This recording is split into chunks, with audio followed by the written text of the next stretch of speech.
And here it is. It is here. Roll up, ladies and gentlemen. One man went to mow. It is here. The session starts again, just like it never stopped. So can't stop, won't stop. We cannot stop until we get a result from whatever it is we're trying to achieve. So the session has commenced and your company is required. So come then be with the platform for however long the session lasts. You know what goes on here. So come partake as you usually do. One man went to mow, the eagle has landed. Another Savior, holy, holy, holy, holy, Adimebujuku. Another Savior, holy, holy, holy, holy, Adimebujuku. Well, this is Mobien. This is dedicated to the gallant heroes of the Nigerian Biafra War and IPO families all over the world. I remember the Nigerian Biafra War, in the thickness of the Biafra genocide. Hey, one man revived the vanishing hope to life. Let the great Biafra army to fight. And they were singing out, holy, holy, holy, holy, is another Savior. They were singing out, holy, holy, holy, holy, is another Savior. Holy, holy, holy, holy, is another Savior.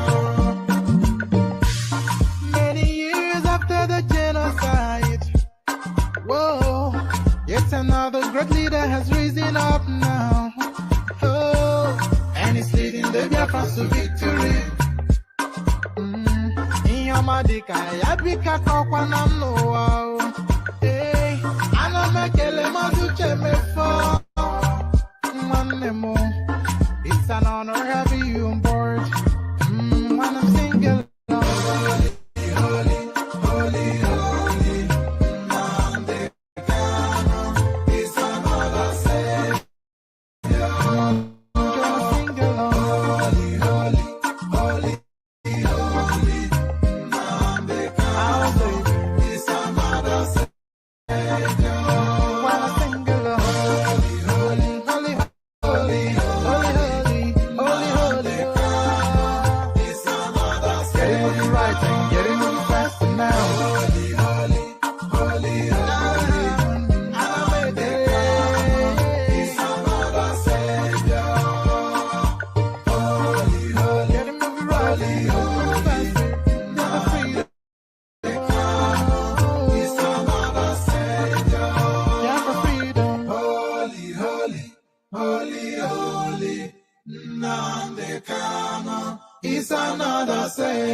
Another Savior, holy, holy, holy, holy, Adimebujuku. Another Savior, holy, holy, holy, holy, Adimebujuku. Well, this is Mobien. This is dedicated to the gallant heroes of the Nigerian Biafra War and IPO families all over the world. I remember the Nigerian Biafra War, in the thickness of the Biafra genocide. Hey, one man revived the vanishing hope to life. Let the great Biafra army to fight. And they were singing out, holy, holy, holy, holy, is another Savior.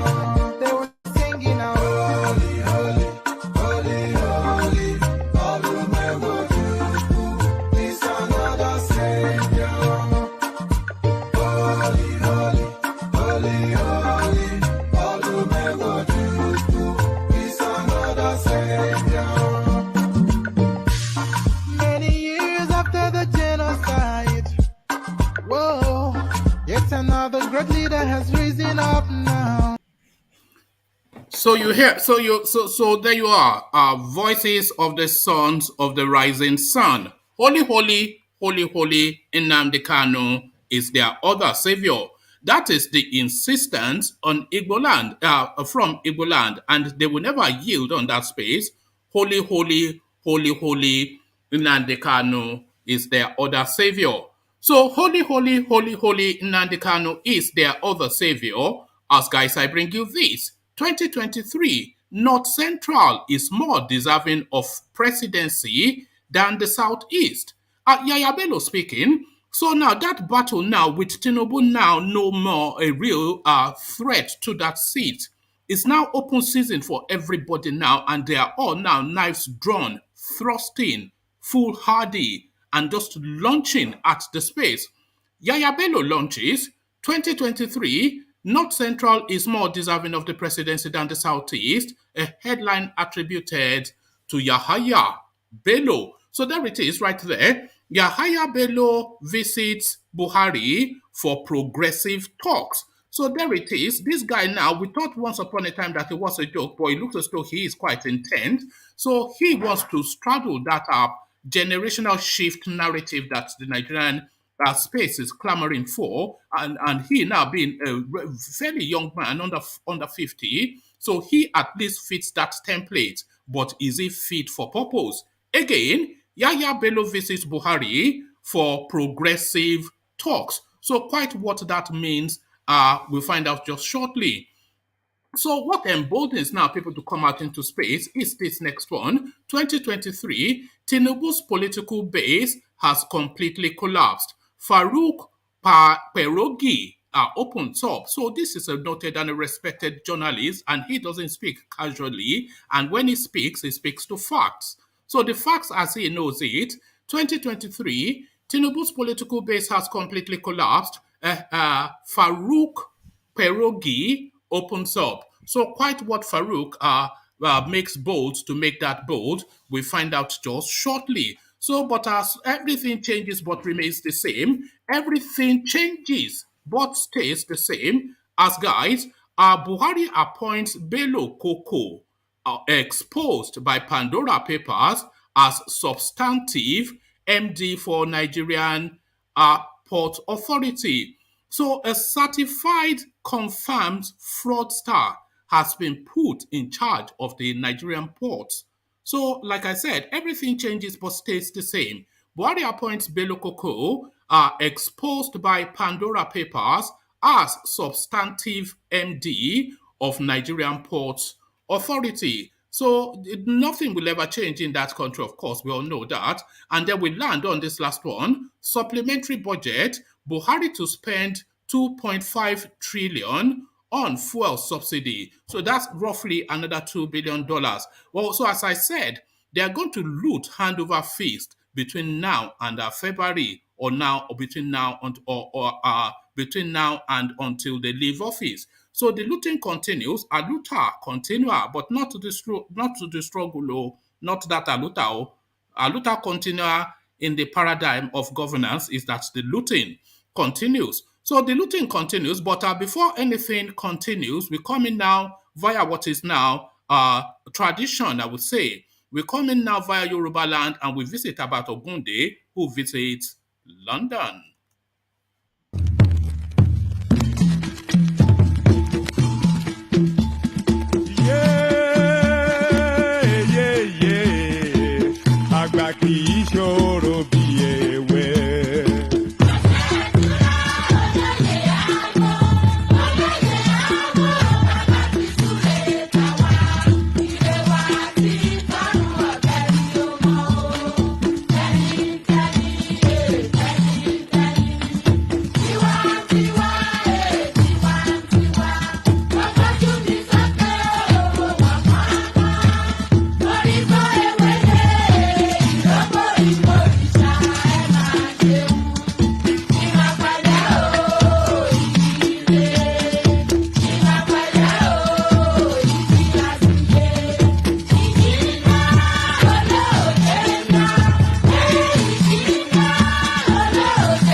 Okay, so there it was. And by the way, if anybody knows how to get hold of a fuller length of that particular musical intro, please just drop it to me on Instagram. Because I don't think we get the fullness of it. We don't get a full enough diet of that Habat Ogunde cameo. So, Habat Ogunde cameo, as guys, I bring you this 2023.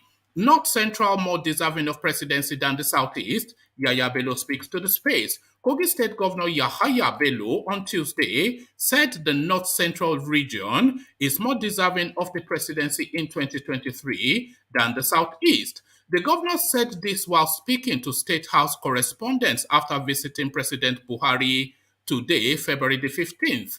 The governor averred that the North Central has been the most marginalized since 1960 when the country attained independence. The governor, who was at the State House to brief Buhari on the state of insecurity in Kogi, said the North Central has never produced the president or vice president of the country, and it was only fair that it produces the next president of the country in the 2023 general elections. So that is it right there. So that is an argument that actually subsists in fact, but does it subsist in fair play and logic? This is obfuscation. This is playing clever with words. This is abracadabra in play, but then politics, of course, entirely a space for abracadabra. He continues to bracadabra. Yahaya Bello visits Buhari for progressive talks. Governor Yahaya Bello of Kogi State has met with President Mohamed Buhari at the presidential villa Abuja for what he said was progressive talks on national issues, including the state of insecurity. Onogu Mohammed, an aide to the governor, disclosed this in a statement on Tuesday in Abuja. The governor, in his usual concern for matters relating to governance and security, was at the villa for progressive talks with the president, Mr. Mohammed said. He said Mr. Bello and the president had detailed discussions on politics and security. Mr. Mohammed, however, failed to give further details on the visit. They shared ideas and also reached certain conclusions that I won't want to disclose for confidentiality purposes, he said. Also, Mr. Mohammed noted that the governor was one of the leading aspirants seeking to succeed Mr. Buhari in 2023, and he had enjoyed support from different groups across the country. He stated that earlier in January, no fewer than 600 women groups drawn from different parts of the country converged in Abuja for a solidarity walk for Mr. Bello to run for the presidential election. So there it is right there. We've all just been sniffing our noses and turning up our noses to this guy as just some wayward opportunist. But it looks as though you may turn up his nose, you may turn up your nose at him, much to your peril. Because this guy looks as though he's determined and is intent. So determined and intent. But how will that intention play out? Only time will tell. But time actually, or events actually hope opens that possibility even more now. 2023, Tinubu's political base has completely collapsed. Farouk Perogi opens up. Popular social critic and political commentator Farouk Perogi has stated that the political base of the APC national leader and former governor of Lagos State, Bola Ahmed Tinubu, has completely collapsed. Perogi, who is known for his political write-ups and opinion, made the statement on Twitter whilst reacting to recent bitter I always struggle. Recent bitter feud between Tinubu and the current Minister of Interior and ex-Osun State Governor Rauf Aregbesola. Perogi wrote, it appears like Tinubu's previously impregnable political base has now totally collapsed. He has lost his mystique and is now openly challenged and even mocked by previous loyalists such as Rauf Aregbesola.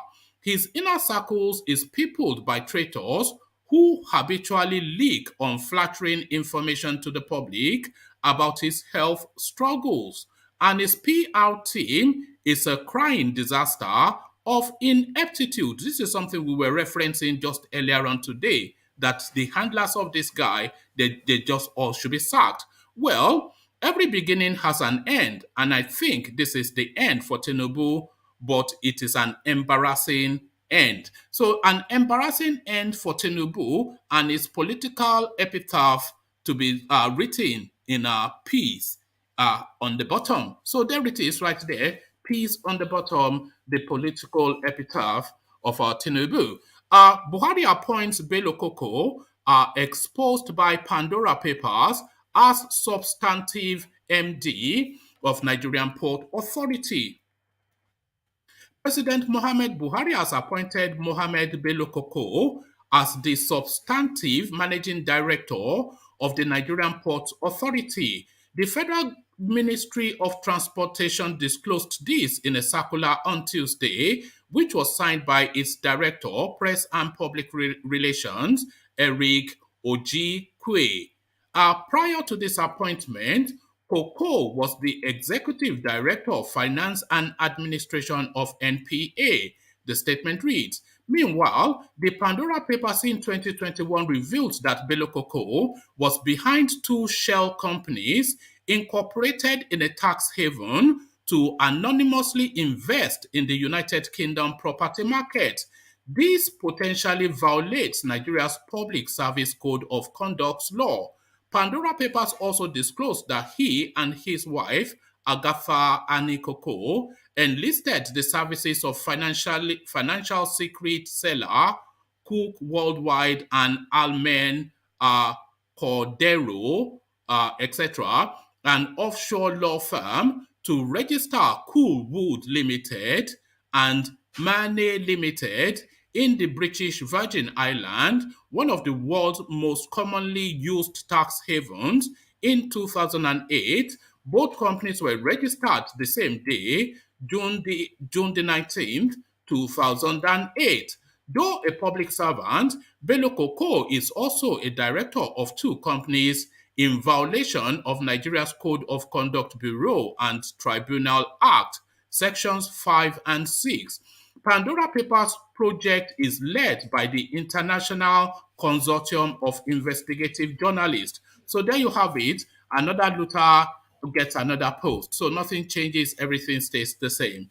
Nothing changes, everything stays the same to this last story. Supplementary budget, Buhari spends 2. Supplementary budget, Buhari too spent 2.5 trillion on fuel subsidy. So that's 2.5 trillion, not billion. President Mohamed Buhari has submitted an amendment to the 2022 budget proposing 2.557 trillion for fuel subsidy. Mr. Buhari's request is contained in a letter dated February the 10th and read at plenary on Tuesday by Senate President Ahmed Lawan. The president said it was imperative to remove all capital projects that were replicated in the 2022 budget, saying that 139 out of 254 projects amounting to 13.24 billion had been identified for duplication. He also urged the National Assembly to amend the budget by adjusting the capital expenditure to 106 billion naira, whilst the recurring expenditure should be adjusted to 43 billion naira.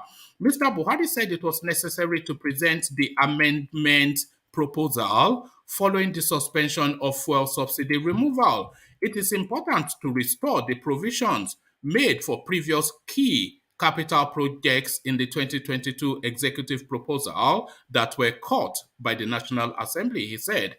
He said it was pertinent to reinstate the 27.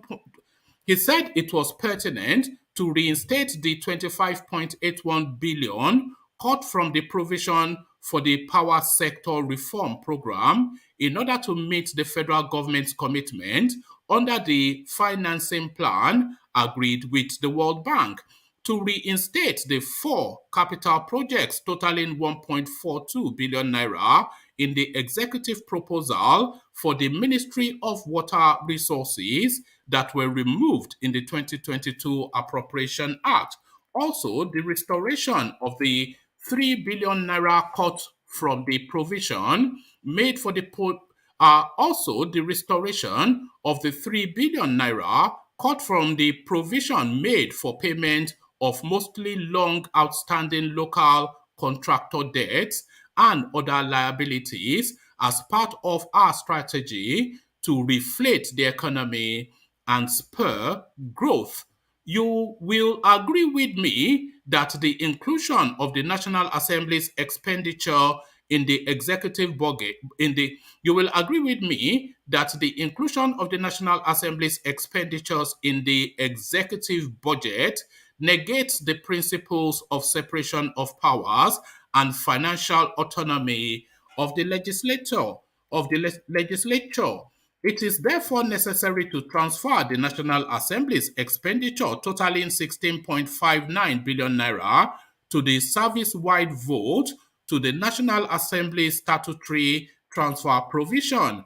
It is also imperative to reinstate the 22 billion naira cut from the provision for sinking fund to retire mature loans to ensure that the government can meet its obligations under already issued bonds as and when they mature.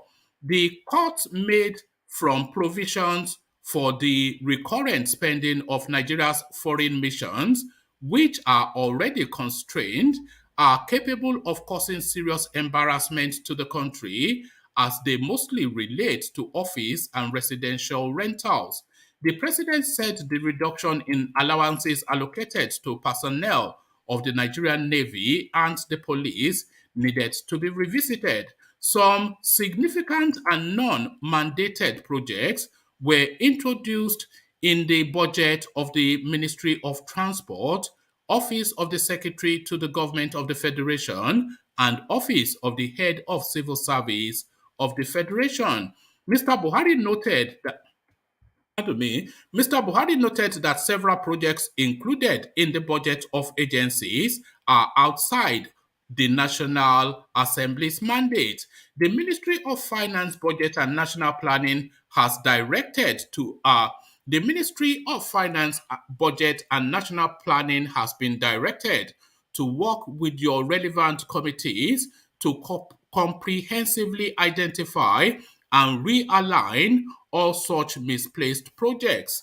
It is also necessary to restore 32 projects in the Appropriation Act as contained in the executive proposal for the Ministry of Water Resources in furtherance of our effort to complete and put to use critical agenda projects. I therefore request the National Assembly to make the above amendments without increasing the budget deficit. I urge you to roll back some of the 887.99 billion naira of projects earlier inserted in the budget by the National Assembly to accommodate this amendment, Mr. Buhari added. So listen to that figure, the insertion from the National Assembly into I don't know what the value of the budget is. I think the budget itself will be about 5 trillion naira thereabout, but they've inserted 887 so 888 really 887.99 billion naira of projects inserted by the National Assembly. So there it is right there. A luta continua, as I said, the looting continues. So there it is. Uh,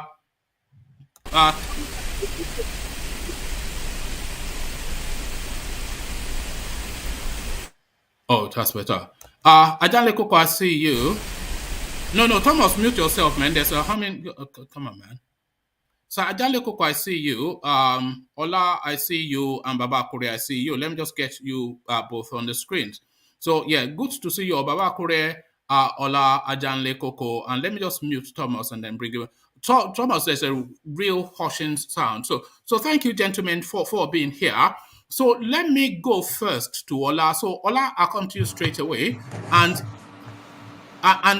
just this supplementary thing, Buhari to spend 2.5 trillion naira on fuel subsidy, which is approximately 2 point something billion dollars, just by current prices. So that an addendum to the budget, but the budget then being broken down in details because they're saying don't increase the deficit, but pull back some of the projects that are already there. There's some duplicitous projects that needs to be deleted, projects doubled up and rebranded, and the insertion of nearly a trillion naira, a trillion naira of budget from the National Assembly into what is meant to be an executive budget. What are you then making of this endless budget padding that consumes a good 40-50% of the Nigerian wealth? Yeah. Hello, everyone. The only thing I'm making from that place is the usual fraud. It's nothing but fraud. Because do you think it's going to stop, especially when we have few months to the general election, the next election? No. If anything is going to happen, they will find a way to even increase. Maybe not within the budget now, maybe something kind of supplementary or whatever. That is what they are going to do. But that said, the thing that is surprising now is I think by now, but unfortunately, it is not what is common in Africa. By now, a person like Buhari should have even be able to summon the courage and resign, because we see the days that this guy will be saying, "We subsidizing who?" All those things that I used to say the other time. And unfortunately now, it's even paying subsidy more than he met in the office. And it's shameful. So the people there it's not going, the situation is not going to improve with what it is now. It can only get worse. So you don't expect anything special. You don't expect anything new. So it's still the same thing we are repeating over and over. And eventually, you should expect more this year. You should expect something worse than we used to have this year. So whatever you are seeing now, I would like to say maybe it's just the tip of the iceberg. So you should be expecting larger scale fraud before because this is by no means the last supplementary budget that we'll be having, because I'm anticipating at least 2-3 more supplementary add-ons to that budget.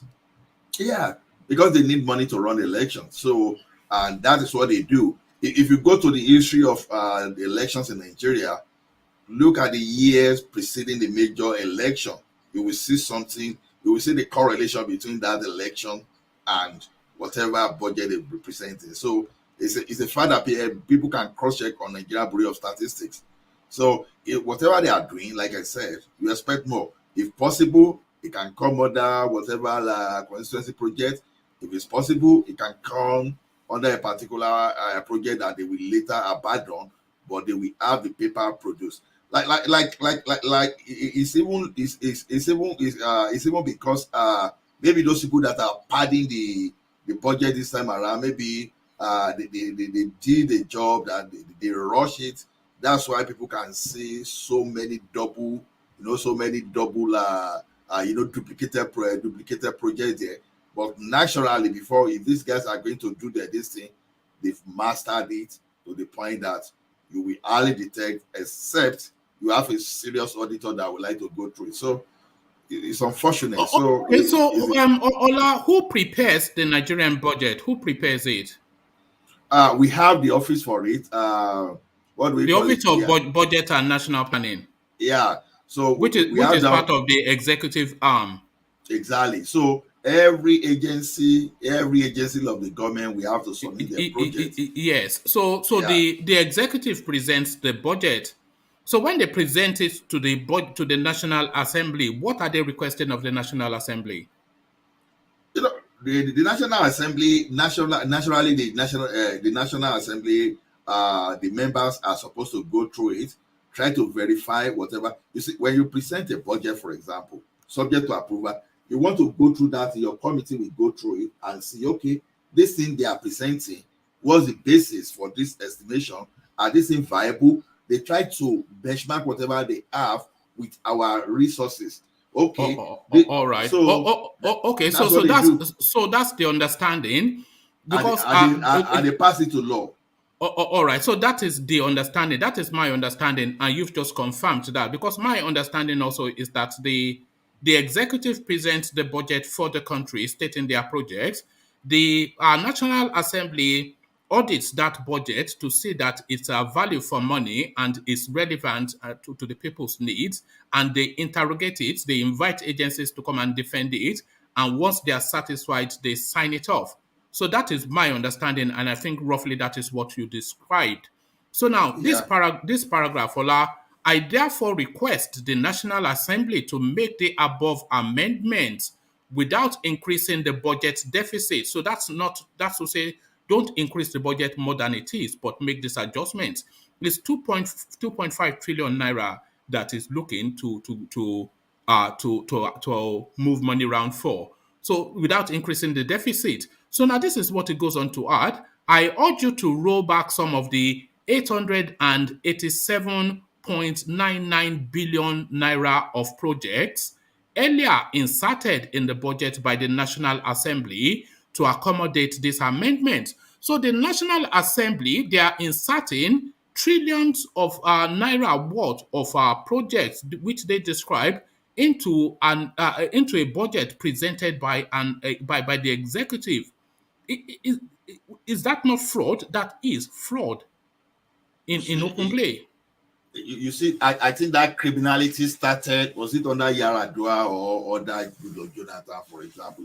Because it was because under Obasanjo they tried so many things, especially that time, like what Obasanjo was accusing Atiku of, that Atiku was the first person to that used to entice that was enticing the National Assembly with money for them to perform their job. So they've been trying this since in the time of Obasanjo, use money, and the guy will just find a way to remove one Senate president and replace with another that will try the same thing. Yeah. So unfortunately, when this guy left, instead of this thing to subsidize and for us to have learned, the evil keep spreading, and here we are today that when you even see the legislators, they are doing the job of the budgetary even more than those people that are supposed to be responsible. Because anytime they presented that, they always find a way to include their own. Otherwise, they are not going to. They are not going to they sign that pass that budget, and that's what we'll be battling with. So is well, when we say this is a systemic thing, and those are the part of things that we should seek at least to eliminate from our system. That is why that whosoever you put in power today, as long as you still have this type of National Assembly that they are only they become alpha, they become alpha politicians whenever the thing concerns them, but when it concerns the masses, no, they are toothless. So they will try the best they can do to make sure that they pack and steal as much as possible, especially when the election is approaching. Of course, they will do that. So to me, the National Assembly and the executive in this regard of budgetary, they've always been doing something illegal. So whatever they've been doing for a very long time is been illegal. But since both of them, since both arm of government, they've colluded, I think things goes on smoothly unnoticed. So that's the way But it is. how has this not been challenged by somebody in some way? The national, because if they say they have constituency projects, they should go and present those constituency projects to the of office of budget planning, etc., and then they can capture it in a body of works that they present to the executives. And once the executive then accepts that that is part of their budgeting for that year, they then put it together as part of a package to represent for approval to the National Assembly. They don't bring an already completed document to you and then you insert, nearly half of the budget of that document as your personal input. That cannot happen now. That cannot happen. Can that Uh, happen? that is what is happening. It's not that it cannot happen. It's what is happening in Nigeria. No, no, Legally, but it must. I mean, come on. it's not supposed to happen, right? But that is what has been happening. If I can remember very well, I think there was a lawyer that was a lawyer. I can't remember the name. That dragged the National Assembly and the Attorney General of the Federation to the court over the constituency project. You know, then what's the name of this guy? I can't remember. Is it Ubani or something like that? I can't remember the name of that lawyer. So it's not as if some people within the public, it's not as if they've not tried. Some people made attempt to even before those guys that I mentioned. But you know what happened at that time was that both the executive and the National Assembly, the members, they managed to defend the situation that no, okay, I think that was when Ugoso Konje-Iweala was even there, if I still remember very well. And they dragged them to court when the members of the assembly, they were defending. They said that no, it is still the executive that we not okay. They were fighting. The Okonjo-Iweala led economic committee then was saying, okay, bring your constituency project, forget about the money, we are going to implement on your behalf. Okay, I remember that was the situation at that time, because these crooks, they made it to the point that they will insert that constituency project and they will demand for the money. So that was what Okonjo-Iweala was fighting them for that time. That said, okay, look, we are not saying you should not insert your constituency project. After all, whatever project we are going to execute will be for Nigeria, but we can't give you the money, which is what the senator, all this CROOK, which is what they want. But we are in it, and it's only Nigerians that can stand up and fight against this system. Otherwise, it will keep getting worse. That is what we'll be experiencing. What are the checks and balances for this constituency projects? Who supervises it? Who audits it? How is it checked? What processes are followed? It's a very loose and an ambiguous term, constituency project. Yeah, using 1 billion naira to dig borehole in some village. The National Assembly members and say, when you look at them, when you have even the head of the National Assembly, the Senate President, I'll be telling you that that is submitting his constitutional duty to become a rubber stamp leader. So what do you expect? So see, what they are doing there is all just by pat my back and pat your back, and it's all about money sharing, nothing more. So everybody, all these crew, because they are crooks, they want to sustain their position. Anything that we take, they don't want to step on toe of each other because they have common purpose. So if they have common purpose and the common purpose is for selfish interest, it's going to be difficult to see anything like check and balance. That is why they can go. Remember, was it not that time? I don't know if it may not lead to this one. I think Okonjo-Iweala was fighting for someone that they had for something about the national interest, that they have to kidnap his a parent. That is how terrible you can find these guys in Nigeria. So for someone doing his job, they kidnap a parent, and it was that bad.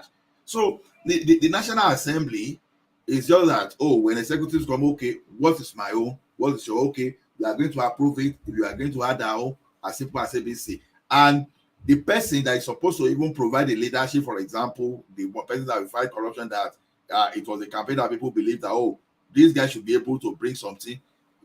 Unfortunately, he hasn't done anything. It's even getting worse. So it's like, can I say we are helpless? We are not helpless, really. If we really want to stand up to this, we are not helpless. How? Let's follow those people that want to make sure that they tear this constitution down. Let's reduce what accrues to that particular Abuja, so that whatever. Hold on. So describe what you mean by let's follow people who want to tear the constitution down. How is that Uh, going to happen? no, okay. How it's going to happen is just a mass action.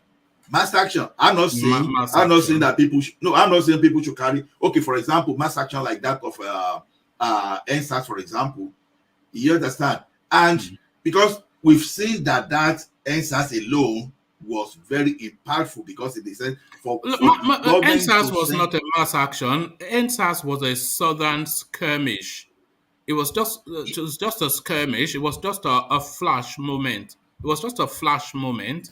Okay, It did not achieve any. Did it achieve anything? it achieved. It achieved a lot. What did it Why we achieve? are saying? Do you know why we are saying it hasn't achieved? Because we are not seeing. We are not seeing because you are expecting to see the impact immediately. Things like Okay. that. Things like that goes long term for people to feel the impact. Mm. Did that action unsettle the government? Yes, it did. For Yes, someone to have to, it caught them off guard, and they regrouped and dealt with it. yeah. See, we've never seen the But end of that. there's nothing quantifiable that's come out of it. Okay. Let me give you an example. It's like saying, for example, that June 12th didn't achieve anything, for example. It achieved. But the problem is that when it achieved that purpose, we later allow those people that did not participate in that struggle to hijack. That's the problem. Because But June that's 12 achieved something that we can quantify because it forced until it got a result. But NSAS, like I said, it was just a skirmish. It was a flash moment. They went on the streets, they made a lot of noise, they gunned a few of them down, and everything went back to normal. yeah, like I said, June 12th didn't achieve anything. June 12th, 1993 didn't achieve anything until 1999, where the No, military no, no, no, no, somehow. no, no. It did though. June 12, it held its space until it forced the change. But Yeah, NSAS is not holding its space, is it? it's holding. It's holding. It's only How is it that. holding? Okay, for example, now you kill those people, and these people are not keeping quiet. They are lobbying at the international space. Even Mm. within that time, Ninas grew stronger. They were able to present a case before the United Nations. So we have this Yoruba nation too. You understand that is good, even though people may be saying, "Oh, it's not like when Sunday Go was around." But whether we like it, all those fragmentation, all those little things, one one way or the other, the thing will never die if they intensify and we keep growing till more people will get sensitized. And before you know, the day the result of this thing will come, even you and I might have forgot the fact that all those little actions, they start becoming something big that will just happen somewhere. By the time the thing will happen, it may catch these people off guard that there will be no way for them to even come back to power. Now, for example, we still don't know what is going to happen before 2023, for example. Now, especially now that all the actors now they've started posting themselves, like Yoruba will say, you understand? They've started setting themselves up now, just because everybody is fighting for his own selfishness. Now, by the time you carry the struggle of that NSAS, the struggle of Edinas, the struggle of Nnamdi Kanu, the struggle of Yoruba Nation, and all those agitations, by the time everything mount together, by the time the thing become one single force that is unstoppable, honestly, these guys will not be able to. Ola, do you know what pie in the sky means? Pie in the sky. I've just heard it for the first time. Okay, let me give you the definition. Pie in the sky is used to describe or refer to something that is pleasant to contemplate, but very unlikely to be realized. So pleasant to contemplate, but are unlikely to realize. So a lot of if, but, maybes, and then if only, maybe, perhaps. There's just maybe, perhaps, if, buts, and maybes. There's nothing. It's just that enters. It was just a flash in the pan moment. It was just a flash in the pan moment. It came and went, but nothing came out of it. It's not. You see, it's not a flash. Even let's assume that those people they do not gather And themselves together. I'm not disparaging the effort, by the way. I recognize and celebrate the effort, but it did not. It's not held its space. NSAS. Okay, let me make an example now. For example, did Nigeria Civil War, was that effort in vain? If I may ask question, for example, was that effort in vain? Well, it would not be in vain if only if it had achieved something.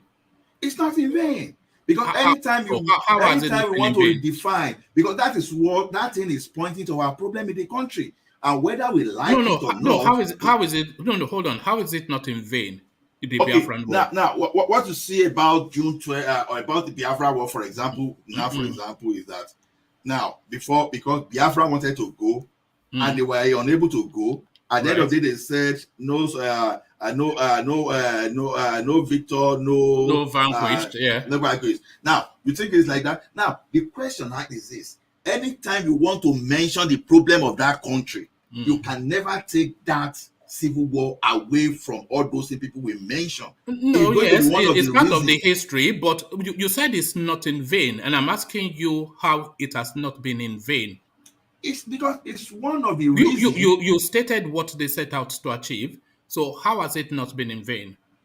It's not because what they set out to achieve that time that they didn't achieve. You understand? We can Did they even achieve achieve it. anything? Okay, let's say they didn't achieve what they want, which was to break away from Nigeria. Did they achieve anything? Biafran War. Yeah, it achieved a lot. Like It what? achieved a lot. Like what? Because the point they were proving that time is that at least to show that we were not one, right? That is the reason for that civil war. To show I don't that, think anybody ever thought that we were our one. foundation. Awolowo was already saying we're not one. He says it's a geographical expression long before the Civil War. Everybody knew that. But people will not believe it conceptually until they see it happening, right? So the Civil War was to show that we were not one. It was part of the consequences. It's not the consequence. Look, the Northerners never thought we were one. Aluola was said we're a geographical expression. The Easterners said they want to break away long before the Civil War. So they didn't prove a point that's already established. It's an already established point pre the Civil War. So you said, what did it achieve? You are struggling to say it achieved anything. No, see.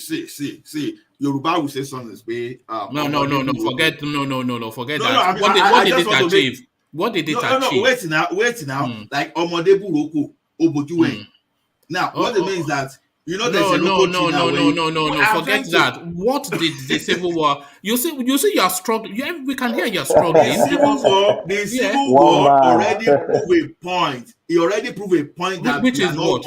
That we need to sit down and rebuild the foundation of the country. And that is what the Civil War achieved. And yes, how far? How market? That to us. 60 years on, how market? Why should we go into Civil War? It's not achieved anything. Just admit that now. The Civil War had achieved nothing. I understand the perspective you're struggling. No. If you understand it, then address it. I'm asking you if the Civil War achieved anything. You are saying it proved the point that we are not one. We knew we were not one long before the Civil War. So if that is what you're saying that it achieved, then you are saying essentially that it achieved nothing. Why you are saying it hasn't achieved anything? It's just okay. Tell us what. No. Don't tell me why I'm saying. Tell us what you said. You brought it to the table. You brought it. So then you said. We are 10 minutes into it, and you cannot say what it achieved. Okay, don't say you say. Okay. What did it achieve? Okay, let me say it this way. Even if you believe that Civil War didn't achieve anything. No. It's not believable. You brought the topic, or you said it achieved something. So tell us what it. Anyway, let's leave that because I think we acknowledge that it achieved nothing unless you are going to tell us. Okay, even if you believe it didn't achieve anything, like I say. Hold on. Do you believe it achieved anything, Ola? It achieved something. All right. So what did it achieve? It achieved the fact that we can never work together as a country except you come back together and sit down. Look at that. They try to kill the spirit of that Biafra war. So is that an achievement? It achieved nothing now. This is what it's telling us. Is that an achievement? No. It depends on how you set achievement. It depends on how you benchmark it. The thing is that thing is still telling us that we were built on false foundation. It revealed a lot of things about us, whether we like it or not. So you cannot kill that. That's why you cannot kill that spirit. So it Before you brought can, that. It brought that new knowledge? Did it bring that new knowledge? oh, of course, yes, because not everybody was aware. Okay, you will tell some Not people everybody before was that. aware before the civil For war that example, we're not you won. will tell some people before that if Buhari get to that place and they will not try to capture your land, you say it's a lie. But when Buhari got to that place now, for example, some No, people that we're could talking not about believe the the civil. Look, information, at you are they can running see now. it. Okay, let me just move you from that because we can see that you are not able to say what it has achieved. So it achieved nothing, no. And by data, four You 5 million people died and achieved nothing. So that's the point. But okay. unless you want to actually say something that it, I don't want to hold that space because I think we can see you struggling. But Let's go ahead. Maybe someone will let come to that space later, but I know yeah. it has achieved something. Yeah, but you cannot think of it immediately. So 2023, North Central is more deserving of the presidency than the Southeast. Yaya Bello, and he presents that the North Central, not only has it not ever ruled the country, it's not even ever held the vice spot. So what are you making of that as an argument, Ola? The guy is a joker because to me, when we talk about ruling, I come from 1960. So, I know Yaya Bello is only fighting for selfish interest. How long did the Gowon alone spend in power? It's from the North Central. How long did the IBB hold the power for? So it's a guy from the north. So when you had those two together alone, I think we have about 17 years in between. Then Absalam Abubakar held that power for some time. So how can he say that they've never heard anything? That's rubbish.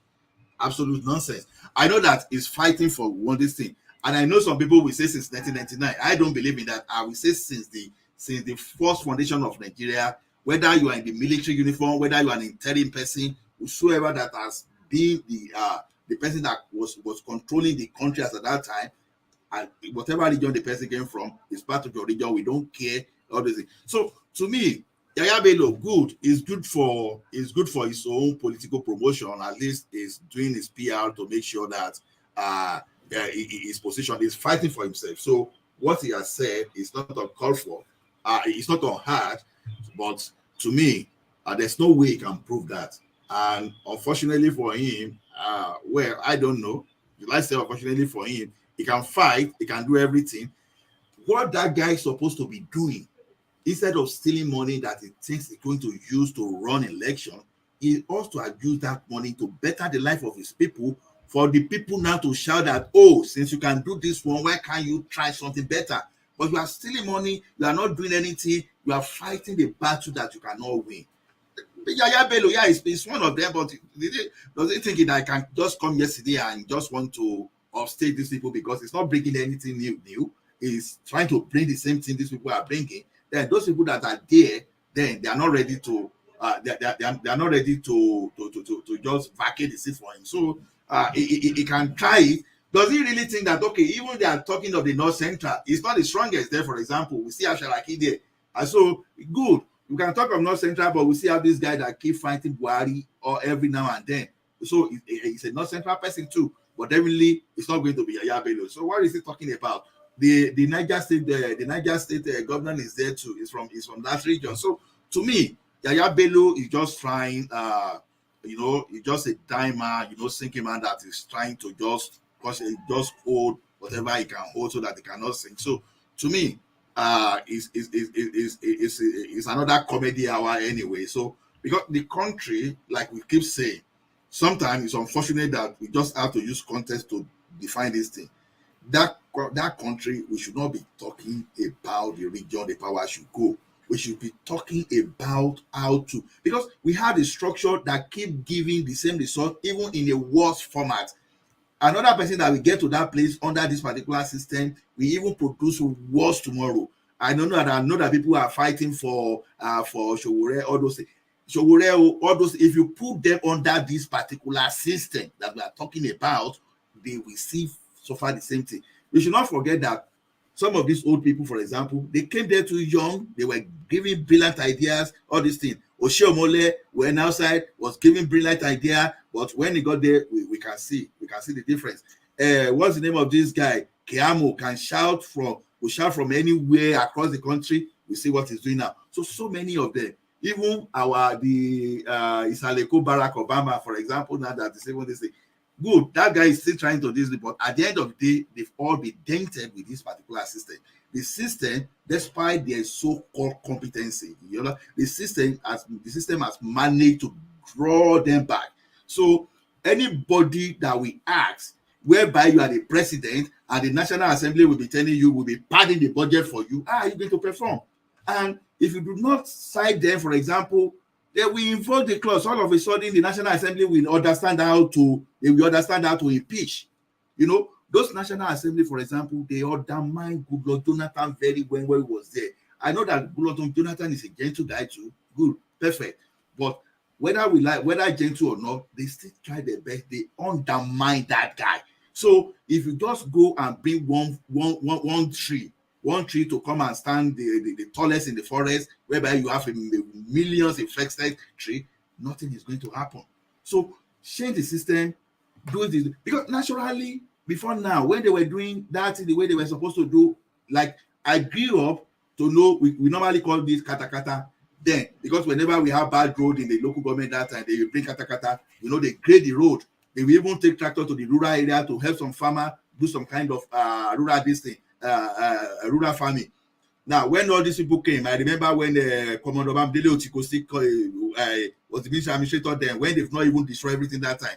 Maybe, I think, if I still remember, I think they bought 200 tractors in 1984 that they were using to do something. All those things now, they've now moved away. All those fashola farm, all those kind of rural agricultural scheme, all those stuff. There's a place in Adoki, they call it agric.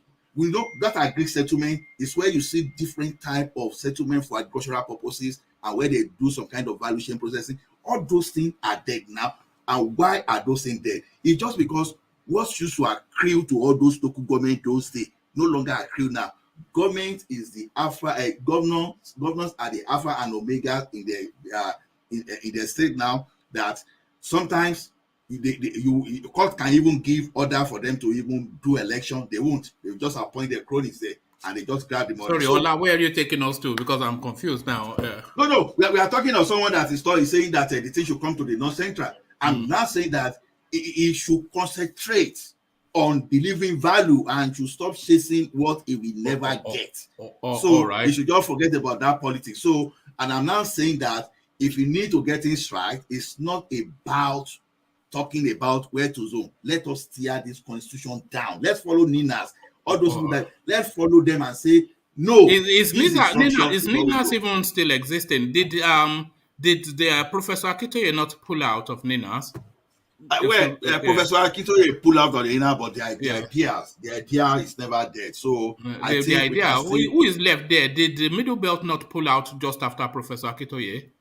Yeah, even so if Ninas is now Tony Nande just with his documents banging table. They just realize that man is a fraud and he's working for Nigeria government to discredit them. What, Tony Nande?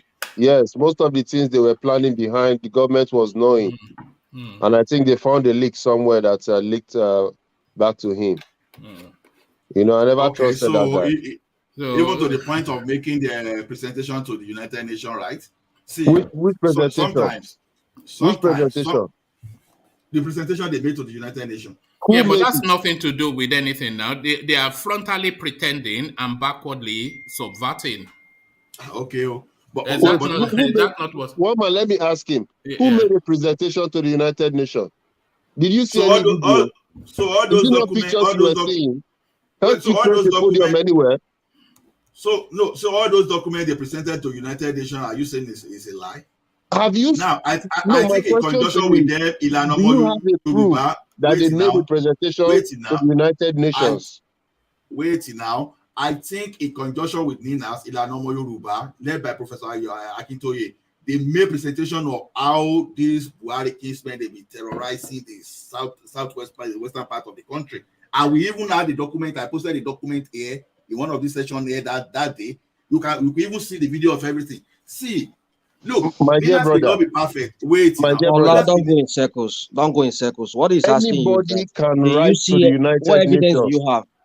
What evidence do you have that they, all the thing that is claiming that it was before the U.S. Congress, it was at the UN, What evidence do you have that this guy actually was there? All these things. Do you have any evidence to that effect? Okay. Well, any evidence I can grab, I forward to you. That's the only thing. Yeah, sorry. Rational mind, are you, because just from your tone, are you of the same thought with Lord Michael that Tony Nanji is a saboteur? I just want to be in the middle because I don't know. I don't actually know if he actually was, because the guy claims that every time he talks, that is in Nandi, that I was before the U.S. Congress. I presented this, blah blah blah. You know, man. Well, then there's no video. I don't know if there's any video. Anybody know of any video of when he was there, addressing them and all of that? So I don't know. So I just want to be in the middle. I want to believe he did what he said. So he's a bit of a guy man. Is he a guy man?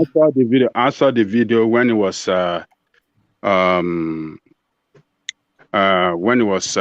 talking with congressmen in the United States, when he was presenting he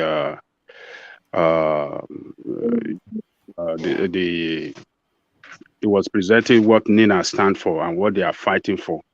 You know, in the Congress, Ajale Koko. Not in the Congress. Where? Some few congressmen and women in that. It was. I think there was a video conference, and some of the congressmen here were on the conference as well, and it was presenting Nina's ideology and everything they stand for and what they stand for, what they are fighting for, the situation in Nigeria, everything. He was presenting it before them. I watched the presentation. Yes. All right. How many were they? How many were they? Thomas, leave how many were they. Let me educate you guys on something.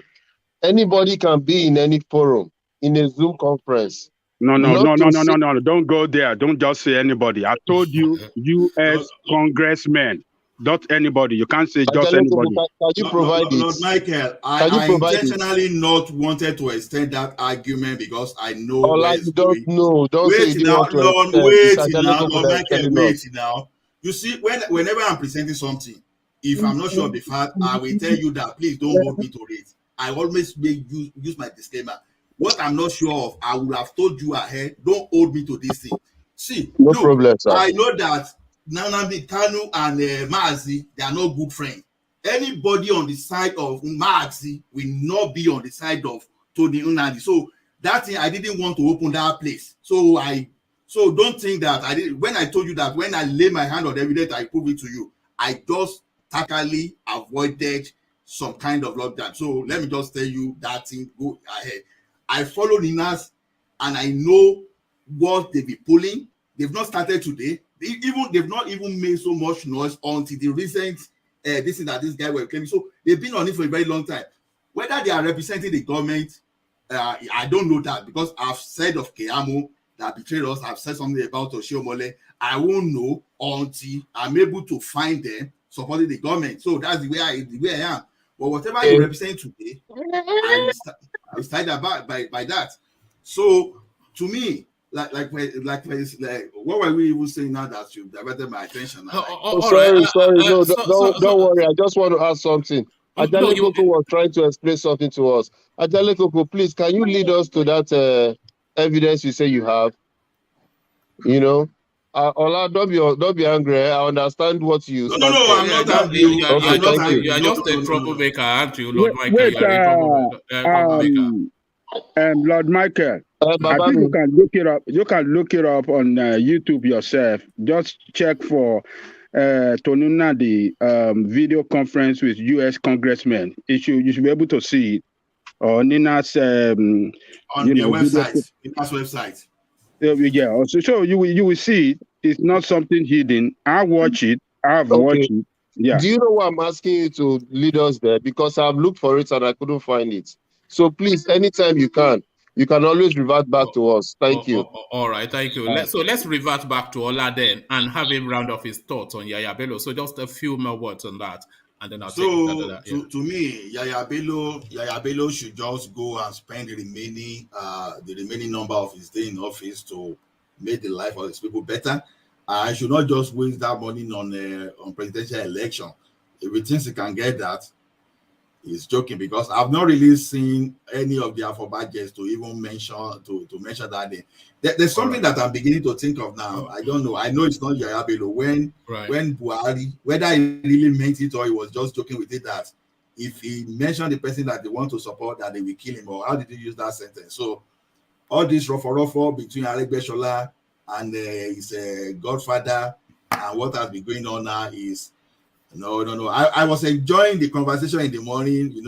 I was working, but I was listening to everyone, and that ruffle too tough, honestly, because I can't. Yes. So hold on. So let me take you to that ruffle because there's one of the leading journalists is actually speaking to that space, and they saying Tinubu's political base has completely collapsed.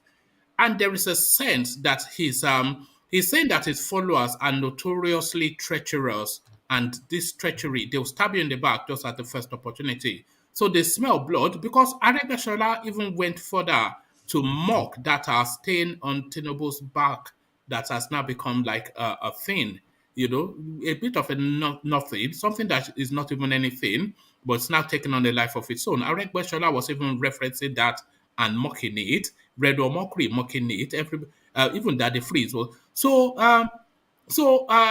Aregbesola, he didn't hold back any punches. He just went for the blood. He went for the throat with the stab. So this Farouk Perogi, he's saying that Tinubu's political base has essentially collapsed. Oshibanjo, he's gunning for the presidency.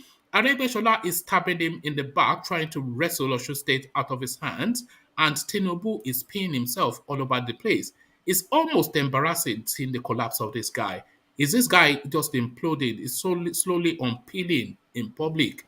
It's just, you want to look away, you don't want to see it, Yeah, you see the Tinubu issue. Unfortunately, is an elderly person, but I will still have to say whatever I need to say. Yoruba will say Afago Kenyi Akparo Umojunwa Dojunri. See, the thing simply means that the raffia pan, this thing, you use it to make some kind of basket, and there's the one you design for fowls. If you use that one now, you start stealing apparel, quail, we call it partridge, right? So when you start stealing that thing, and you think you can use that basket to do just to harvest that apparel's egg, what will happen? Everything will just broken. At the end of the day, you will lose. See, there's a state that you see something, you build a monster, and the way you are behaving, they will be following you too. It's just like a child that we want his own child to his own children to treat him very well. They will notice how he's treating his own parents. That is the grandparents. That is exactly what is happening now. Tinubu, good, he made all these guys, and this guy too, while making them too, he betrayed a lot of people. He betrayed Afenifere. And exactly what is happening now, what he did to Afenifere, is exactly the same thing that is happening to Tinubu as we speak now. Good, you've made all these people, but you are overbearing. When you are making yourself Alpha and Omega of them, you don't want them to breathe. You help them truly, but you don't want to give anything away. Now, these guys, what do they know? They only know this politics now. And you are overbearing. You want to send them out of that politics, they will fight with their last blood. That is exactly what is happening to the like of Aregbesola. Maybe Aregbesola that was nobody before, you made him, and all of a sudden you want to send him out. Send him to where? All these politicians, then they spend the money, then get easily now. So by the time they are out of that power, they are broke. So they will use the last block to fight. That is the type of Ola, let me challenge you there. You see, the thing is, as much as I hate, let me not say I hate, as much as I don't like Tinubu's politics, on the politics of Osun State, Aregbesola is going beyond his boundary. You see, the thing is, let us reverse role now. If Aregbesola were to be the governor, and maybe somebody who happens to be a governor before him, who was also put there by the same godfather, is the one treating him the way he's treating Oyetola, do you think he will accept it? This is the same guy who was. agree with you. This is the same guy who was boasting. Hold on. This is the same guy who was boasting that they remove Ambode, and he was saying the same treatment they give to Ambode is what they're going to give to Oyetola.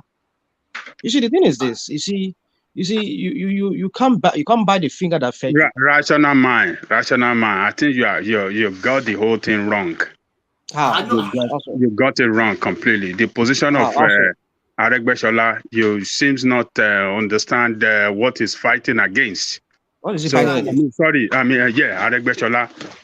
What he's fighting against is the imposition of, look, this guy has served Tinubu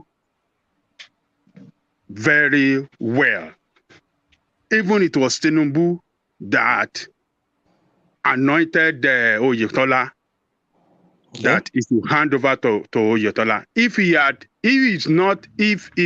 Aregbesola is a betrayer, he would have refused then. And as a governor, he would have refused and choose anybody of his own. But what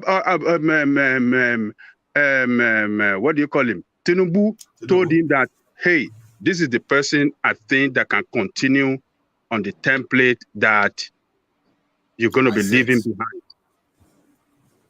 This is the person that can do the job and follow the foundation that you are leaving. You can build on it. All right? And the guy accepted. He complied. And then only for Oyetola to now trying to destroy the structure. Yes, he was trying to take over the structure of the party. I think he was trying to take over the structure of the party at the detriment with Tinubu at the detriment of Aregbesola. You know that there's one thing in politics. You see, you are going offline. I mean, let me say you're going offline. What I'm saying is, you seem not to understand how the politics of Nigeria works. I think you said you're a politician. You should have let me land there. Let me land there. Okay, land. Okay, land. Sorry, land. Let me land. Right? Sorry. I know where you're going. Yes. So what I'm telling you is that, look, Tinubu is trying to kill the political relevance of Aregbesola. No politician will accept it. He was a governor. He developed the structure of the party. He handed it over to this guy, and this guy is trying to take over it and use it against him. No politician will let that happen. So what he's trying to do against them is that, okay, let us show our strength. Let's know who is who in the politics of Osun State. You see, if Tinubu is a real leader, he should have called both of them. He should have talked to Oyetola. No, you can't do this. You cannot betray him. This is the man that handed over power to you. I don't want Wahala. You have to respect him. This structure have to be shared. Sit them down and settle. But Tinubu way of taking over what does not belong to him and use it to his own advantage is what he's trying to do there, because Oyetola is his cousin. No, Oyetola is his cousin. You know that? And Oyetola is not following the foundation, the template that this guy left behind. And for the reason that is because Aregbesola, Ambode did not follow that template. That is why they kicked him out. He was challenging Tinubu, why don't you kick this guy out and let us use somebody that can follow the template? So it is Tinubu that is playing double standard game there. Let us blame him. And one thing that you have to know, some people are saying that no, you cannot kill anything. PDP is strong. Is a strong party in that state. If Aregbesola switch to PDP, switch his support to PDP, PDP will take over that state. No politician will ever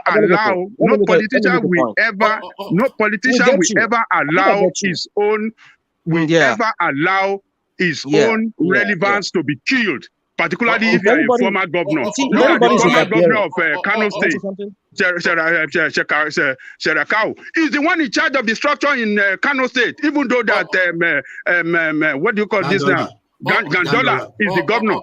All right, Ajale Koko, I think we get the point. Let's give Rational Mind the right to reply, and then we go back to Ola to round off his thought. Okay, thank you. So right to reply, Yeah, Rational so Mind. Yeah. thank you, one man. So you see, I understand all what Ajale Koko said, but you see, in the politics of Nigeria, the way that politics is set up is that the governor of a state should have control over the structure of that state. But whereby a former governor is trying to become over. You see, you talk about somebody being political career being killed. If anybody's political career being killed, Ambode is one good example. His political career is damaged. It's totally gone. So, but Aregbesola became the Minister of Interior. You know what that means? When Fashola was when Fashola had issue with Tinubu in Lagos State. Ambode does not have structure. It was Tinubu's Hold structure. on. It doesn't have structure. Hold on. Aregbesola has structure. Hold on. But Who made him have that two structure? different things. Who gave him that structure? Look at Who gave him that structure? Who gave him that structure? Tinubu. Tinubu gave him and that's the question, though. That's exactly where that is not true. That is not true. It is. No, you guys don't know. No, it is true. Ajale Koko. Hold on, Ajale Koko. Yes. We read Aregbesolah's CV just in the earlier session now, his political journey up to that governorship. Let me tell you who owned the structure. Tinubu held his hand to State House. Let me tell you who owned the structure. Right. It was Bola Ige's structure. That was the structure that what is the name? Hold on now, one man, hold on. I mean, we're on the platform to enlighten ourselves. We're not just here to come and just shout on each other. Okay. Bola Ige's structure, right? Bola Ige gave it to, what do you call this? The name of this man, that Baba, that Akonde. It was Bola Ige's structure that Akonde was using. So it was Akonde's structure that Aregbesola took over. It was Bola Ige's structure that they used to form AD, Alliance for Democracy. Bola Ige was the one. No, I'm talking about Bola Ige. It was Bola Ige's structure that they were using in AD when they formed Alliance for Democracy. Aregbesola took over Bisi Akonde. Yes, from Bisi Akonde. Bisi Akonde was using Bola Ige's structure. And when Aregbesola came, he took over that structure from Baba Akonde. It was a Afenifere structure. It's not the structure of Tinubu.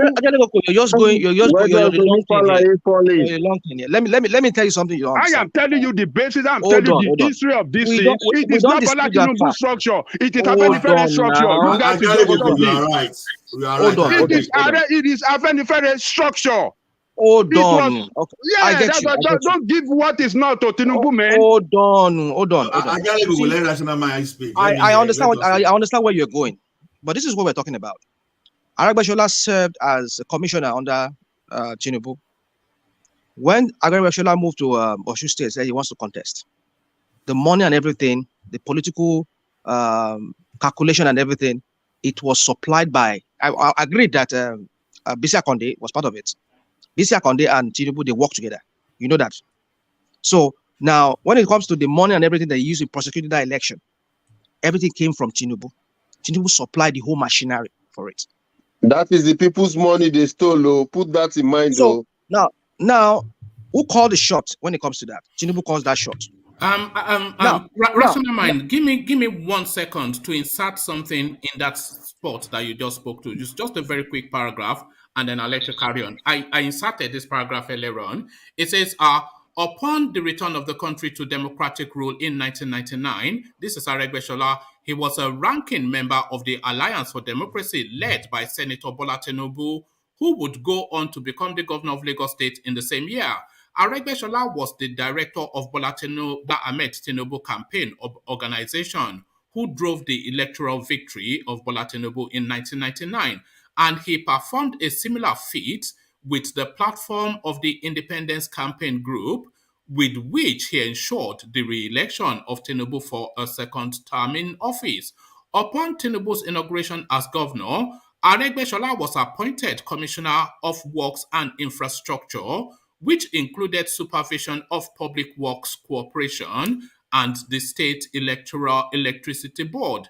He not only oversaw a large investment in road infrastructure in the state, but also birthed the master plan that has served as the basis for the infrastructural development and expansion of Lagos State under Tinubu. Following Tinubu's tenure as governor of Lagos State, Aregbesola ran on the platform of the Action Congress for the governorship of Osun State in April 2007. Aregbesola had to withstand the several attempts by the incumbent state government to cut short his ambition, from the failed attempt to abort the launch of Oromiyan, the campaign organization of Aregbesola, which was fixed in Osogbo Stadium, etc., etc. So you can see that his political journey is essentially handheld by Tinubu. Yeah. So let me land this point. So let me make on the Adelikoko and anybody understand this. You see, the point I'm trying to make is this: that the treatment Aregbesola is giving to Oyetola, if we were to be Aregbesola, he would not take it.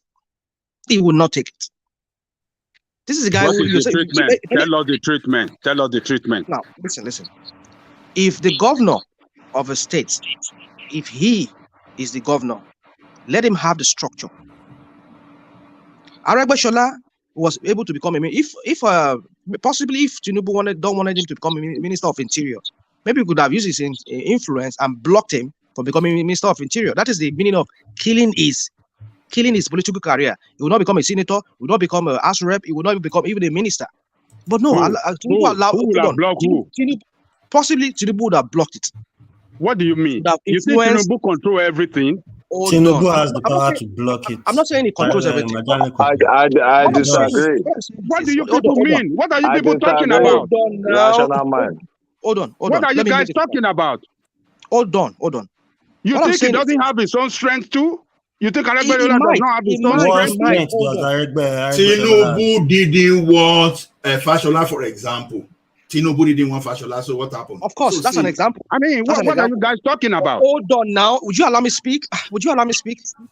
Now, when Amode did not make the second time, if there was this rumor that Buhari wanted to give him a political position, they said Tinubu was one of those people that blocked it.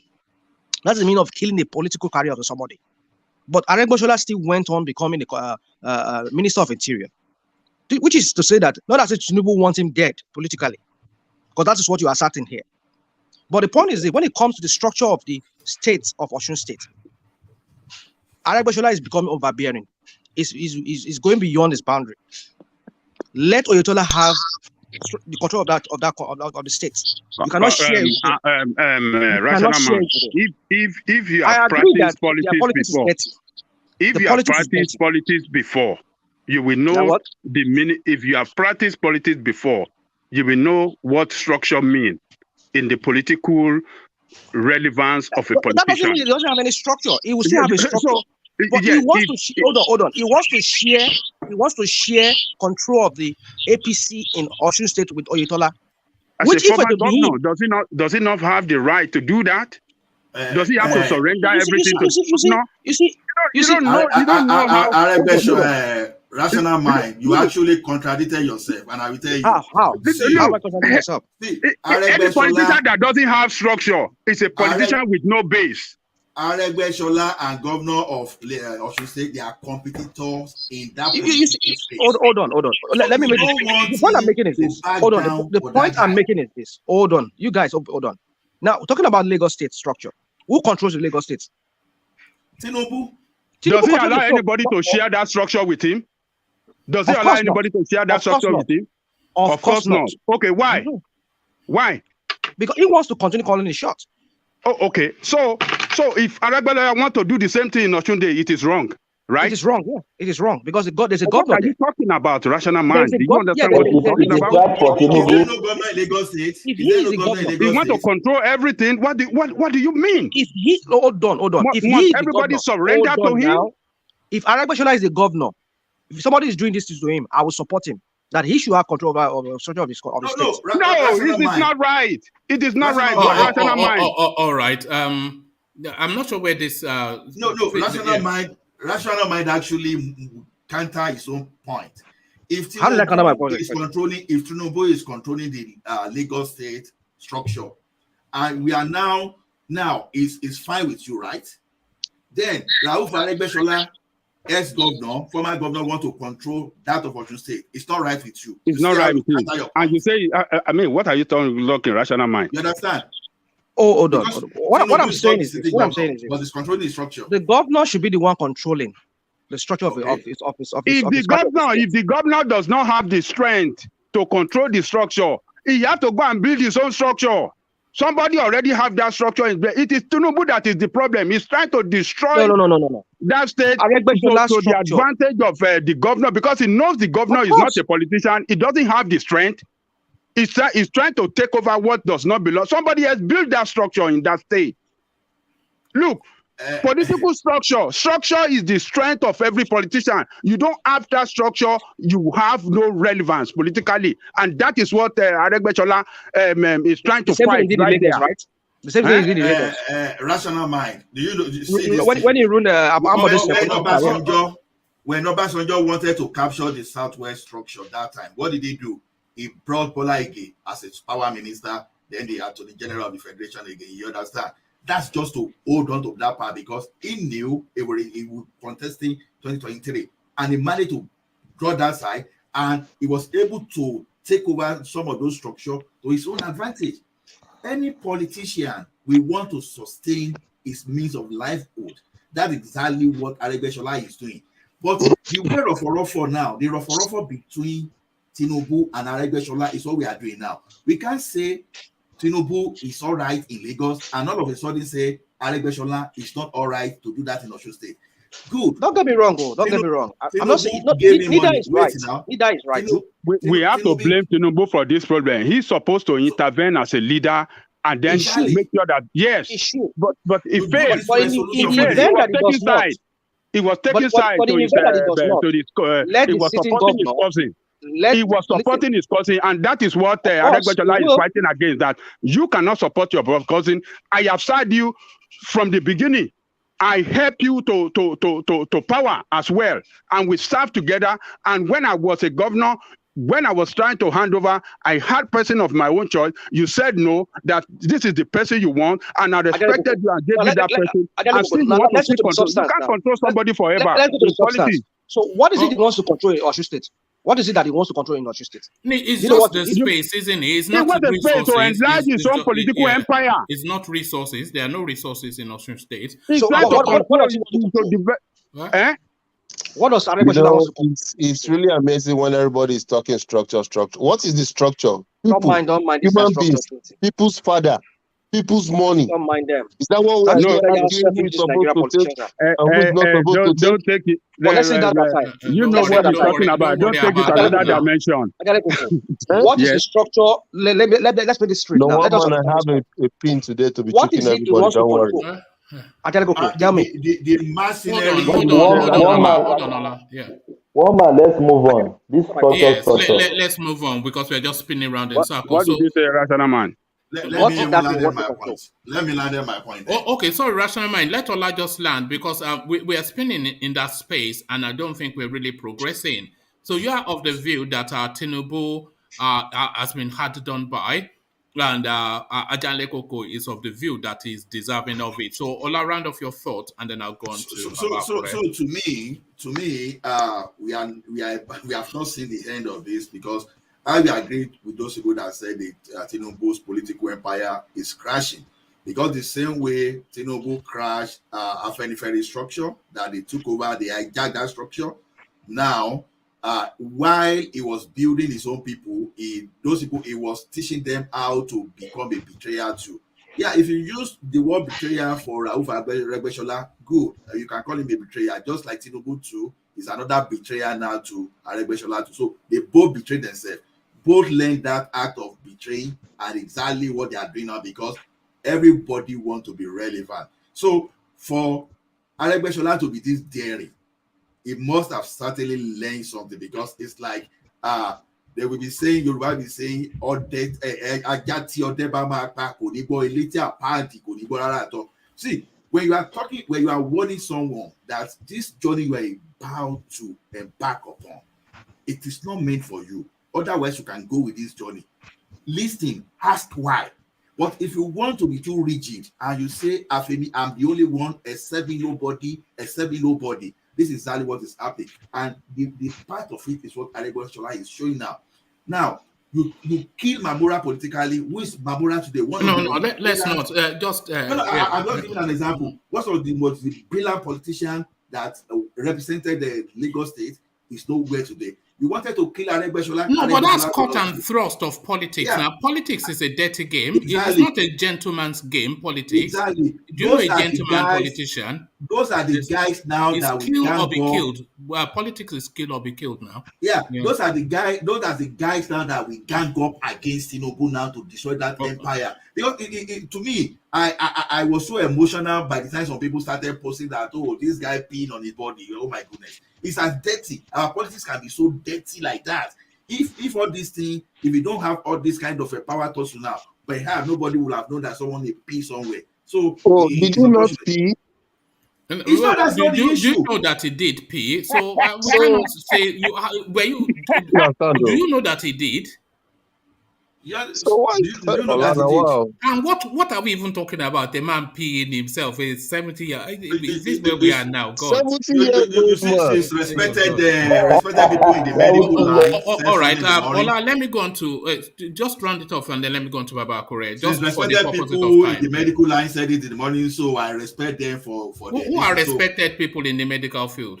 Uncle Gomez and Ayo, they mentioned something, so I just have to give it to them because I don't know anything about that. But based on my experience, that if you are in a hall, this thing you sit on leather seat for a very long time with that type of agbada. Did you see how packed that room was? Because I went and rewatched that clip. It was full to the brim with people. Exactly. It's like an oven, you know. That's come on, man. So, was he the only person in there? Why did we not have that part on everybody? He was the only person focused on. Was he not the one they were filming? How do you know what happened to everyone else? Every other person. Why would they film only him? Because it's the main attraction now. Why were they there? He's the main attraction. Why were they there? The man don't piss. There's nothing we can do. He's cold. Look at that. We understand. It could be a medical condition. Let us not your question is fine. All right. Thank you, Ola. So let's go on to Baba Kure. Baba Kure, are you still with us? Oh, we've lost Baba Kure now. So let's go then to Ajanle Koko. So Ajanle Koko, well, I know you're still there. So Ajanle Koko, to you then, and let me take you to a different space. And this, everything changes but remains the same. Buhari appoints Bello Koko, exposed by Pandora Papers, for being a crook. So he appoints this guy, but what portfolio? This is now the director, the chief, the czar of the Nigerian Port Authority. Somebody that's been internationally exposed for crooked practices that run contrary to the code of conduct and all known laws that superintends and guides Nigerian public office holders. He's been at it since 2003, this guy, but he continues to be at it. Now they've landed him a plum job, a juicy portfolio, as they call it in Nigeria. Ajanle Koko, a crook, takes over the Port Authority. What says you? Is he a politician, is he a civilian or a uniform man? No, it's not a uniform man by my understanding. He used to be one of the functionaries in the Nigerian Port Authority, so he's now been elevated to have complete oversight of that space. Okay, who was there before? Was he? I don't know, but this guy is a crook. It's just the essence of it. Well, we should not expect anything better. Buhari will put his people in strategic position in Nigeria. That is what we are seeing. And as long as it's there, he will keep them. Any appointment that open, as far as his strategic position, he will surely put his men there. And that is what he has demonstrated on this case. it shouldn't be. I mean, at this time, we shouldn't even expect any better from that man. We should just We just see. surrender and just wait it out. We should just Ajani Koko, light up, light hmm? up. I say We should light just up, Buhari light up. yes. We shouldn't expect anything better from him. We should just come together and see how we can prevent somebody like him to take over after him. Particularly from any one of these two politicians, these two political parties. That's my own position. We should not let these people retain power. They don't mean well for our people, and they will never do anything good for that country. So that's my own position. I don't think Okay. it's not a surprise to me. Buhari, that is Buhari for you. We should just accept it. All right. So to this, Tinubu's political base has completely collapsed. Farouk Perogi opens up. So he, one of the leading political commentators in Nigeria, reading the politics of it, and is just saying that this guy, he's described it as embarrassing what we're seeing publicly of Tinubu's now fall from grace. It's just falling, but in staggered motions, and it's just so shameful to see. So Tinubu's political base has completely collapsed. Farouk Perogi, do you concur, Ajale Koko?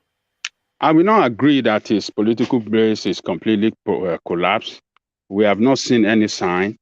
If he's having problem with Aregbesola, that is just one of issue that will come up in political space when a leader doesn't act well as a leader.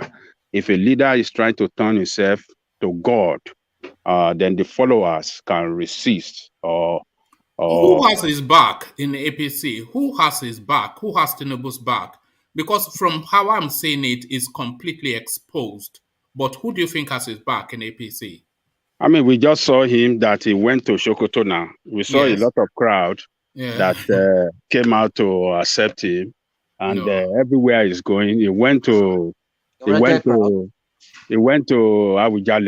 A lot of crowd were there. He went to Alake. A lot of crowd. So I wouldn't say that his political. Does Yemi Oshibanjo have his back? Well, we don't know, but I will not except if Wale Oshibanjo is interested in that same position. But for now, he has not indicated his interest, and I will still. Has he indicated either verbally or by body language that he supports Tinubu's attempt at the presidency? Yemi Oshibanjo, has he indicated either verbally or by body language that is backing Tinubu's ambition? He cannot do that because that will be counterproductive for him. As a vice president, every aspirant will surely go to him for their support or their blessing, some kind of way. No, why? He's the vice president. He has no stake. Well, he holds the second most highest position in the country, and he knows a lot of people in many places. All the politicians, powerful politicians in the country, they know him, and he can talk to them. He can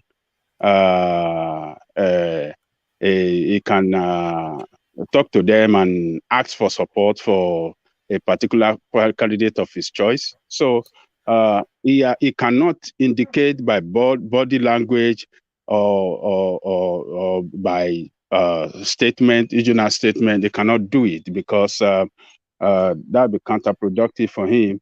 It's not going to be good for him because we don't know whether he still have interest. So he cannot do that now. But as the second in command, even though he does not have a strong political base, but he knows the power that be around the country that he can talk to and seek for their support for any candidate that he like. All right. Ajale Koko, let me bring it to you the way this Farouk character presents it. It's not really long-winded. Popular social critic and political commentator Farouk Perogi has stated that the political base of the APC national leader and former governor of Lagos State, Bola Ahmed Tinubu, has completely collapsed. Perogi, who is known for his political write-ups and opinion, made the statement on Twitter whilst reacting to the recent bitter recent bitter feud between Tinubu and current Minister of Interior and ex-Osun State Governor Rauf Aregbesola. Perogi wrote, "It appears like Tinubu's previously impregnable political base has now totally collapsed. He has lost his mystique and is now openly..." Sorry, can somebody mute? Sorry. He has lost his mystique and is now openly challenged and even mocked by previous loyalists such as Rauf Aregbesola. His inner circle is peopled by traitors who habitually leak unflattering information to the public about his health struggles, and his PR team is a crying disaster of ineptitude. Well, every beginning has an end. I think this is the end of Tinubu, but it is an embarrassing end. So the final note of Tinubu, his memory, because people remember you by your last act, will be just pea stains at the back of his agbada. So do you disagree with what that guy is saying? Because this is what is playing now. Yemi Osinbajo, he is indicating that he has the ambition to the presidency, so he has abandoned him. Ambode would love the position to stab him in the back. Rauf Adegbeshola is openly mocking him and challenging him. Fashola has not really come out to take a position. What is his name? Ngige, he is somewhat quiet. The silence of Oshomole is damning, and this guy walks a lonely journey. All of the people that he made, where are they in his moment of need? Tinubu completely, his base, political base, collapsed. That guy Womba, opinion. can I add this to Ajale Koko? Ajale Yeah. Koko, don't you think this man is forcing himself on people? I think they don't want him. I'm seeing that sign. Don't you see that?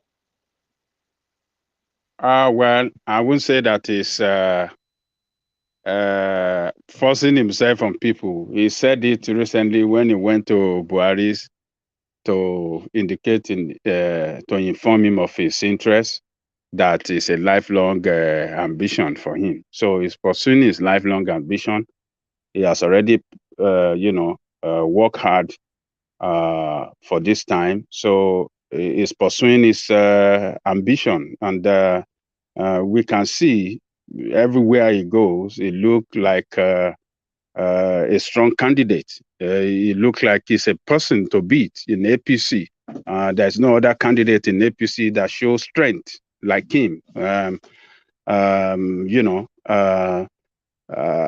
not seen any candidate in APC that show that strong, that has really positioned himself like Tinubu. That's a fact. We can see it everywhere you go. We see the crowd. We see the way they receive him. And the incident of Aregbesola, that one incident cannot be used to conclude that his political strength is dead, or he doesn't have that political strength anymore. So Osinbajo does not have the structure, except if Buhari want to support him. What do you call this guy? Fashola is in the cabinet. He cannot be jumping around with him because he's serving already. He cannot be jumping around and be shouting Tinubu. But we know that it's Tinubu boy. But Ajale Koko, he can show support, isn't it? No, he cannot. show support. He cannot. This is not the time for that yet. It's not the time because it's a serving minister, and they still have to go to Congress, through Congress, to nominate their candidate. So they have to play it little by little, so that you will not step on toe of people. You know, politicians, they know how to do their own thing. So let them keep calm, but they know who they are supporting. We know that Fashola is his boy. So but as far as I'm concerned, I don't think that his political strength is damaged. I don't think so.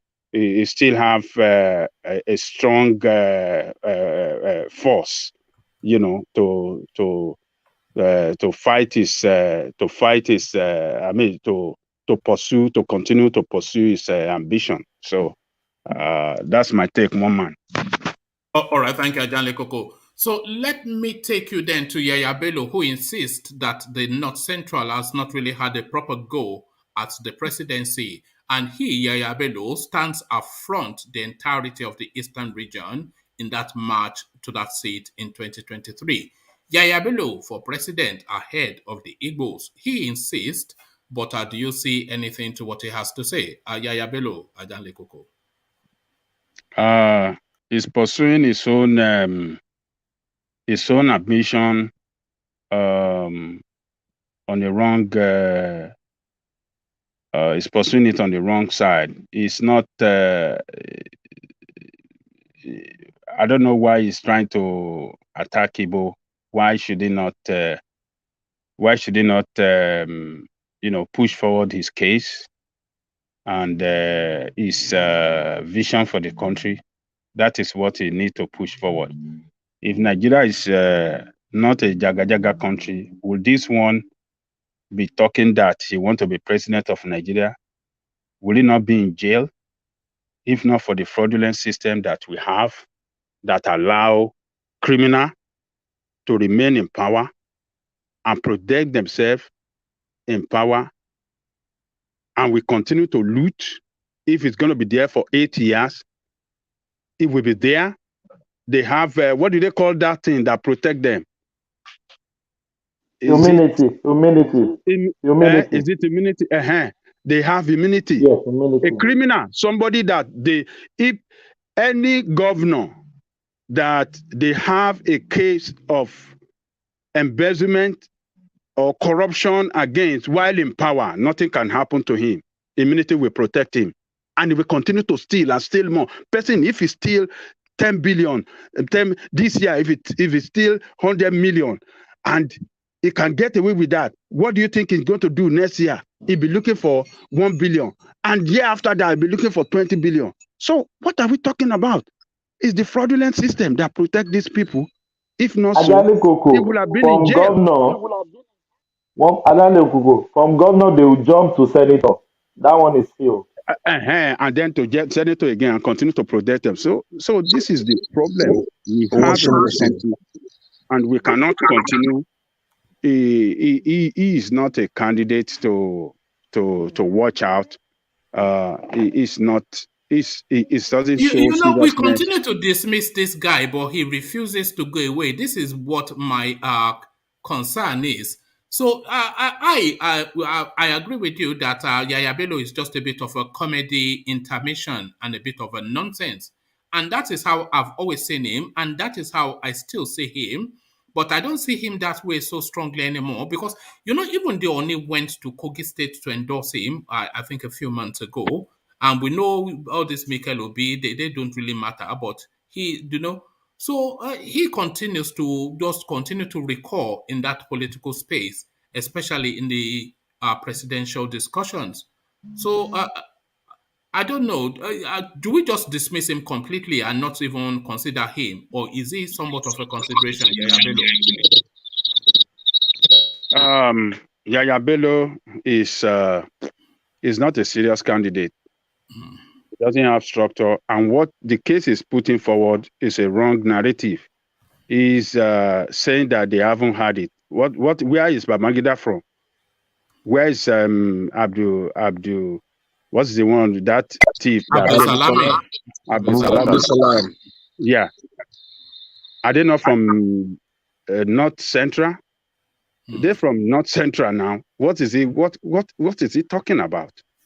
So it's to me, it's not a candidate that people should listen to. It doesn't show seriousness. It's just making noise. I believe that campaign is just using that campaign, to either to continue to steal, to loot, and to take money from donors. He's a crooked guy, and you cannot trust him. He should be in jail, and not listen to a person like that. Yeah, coming engineer. Yeah. Yeah, greetings to everyone. Ajale Kuku, when it comes to Yaya Bello, I think that guy is mentally sick and is suffering from bronchitis. Because engineer. Yeah, my brother. Dr. Engineer. Engineer. MBBS. A normal human being can't keep forcing himself, praising himself that he wants to come out as the president of the country. Remember, he still have $3 billion that he stole from the states. Which the AFCC told us that is stole, by the way. Exactly. Apart from that, he still have another 1 billion naira, I think he stole. So things like this is just that guy need help. He's not okay. I keep saying it. He's just sick. He's sick. You know, when I used to pay attention to Yaya Bello, I only used to pay attention to him for the comedy act between him and Dino Melaye. When Dino Melaye will go and drop a diss track on internet, on Instagram. That's feedback from Ajale Kuku. No, it's not from Ajale Kuku. It's from engineer. Let me just. Yeah, it's from engineer. So when they used to, is it from Ajale Koko? No. So when they used to do this track to each other, when Dino Melaye will go and do some Ajeku Uja Nioje, and then Yaya Bello will release a video of himself in the gym pumping iron. So we were that's how I see him. There's just some comedy double act with Dino Melaye. But suddenly now we are discussing him as a presidential candidate.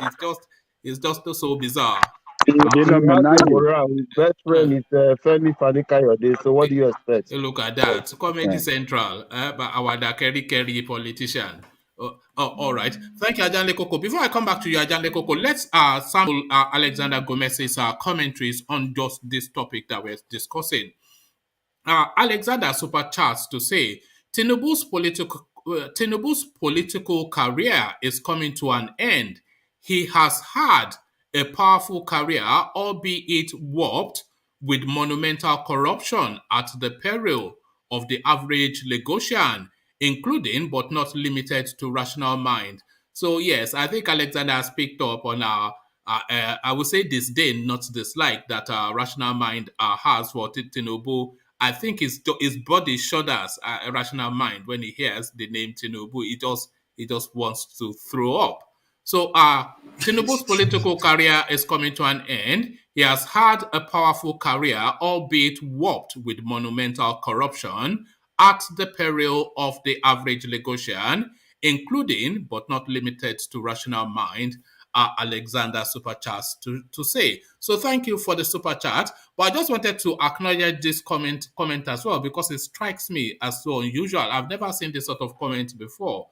Dayo Ogunleye is watching, says Dayo Ogunleye. So thank you for watching, and thank you for announcing that you are watching. So thank you. But if you have any comment on the top subject matter, say that as well. As he thumbs up. Have you thumbed up Dayo Ogunleye and have you subscribed? That is the real thing. So tell us then your next comment that you've done on the chat. There is another Edward Ogunleye. I think the whole Ogunleye family is look at that. So welcome the Ogunleye family. This is it. So make sure you are subscribed. I would say, Dayo Ogunleye, you can come up to the panel. We need people like you here. Yes. Since you can announce yourself, you can come and speak up too. Just the grandness of it. Dayo Ogunleye has arrived. Not like your template, Look at that. Lord Michael, template. One man, can I ask you a question? Can Yeah, you go on. expand the number of people on your stream yet? Is it expandable? No, it only gives room for 10. Sorry, engineer, I'm going to mute you because you are feeding back. Yeah, it only gives room for 10 people because anytime somebody is trying to come on, it's giving me notice that somebody wants to come on, so I'm clicking it off because it only gives room. Can you imagine if we had more people? The whole to contain you guys, even to contain you, rational mind is a task in itself. Never mind having more people. You and your rascally behavior. One But man, it will be like Ijagboro. you know, Ijagboro. Niti Well, Ibadan, you see. I want to say this. I saw engineer eating Soli was fighting cucumber. in the morning. Stolly is still fighting in the comment section long after the session. Because I just went to have a look to see how that session went, and I saw in the comments that Solly is still fighting somebody, even the long that guy. Oh He God! thought that guy could don't shout at me. Yeah, it's not a sensitive soul. Young people, I Abby. blame One man. Ajale Coco. Ajale Coco, I Wait. blame you, sir. You are the one Eh? that turned solid. You say you are totally into a monster, eh? Look Well, at that. wait. I And need Tony to is a advise proper engineer. gentleman. Oh. Look at that, eh? Tony is a gentleman now. All right, he's You an got to, Ajabota. You I you saw you you got know to make engineer it. eating cucumber. you know the thing with Solly is Solly he openly tells us that he smokes obvious blend, Colorado, and you know that if you smoke those things you are susceptible to paranoia, and then you are sensitive somewhat to so yeah, so I think it's Colorado, Colorado blend, eh? Amsterdam blend, right? Before you Amsterdam continue, blend, rational mind, yeah. I saw engineer eating cucumber. Engineer, I hope it's not fairly used. Lord Michael, look, Lord Michael, first and last call, Eh? What Valentine's Day can was you yesterday. now? Valentine's Day was yesterday, not today. Look at this guy. Eh? Oh my That's a good goodness. one. That's a good one, Eh? my brother. Thank you. How low can you go? Thank you. Thank you. Let's moving swiftly on to Ajanle Koko. He is a safe territory because we don't hear things like that from Ajanle Koko. But Ajanle Koko, let's hear things about this from you. Supplementary budget. Buhari's to spend 2.5 trillion naira on fuel subsidy. So 2.5 trillion naira, well in excess of $2 billion. So that's an addendum to an already over bloated budget. But that budget bloating is actually budget padding because Buhari is asking them to find the money for this supplementary addendum from the padding and is telling the National Assembly to reverse the 888 billion naira insertion that they inserted to a budget that was submitted to them. So just hand over fist looting.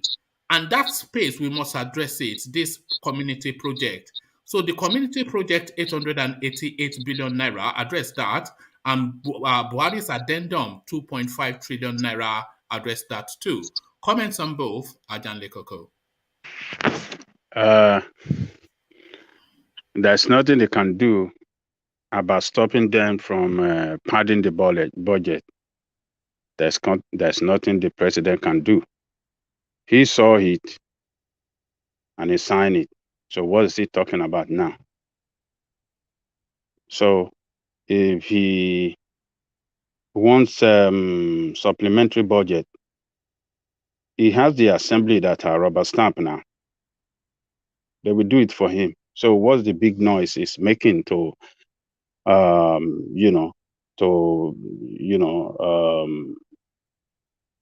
show himself as to create attention and to show that he's working. It's just when it comes to loan and taking loan, they'll inform us. All we just know is that another loan has been approved by National Assembly and nothing stopped them from taking loan. So what is going to stop him from getting supplementary budget approval from his rubber stamp APC assembly? So it's just the man that engineer and his people were calling man of integrity before he came to power. I mean, what do you want to say now, engineer? Is your man still a man of Including integrity? Ola was a Buhari voter in 2015. Oh, he has said so himself. So yeah. You told us now. You told us. One man, no cause till me and Buhari. In 2015. In 2015. Me and Buhari. Baba Akure voted for him too. Baba Akure, not Ola, sorry. Baba Akure campaigned for him too. So, Ajale Koko, sorry to interject. Yeah. See, in 2015, let's be realistic sometimes, because all of us, we give Buhari the opportunity to come into power. Yeah. If you could remember, he went to Yoruba land and he was dressing in a Yoruba dress, People are Agbada and Fila Beti Aja. Yeah, exactly. So he went to Igbo land, the same thing. So I think it's an eye-opening to every Nigerians now. They even gave him Okechukwu in Igbo land. Imagine that. Engineer, you're very right. You're very right, engineer. You're very right that most of all of us voted for Buhari. So because anybody that was a teenager in the 80s will vote for Buhari. Because against him to the last result. But we didn't know that they would turn out to be like this. You voted for Buhari, not me. You voted for Buhari. See, I made my statement that time that someone that left power, you could not touch any improvement to his life. That was even say Western Germany since how many years?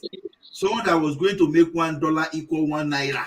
Someone that was saying, so who is subsidizing who that did not even know what is going happening. So I never voted for Buhari. Say I, Tony, voted for Buhari. Don't include me. All right. But so back to the supplementary budget, Ajande Koko. But this budget, this language of resignation that we seem to adopt, I'm not sure that I share it or I buy it or I accept it. The National Assembly has no constitutional base or reason in logic or balance to insert anything into a budget that has been presented to them, only to peruse, interrogate, and sign off. So that is just the totality of their requirement in terms of the Nigerian budget in the National Assembly is to interrogate the budget and sign it. What is this insertion? When in excess of ₦1 trillion, which is in excess of $1 billion, inserted into an executive budget under the catchment loose, ambiguous term community project.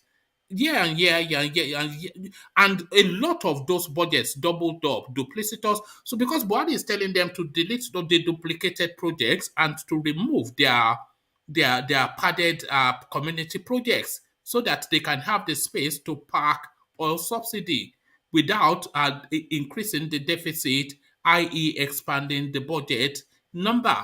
I mean, Ajande Koko, man, we cannot surrender to this now because I'm hearing the language of surrender and I'm not sharing that. I'm not putting my hands up to accept that the National Assembly can insert into the budget. Your National Assembly is not representing your interests. They represent their self-interest and the interests of their family. The president himself does not represent your interests. The president signed that padded budget. He signed it. Even when he's making his speech, when signing, he said there are a lot of things that is not achievable in that budget, but he went ahead and signed it. So what are we talking about? So one man, this is a fraudulent-based country. Everything, the political structure,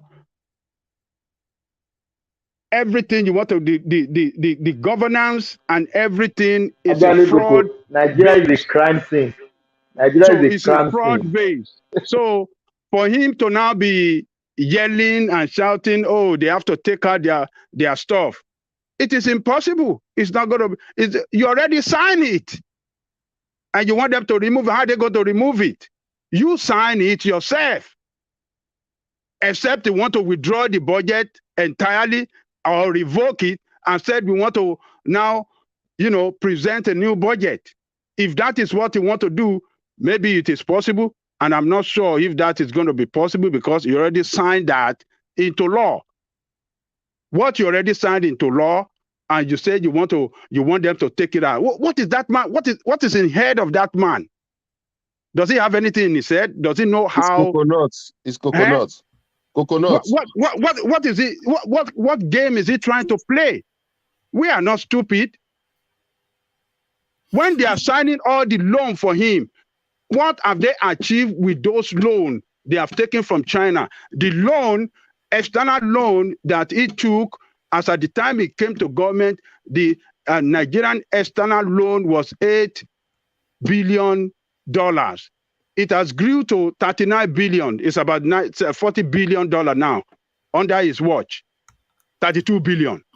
But what even, have you seen that he has done? with all of that, Buhari legitimately, he can borrow money on behalf of the country.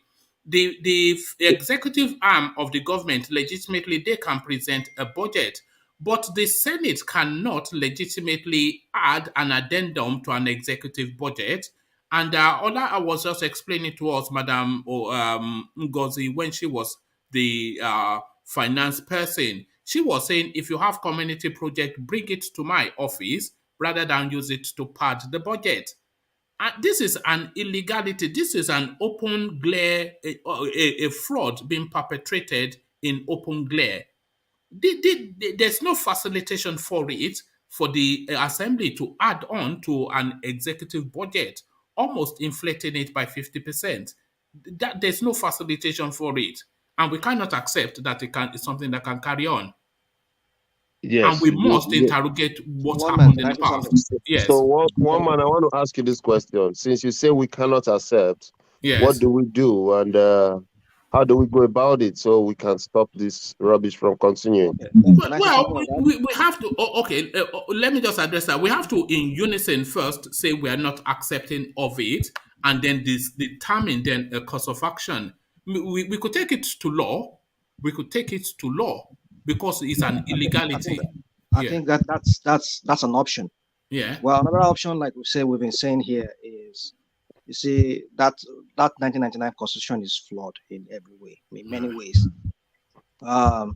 You see, what the National Assembly is doing, it's just something we can just describe as a real big, huge scam and fraud.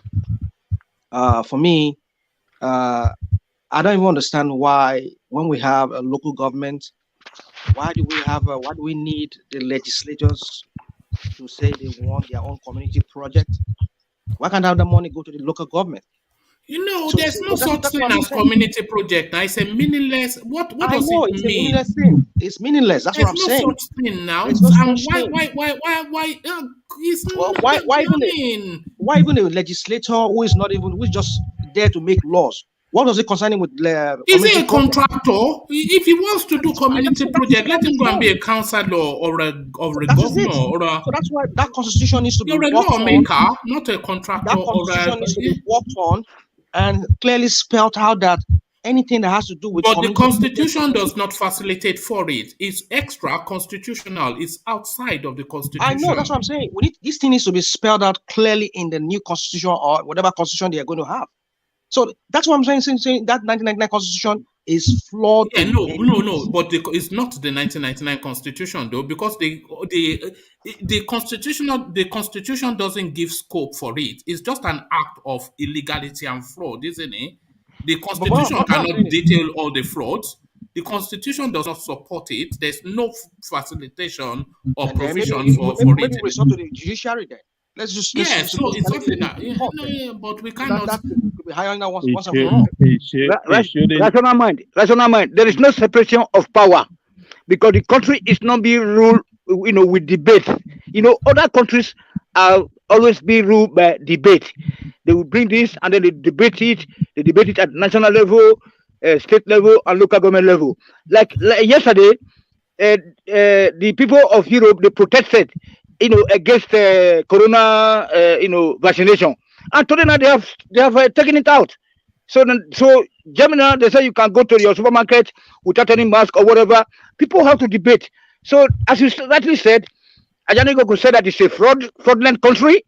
Then Soli said that it is a crime scene, and now you tell me now that nothing can happen. So we must look for an alternative. Okay, I have a suggestion. As far as I'm concerned, I put the whole blame on the president. You are the one that presented the budget, and they returned it to you with, padded up. You have the right to reject it. No, he has the right. No, Ajande Koko. We have to speak to political expediency as well. So we have to speak to political expediency because the president does have the right to reject it. But then if the president rejects it, they can stagnate that budget. They can make it difficult to approve all the laws that he needs to carry out his projects.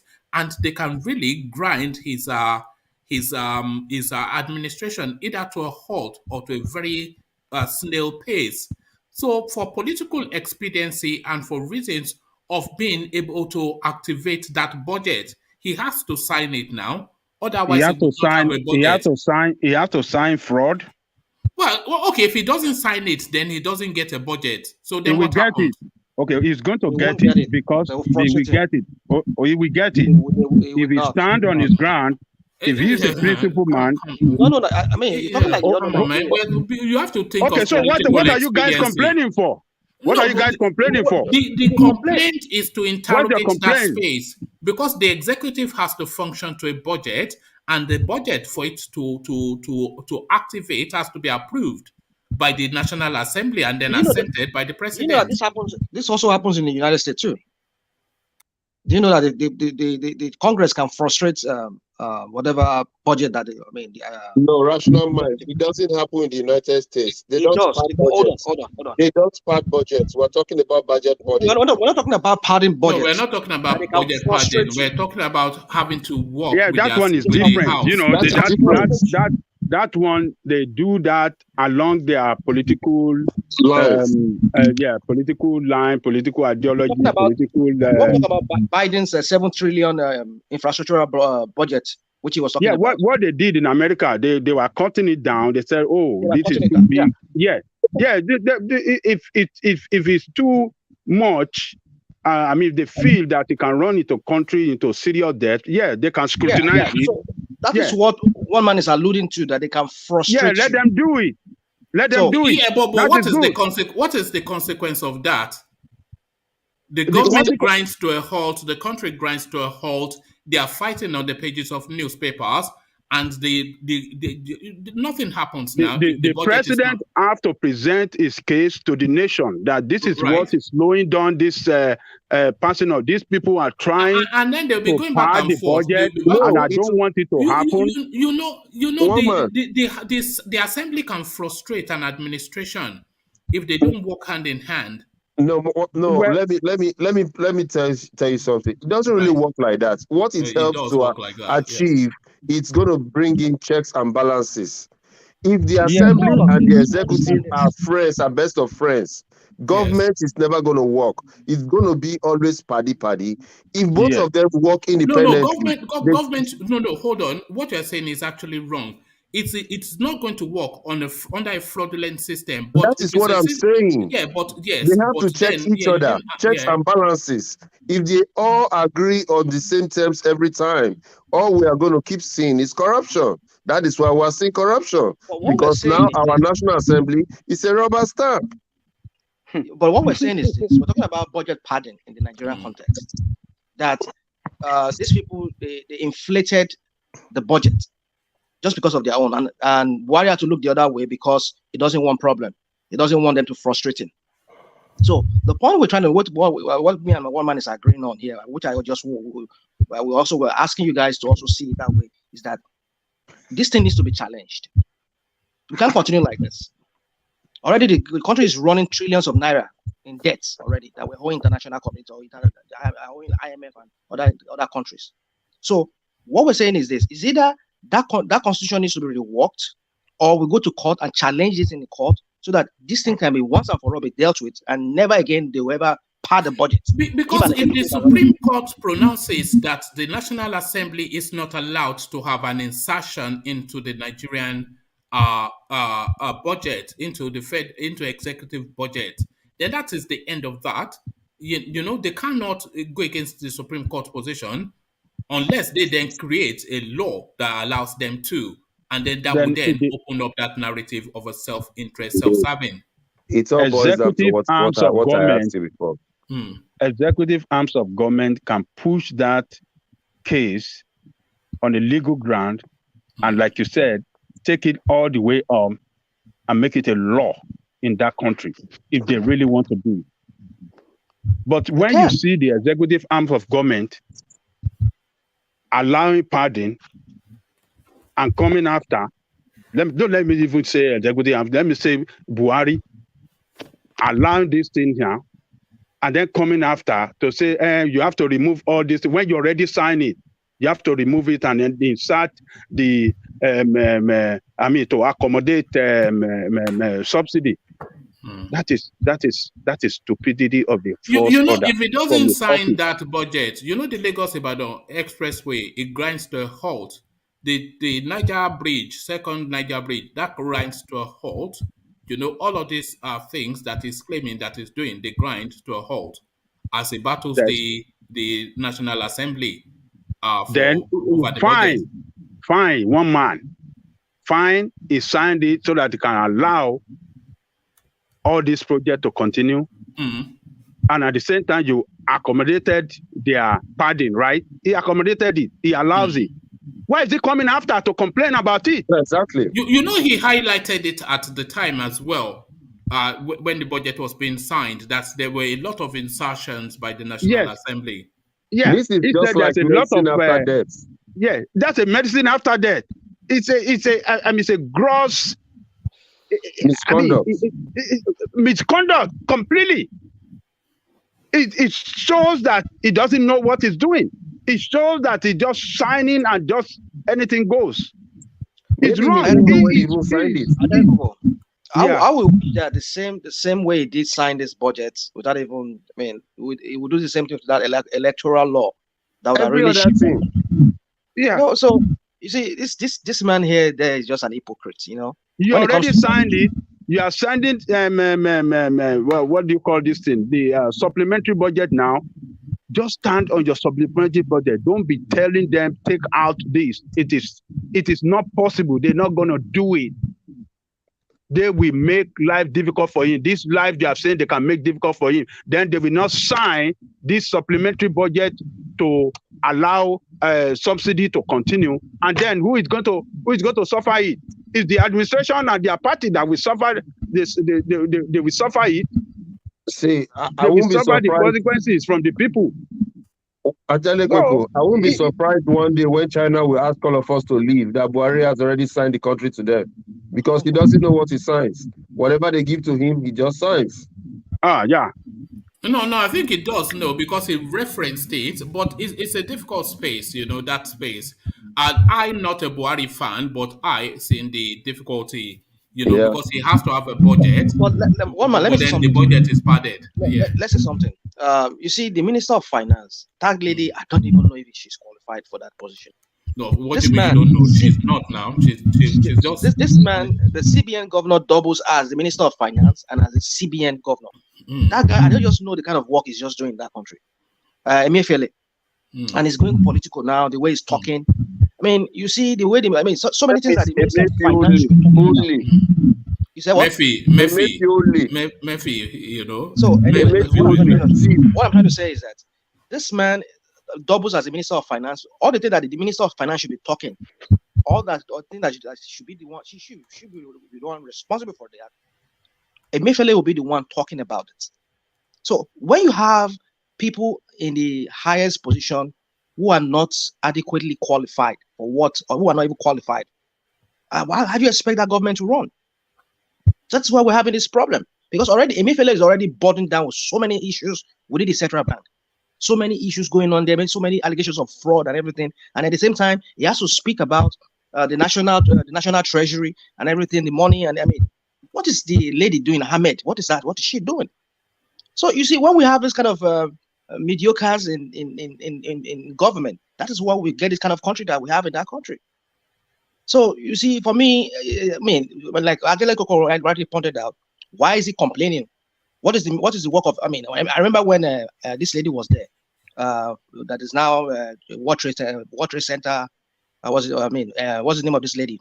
Thank you very much. That lady is always proactive. You hardly even hear the voice of Soludo back then. So when Soludo just speaks, he only speak about the banking industry, the banking sector.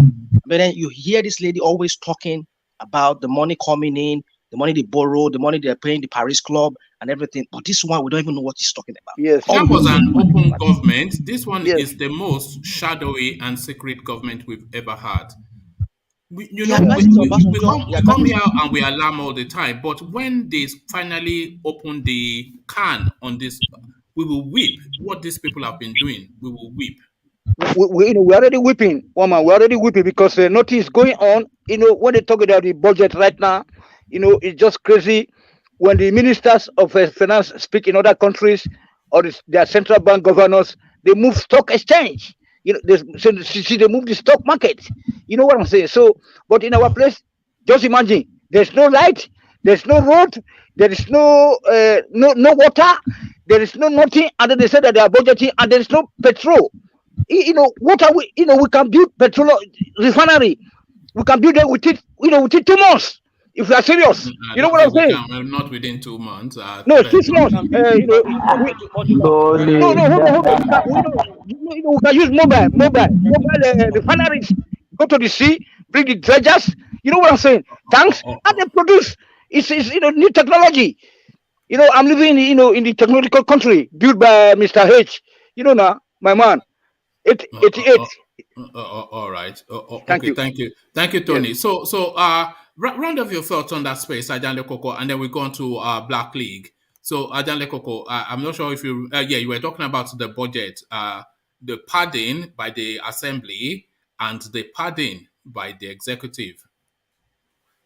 So the padding is already done. The budget already signed. Nothing can be done about it. All issue asked for is the supplementary budget approval, and then we move on. The debt will continue to pile up, and petroleum subsidy, whether we like it or not, it will continue, but it's unsustainable. We cannot sustain that subsidy that we are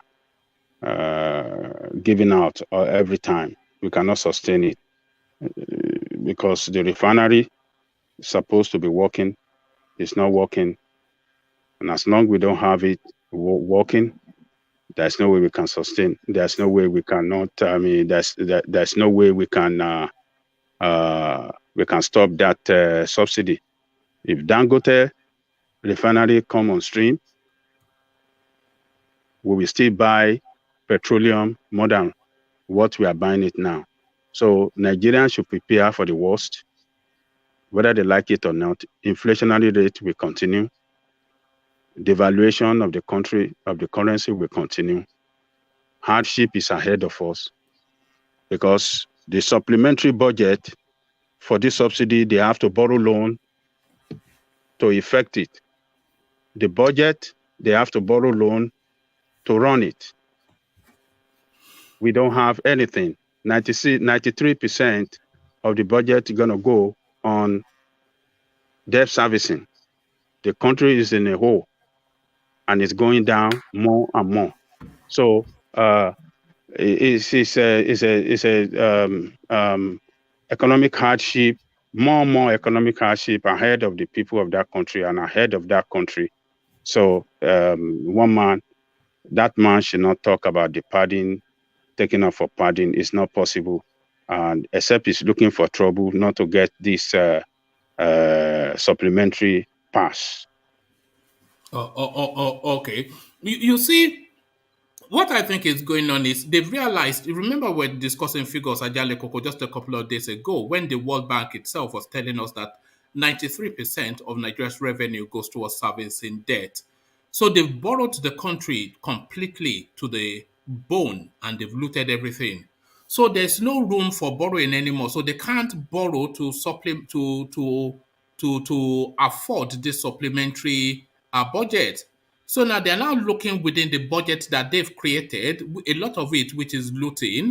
So they're now asking essentially to give some of the monies looted in the budget back so that they can implement a budget. That is essentially how it reads to me. Well, to me, I think they can still borrow if they want to borrow. The only thing they have to do is to take some extreme measure that will put pain on people in order for them to save money so that they can continue to pay the loan. Yeah, they have to. Yes. One of it is the removal Sorry, of the mute yourself, rational mind, because your system is woofing a lot. Yeah. Really? Wow.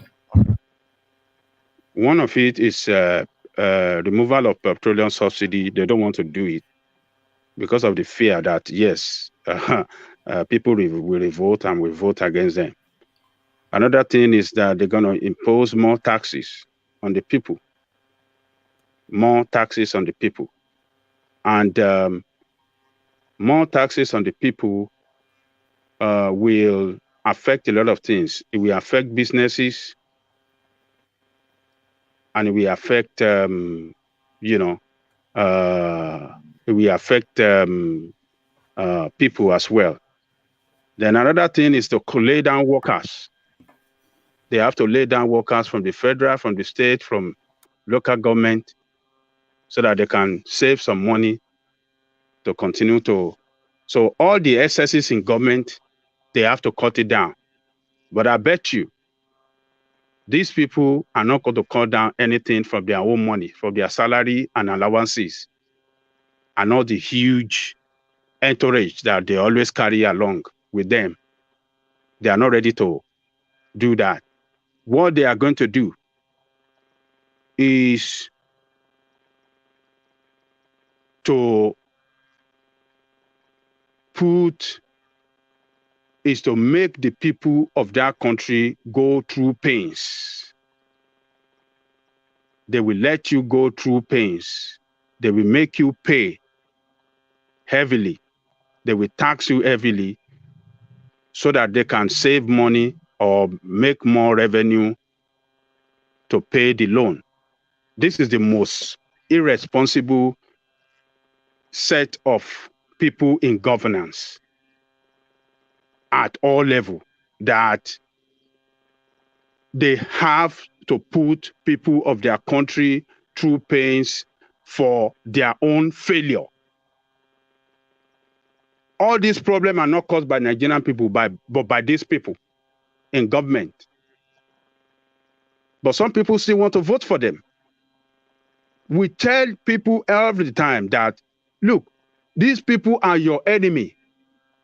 They are signing you to death by this loan they are taking every day. And loan, you have to pay back your loan, whether you like it or not. Whether through your nose or through enemies, they have to take it. So it's you people that will pay for this loan. They will put some pains on you for them to pay back that loan that they took and looted. So one man is a sad situation until the people have to come to their senses and kick these people out of power. They are not going to stop. They will put the people through pains for their own failure. It's we, the people, that we pay for this loan, either we like it or not. You will lose your job. You will pay high. Right now in Nigeria, it is 55% when you run business. Like all those corporate, they pay like 55%. They pay corporate tax, they pay VAT, they pay withholding tax, and with some other taxes, everything will amount to like 55%.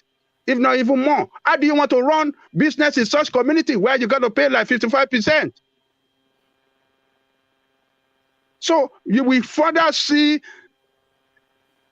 foreign investors moving out of that country, because the more you lose the value of your currency, the more your economy remain unattractive for business,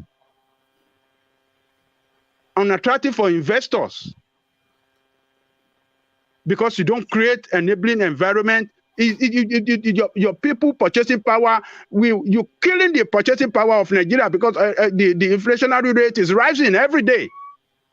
It's rising to the sky.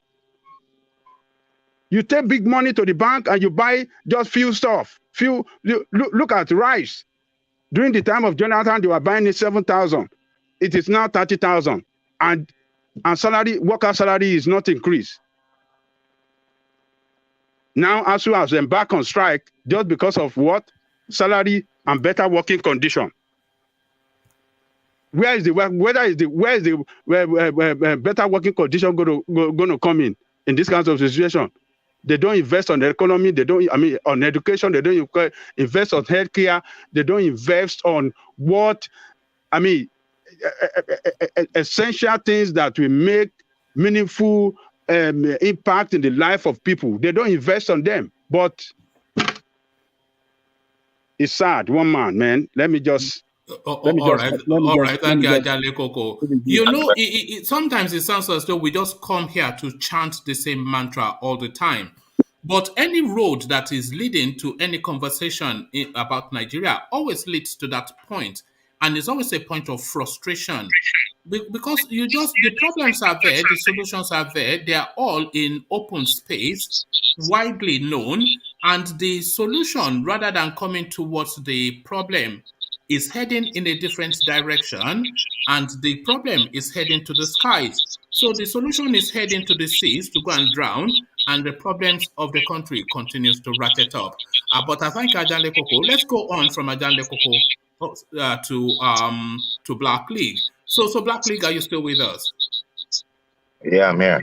Oh, good to have you, Black League. So sorry, hold on. So good to have you, Black League. So this seems to be something that has been building up, and we are all forming that thought in our head.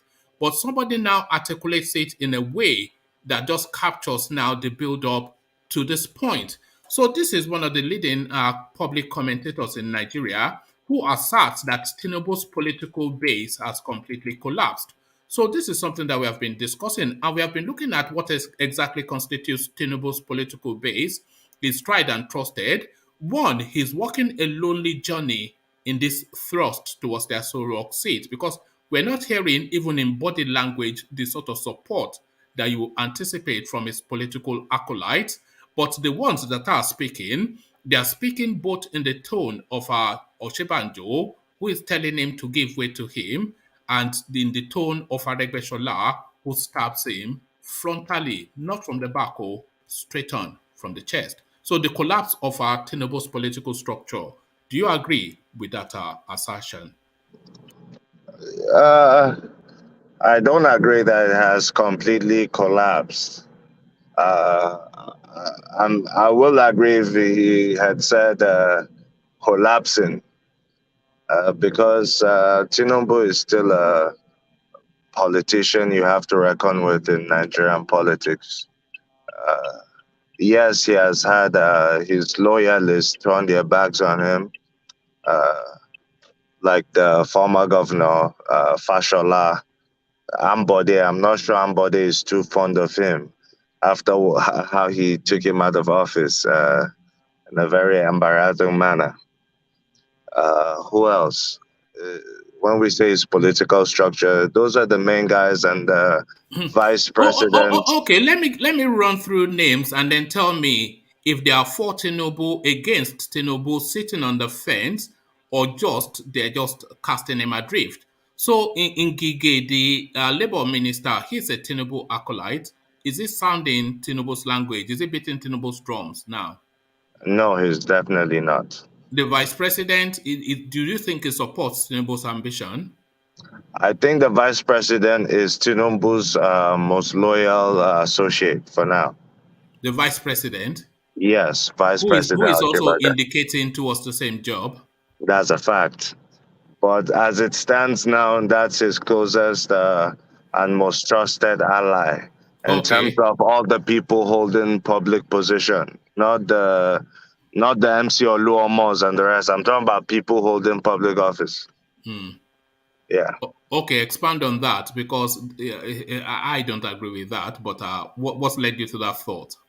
Yeah, because all the names you called and the names you're going to call, I bet you will call Fayemi of Ekiti, Yes.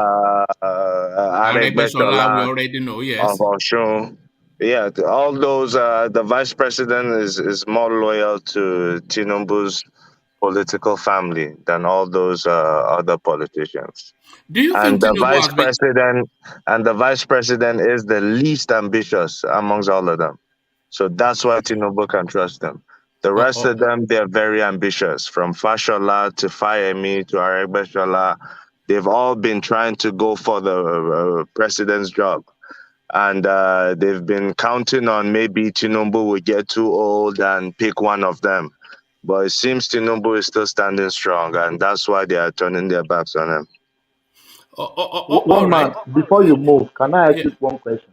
Go on. Do you think it's Oshibajo that is pushing this presidential ambition or people pushing behind him, want I think him? I think it is Oshibanjo that is pushing Are you, his do you president. think so? I Do you do. think so? Absolutely. No question in my mind about that. For my opinion, I thought maybe it's people that is pushing him. Hmm. Oshibajo will not go against Tinubu in any way. Right. One man. That is my opinion. You have Mm, yours. Thank mm, you. mm. I think it's because the window opens for Shibanjo and it's a once in a lifetime opportunity. He has to go for it and he is going for it. And we see him campaigning subtly with body language, with his acolytes, with his groups, who is sending round the spaces. They went to see Babangida to discuss Oshibanjo's presidential ambitions. Who will facilitate for that? Why would Babangida accommodate a group coming to talk to him But about did you see Oshibanjo's Oshibajo ambition? there?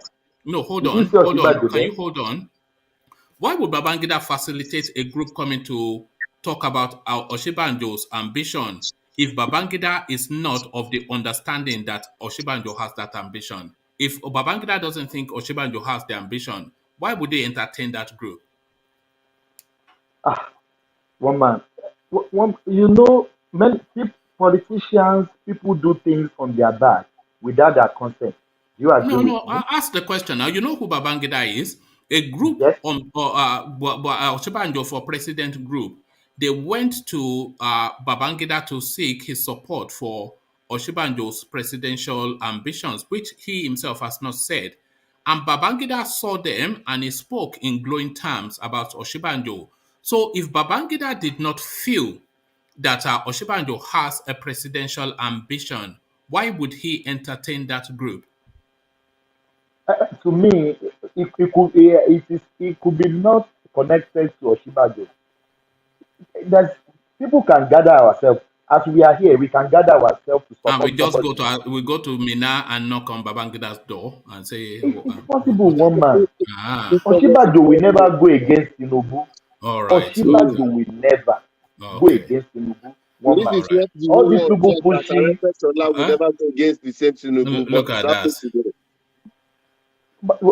that is Osinbajo is your not only opinion. going, it will not only will he go against Tinubu, he is going against Tinubu. He's campaigning just subtly but as aggressively as Tinubu now. What do you think he's doing? All these things But that he's where doing. do you see all this campaigning you are talking about? All right, okay. All right.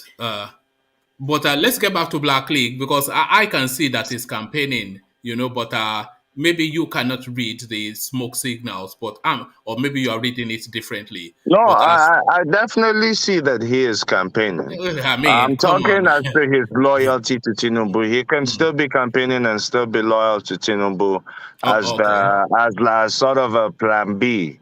In case they push Tinubu out saying he's too old or whatever, they put out an intellectual like Oshibajo, but it's the same political family. I don't think he's gonna drift away from that political family soon. But you know the one thing that a lot of people are recoiling from for as far as Tinubu is concerned, it's not really the corruption narrative, because a lot of people are surrendered that whoever rules Nigeria is going to be a corrupt person. You know what people are recoiling from is just his health, especially just off the back of the Buhari experience. So it is his health that is going to be the determinant factor. And what I think Tinubu is doing, because he's now in Sokoto, walking like about several meters to go and meet the Sultan. When he was in Abeokuta, we saw him prostrate to the Obas. So he is by demonstration showing that he has sufficient enough physicality to debunk all these narratives about his health. So we're seeing him playing it out in video form, in actual real life scene, that he's physically able to the level that you expect is a man of his age to be physically able. So I think that health area is where he's addressing frontally. Yes, did you see the clip of his recent clip in Sokoto? Yes, I saw it. I think I played it on this platform. Yeah.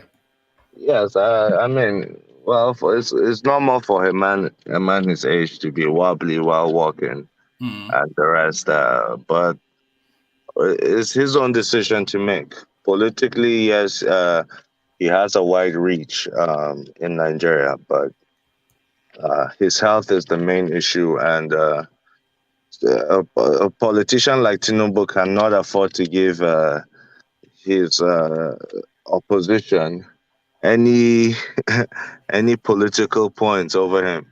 So I think his health will be something that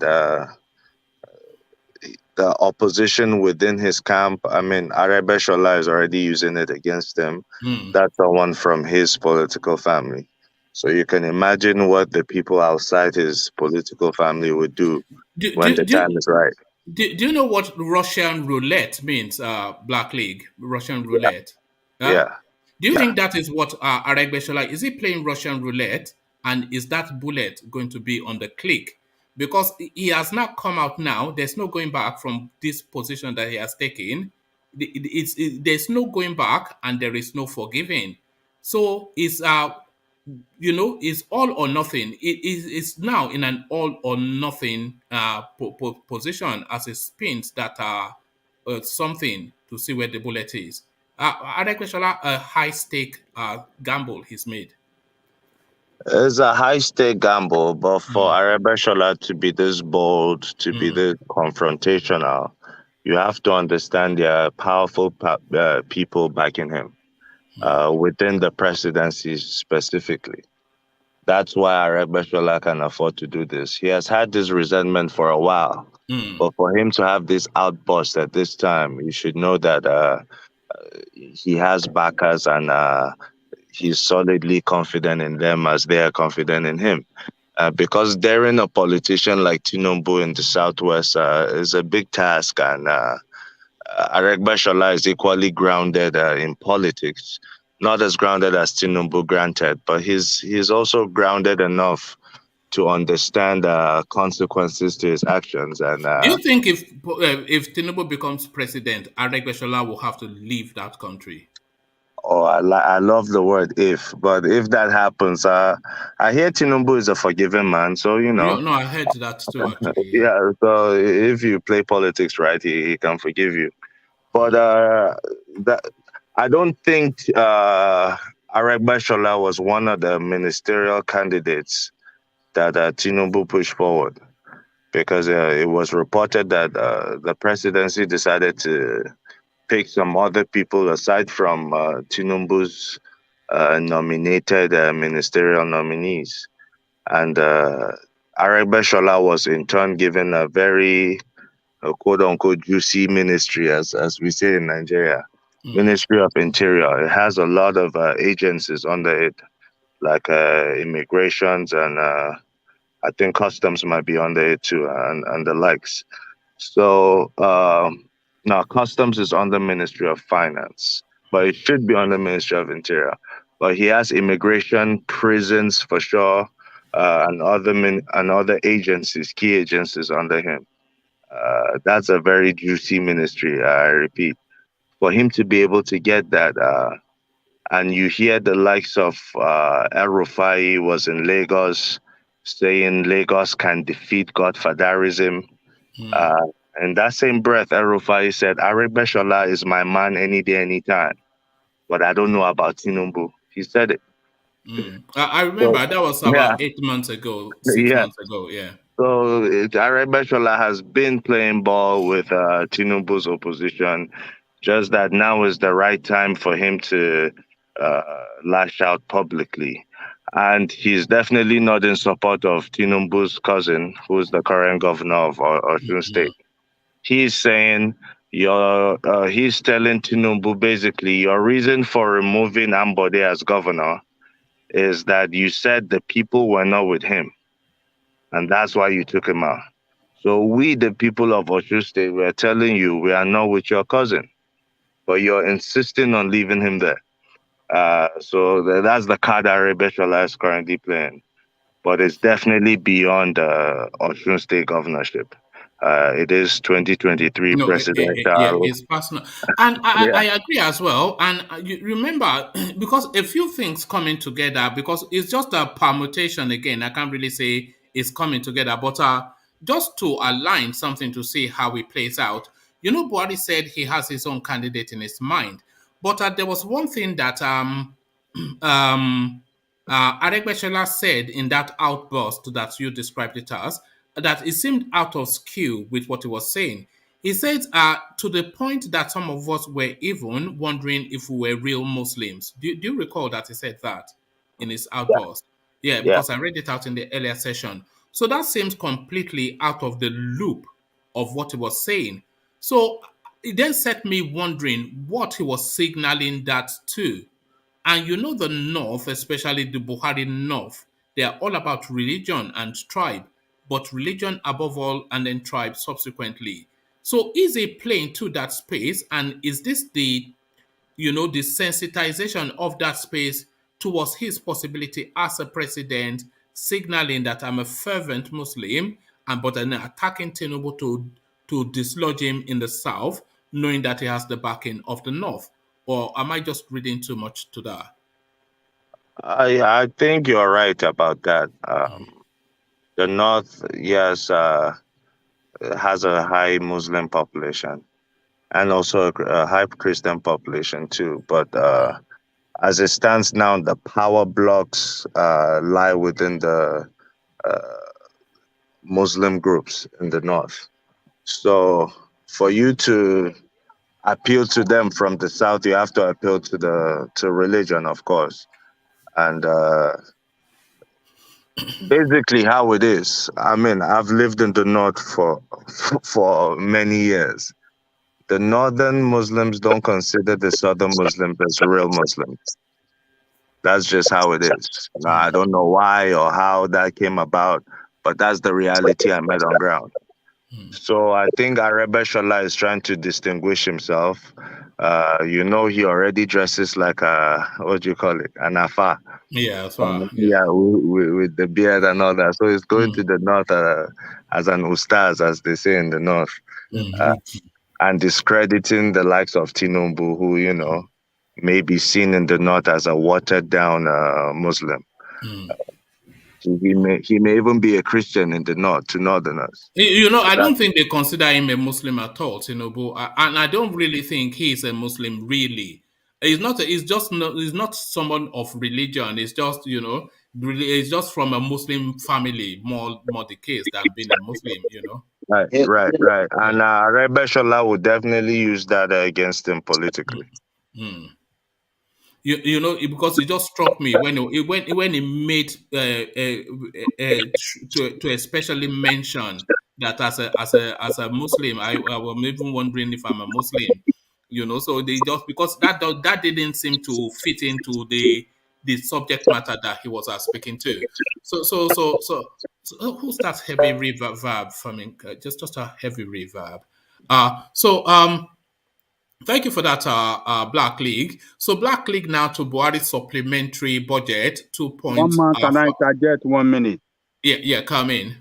I want you to know that in Osun State, they have a large Muslim populace there, particularly in Oshogbo and Ede, and that is where they normally get huge vote from. So it might be appealing to the people in that area as well, not necessarily the north. No, but that area is not in play now. He's speaking to a national space. Or why would he be speaking to them when they already belong to him? Let me tell you one thing about Aregbesola. Aregbesola is an affair. So there's no time that he will campaign that he will not infuse that religious donation in his campaign. If you have watched his previous campaign before, even when he was in Lagos, it's an Islamic preacher. So he used to come to, what is the name of this Islamic center in Lagos, to give sermons and stuff. He's an Islamic scholar. So don't read it that he's trying to play to the north or trying to tell the northern for All right, let's hear from you, Rational Mind. But we're still having that woofing sound, but let's hear from you. You still hearing the woofing sound? Is it still? Yes. I think others can confirm that, but carry on, yeah. All right, so you see, for me, that speculation that is maybe trying to see if they will consider him for president by appealing to religion. I think that, well, we can speculate to that too, but for me, I think what his aim is to control the structure in Osun State.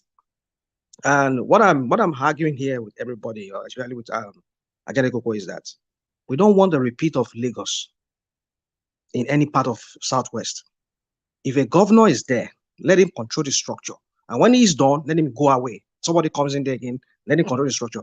What this guy wants to do in Osun State is he wants to be like another Tinubu in Osun State. We don't want that. We don't want that happening this way. All right. I think we spent a good half an hour on that. But Ajay Koko has a different view.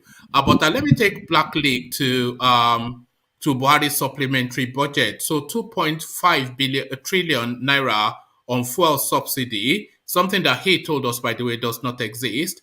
But then, in addition, 888 billion naira padded our community projects. So the country just hemorrhaging money just on absolutely nothing that we can point our fingers to.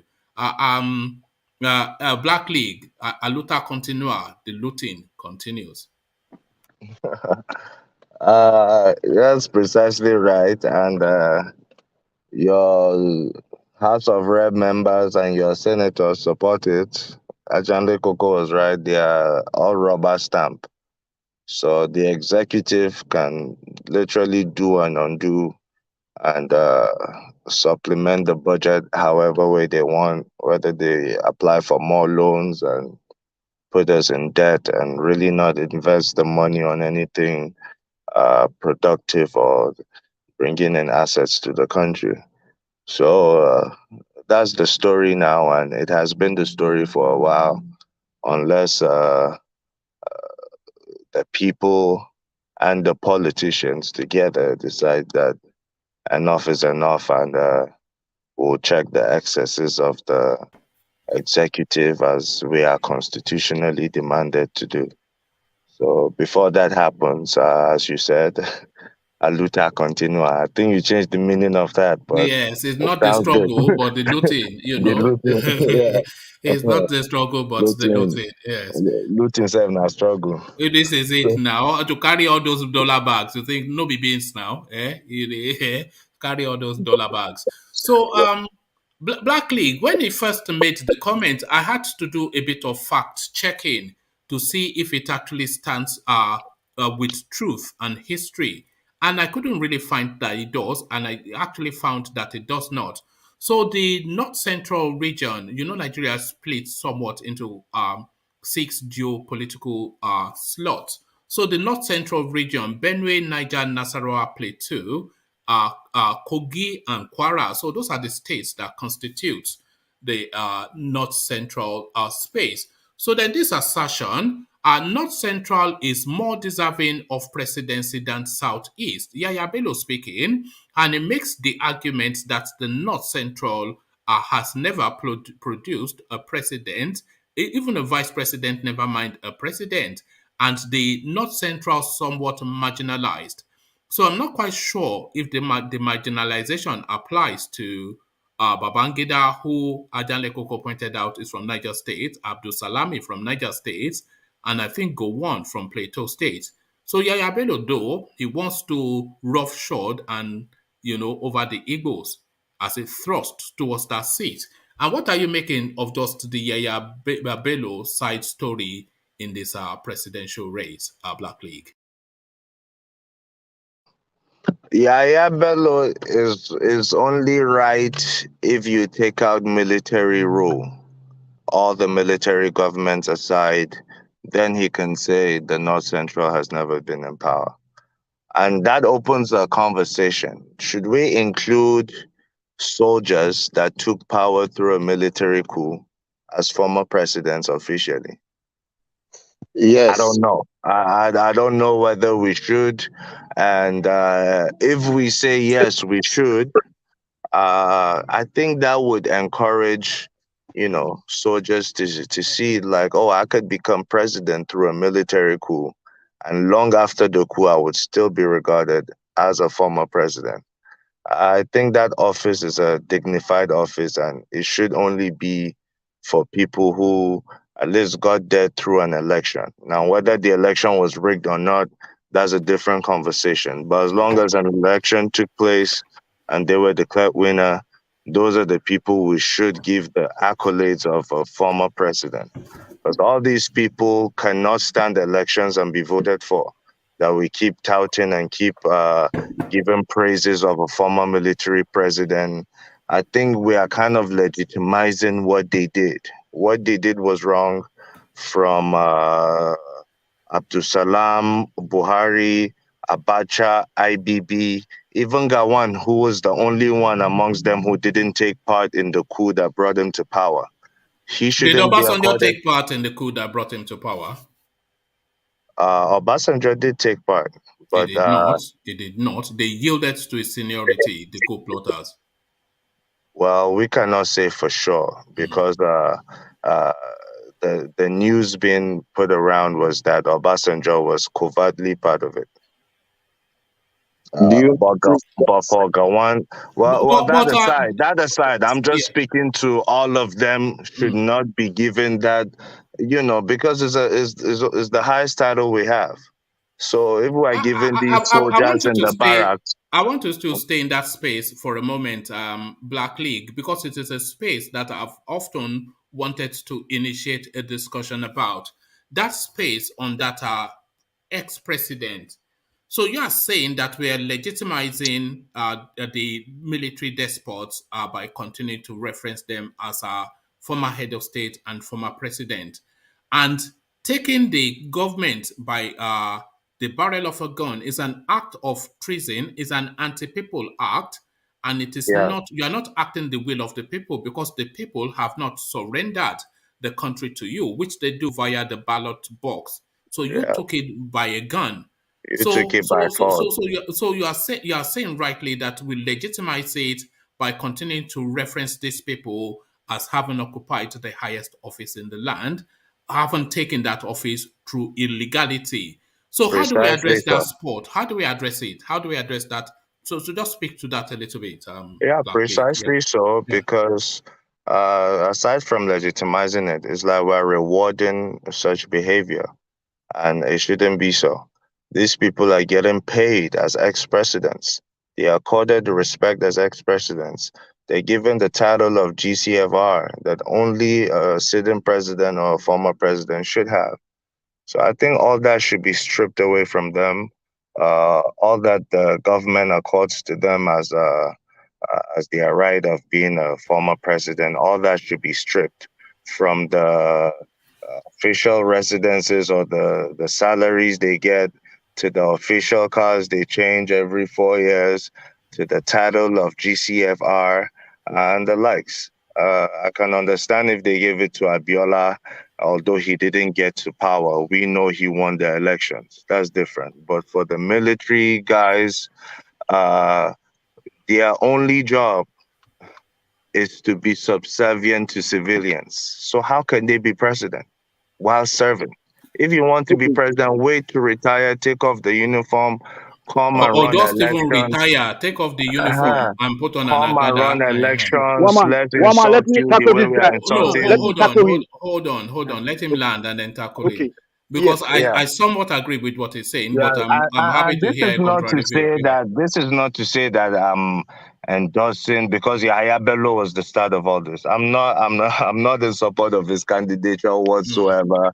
No, I'm Whether still going North to take you there Central, because you sound as though yeah. you are, but No, no, no, no. That's I why like, I'm yeah. trying to clarify it, because it may sound like I am, because I'm just speaking specifically to military, because I've always had this in mind. Today, you just brought it up incidentally. Uh, but I'm not in support of Yaya Bello even coming out. He doesn't have a track record.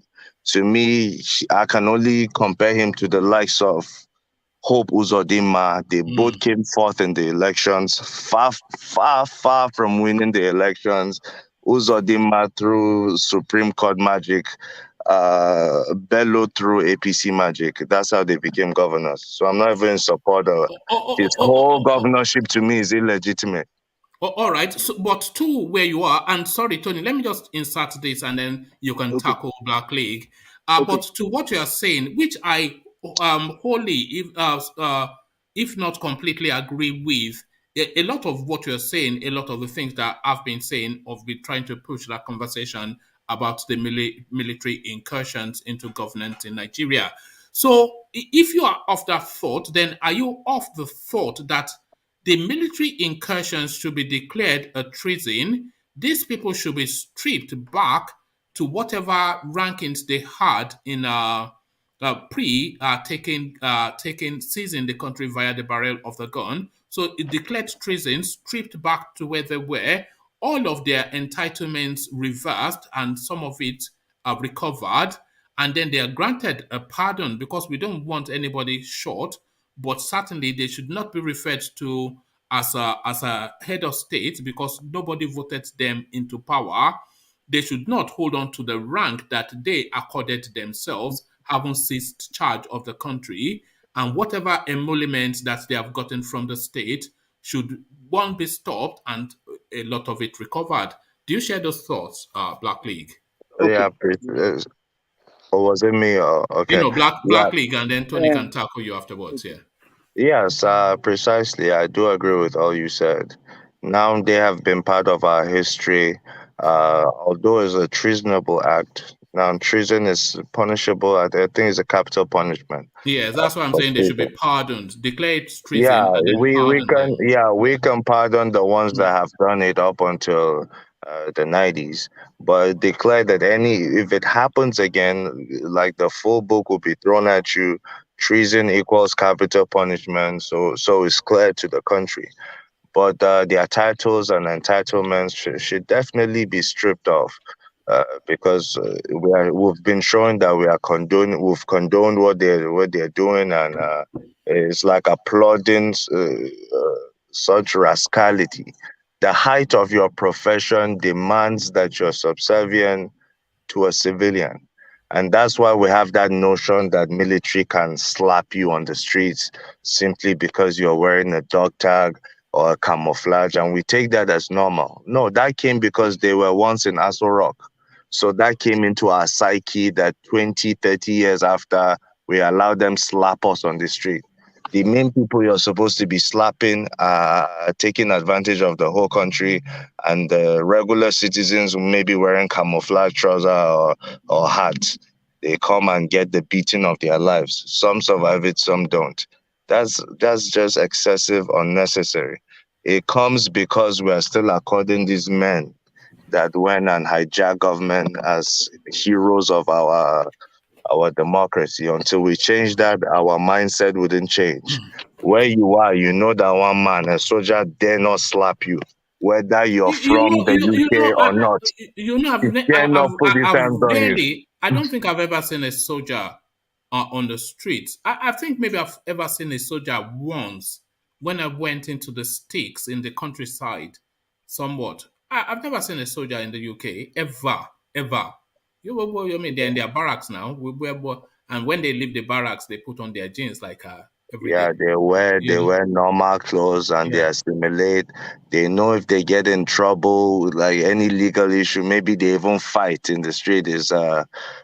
They consider their hands lethal weapons. So in court, it will just be like they used a gun on somebody. So they dare not even raise their hand on you. They are the friendliest people you ever encounter. But come to Nigeria and smile the wrong way at one of these cadets that is not even an officer yet, he will come down and him and his boys would relieve their anger on you. And we see that as normal. So I think it has to change by us stripping all the entitlements from these former military men that are our heroes. Yes, we pardon them for what they did, but we cannot keep applauding what they did at the same time. All right. I think Tony wants to pull you up on something you said. So, Tony, you said, hold on. You said you want to pull it. I want to tackle him. Yeah, okay, go on then. But without a fight, hello, my brother from the north. How are you, sir? Mr. Blackley. Right there, right. Yeah, Mr. BL. You know, say, when we have northerners on this platform, we're always very careful whether they are very friendly with us or whatever. Because you know that it is always too late when the head is already off. The damage has been done by these people. You cannot strip them of this, see the titles or whatever. They were president, and that is the plain fact. You know what I'm saying? That is, they were president, and then they should be regarded as ex-president and nothing more, nothing less. So, because when you guys come to speak here, you always try to paint this thing like sweet mouth. You know that last time when Jonathan was trying to run for this president for the second time, the Northerners were shouting, no, it's a zoning system, it's zoning. But now they are now saying, no, anybody can run for the country, we don't need zoning. That's why we have to be very careful when the Northerners come here to speak. How can you say that people that are getting money, building houses with the pension money or whatever, buying cars, and the people are running to now, whoever want to be a president is running to these idiots, and they say that we should strip them of their title and the entitlements. It's not possible. So that is very, very. It's a Konima and Wayo people speaking. The Northerners, whether you are a Christian, you are a Muslim, you are the same thing. Okay, right on. No cover up. This was ex-president. They have eaten our money. So Tony, I don't quite get your point. So you're saying we should not strip them of it and keep giving them the accolades and the entitlements of former presidents? Yeah, because you are trying to play a game. You are trying to play a Northern game here. You know what I'm saying? Even though you are very close to us. Yeah. I mean, point it out to me, because I'm not aware of the Northern game. I personally think what I'm saying, is more or less common sense. When you have the Constitution and you have the duties of a soldier. Who gave us the Constitution? Is it not these guys? So I'm asking now, is your argument that we should keep those titles in place and let them be. They'll be ruling the country, so we must regard them as ex-presidents.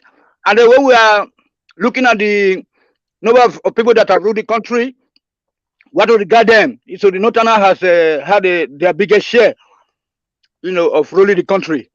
And not leading the country, they rule the country aground. You know what I'm saying?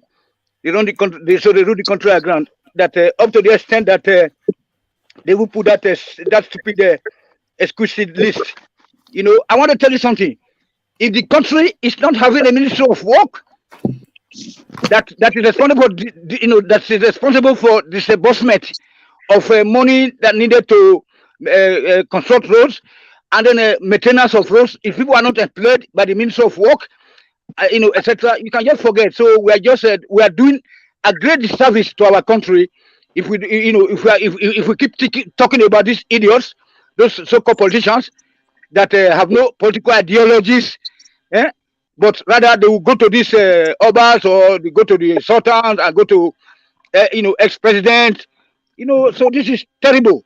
The politicians have to be with the grassroots. They should go to town hall meetings and say, okay, I want to come into play. I want to be a president. I want to be your councillor or whatever. You go to the grassroots. You go to town hall meetings in the villages. So not go to those those criminals. And then you are now here to now make a case for the northerners that they have not had enough of them. Even though one man told you that Yakubu Gowon, Absalam, and Babangida soldier for the North Central. Okay, right on, sir. Okay, okay. Blackley, before you continue, please let me just throw this in. With your proposal, how do you think we should go about it? Like try to asking me? No, You're asking me? I'm talking to Blackley, please. Thank you. Well, it's not us that will go about it. It's up to the National Assembly because they, as I said, can do and undo. They are in charge of making laws and amending laws. So if they make a law that all those former, quote unquote, former presidents should not be accorded that title of a former president, then it stands that day they pass it. But any developed country or any developing country would not really put a sitting, serving army officer or a military officer as their president. That will save the time. That will save the time. Let me help you to answer the question. Just ask. Let me finish now. Let me finish. No, you cannot finish. I get you already. I get you already. Because Aizon was asking you what is the way out. So you now refer us to National Assembly, which is, as far as I'm concerned, and like most of the guys here, the National Assembly does not exist. You have been listening to the discussion so far that these people are rubber stamp. You know what I'm saying? So, and then I don't go to call them a fraudulent country. Who type of National Assembly? I understand your point before you even started speaking. Let's break the country up. Oduduwa go their way. No. I've not go their way. I understand your point. And it's not me holding that country together, Tony. Trust me, I have nothing to do with that. So I think you're giving me way too much credit than I deserve, first of all. I have nothing to do with this. As you just they hate me for my head, just they swear. You hold the country, you did this. I say, I wish I hold that country. I wish. That's one. So, but I understand your drift. Odudu, I don't even know where you belong. Is there Odudu? I'm Oduduwa. Okay. The capital will be in Odo State. In Edo State. No, Ondo State, because it's central. It's the center of the country. Okay. So I hope the I hope the states. I hope the strength of Oduduwa, your empire, would agree that Ondo will be the capital. But I wish you luck. I have nothing to do with that. All I'm telling you is the country you live in right now, Germany, would not accord any respect to any military officer that attempts to take over government. That would be a treasonable act, and it will be dealt with accordingly. No wonder you think we're a zoo. You always come here to say we are monkeys, we are this, we are that. So you want us to keep operating like monkeys, and I'm saying no. We understand that we have humans in that country too, just like we have monkeys. We are monkeys when a set of people are ruling the country. You see, without equity. You know what I'm saying? You see, with nepotism. That's what we call monkeys. So, but when the country, But then what do you suggest we do? I already know the answer. I don't even know why I'm asking. Break the country. Okay, so then how do we go about breaking the country? no, I mean, like you are now speaking like my brother. Look, hold on. You are now speaking like I know all the senators from your state. None of them are in support of what you're saying. So I think you should start by reaching out to those people, I want to all tell you the one rep thing. members. Let me tell you one thing before I stop now. You know, the not, Your the not. governor Hold on. Obaseki, your No, governor Obaseki is a thief. hasn't even inaugurated State House of Assembly. There are only 7 No, or 11 local members government, no there. nothing. No local government. Germany, no Exactly. nothing. I He's a understand thief. your politics very well in Edo State. So when you come here sometimes, life they catch me. Yeah, let me tell the solution now. The solution is this. So no support for these people because like Ajani Koko's preaching, like we should try to vote for the other party. The other party will never exist, and then the vote will never count. So the best thing to do is to see how so we can just negotiate. Negotiate. Now, break the country. Say it. We go to Instead of saying 1963 constitution. 1963 constitution. Now, Tony, wait. Are all those alternative parties going to present candidates for the National Assembly, for the O seat at the Senate and the O seat at the National Assembly? How do you stop that? Do they have do they have capacity for that? Ola, I get you. Look, the system is not in existence. So the problem is that those people that have tried to go there now, they are going to make some money. They are going to pay heavily. That's why the system has been corrupted. The system can never work. So whoever goes there will never do the good work. Like Obaseki, he went to the north after winning the governorship election. He went to Shomole again and they tried to befriend them. So that's what we're talking about.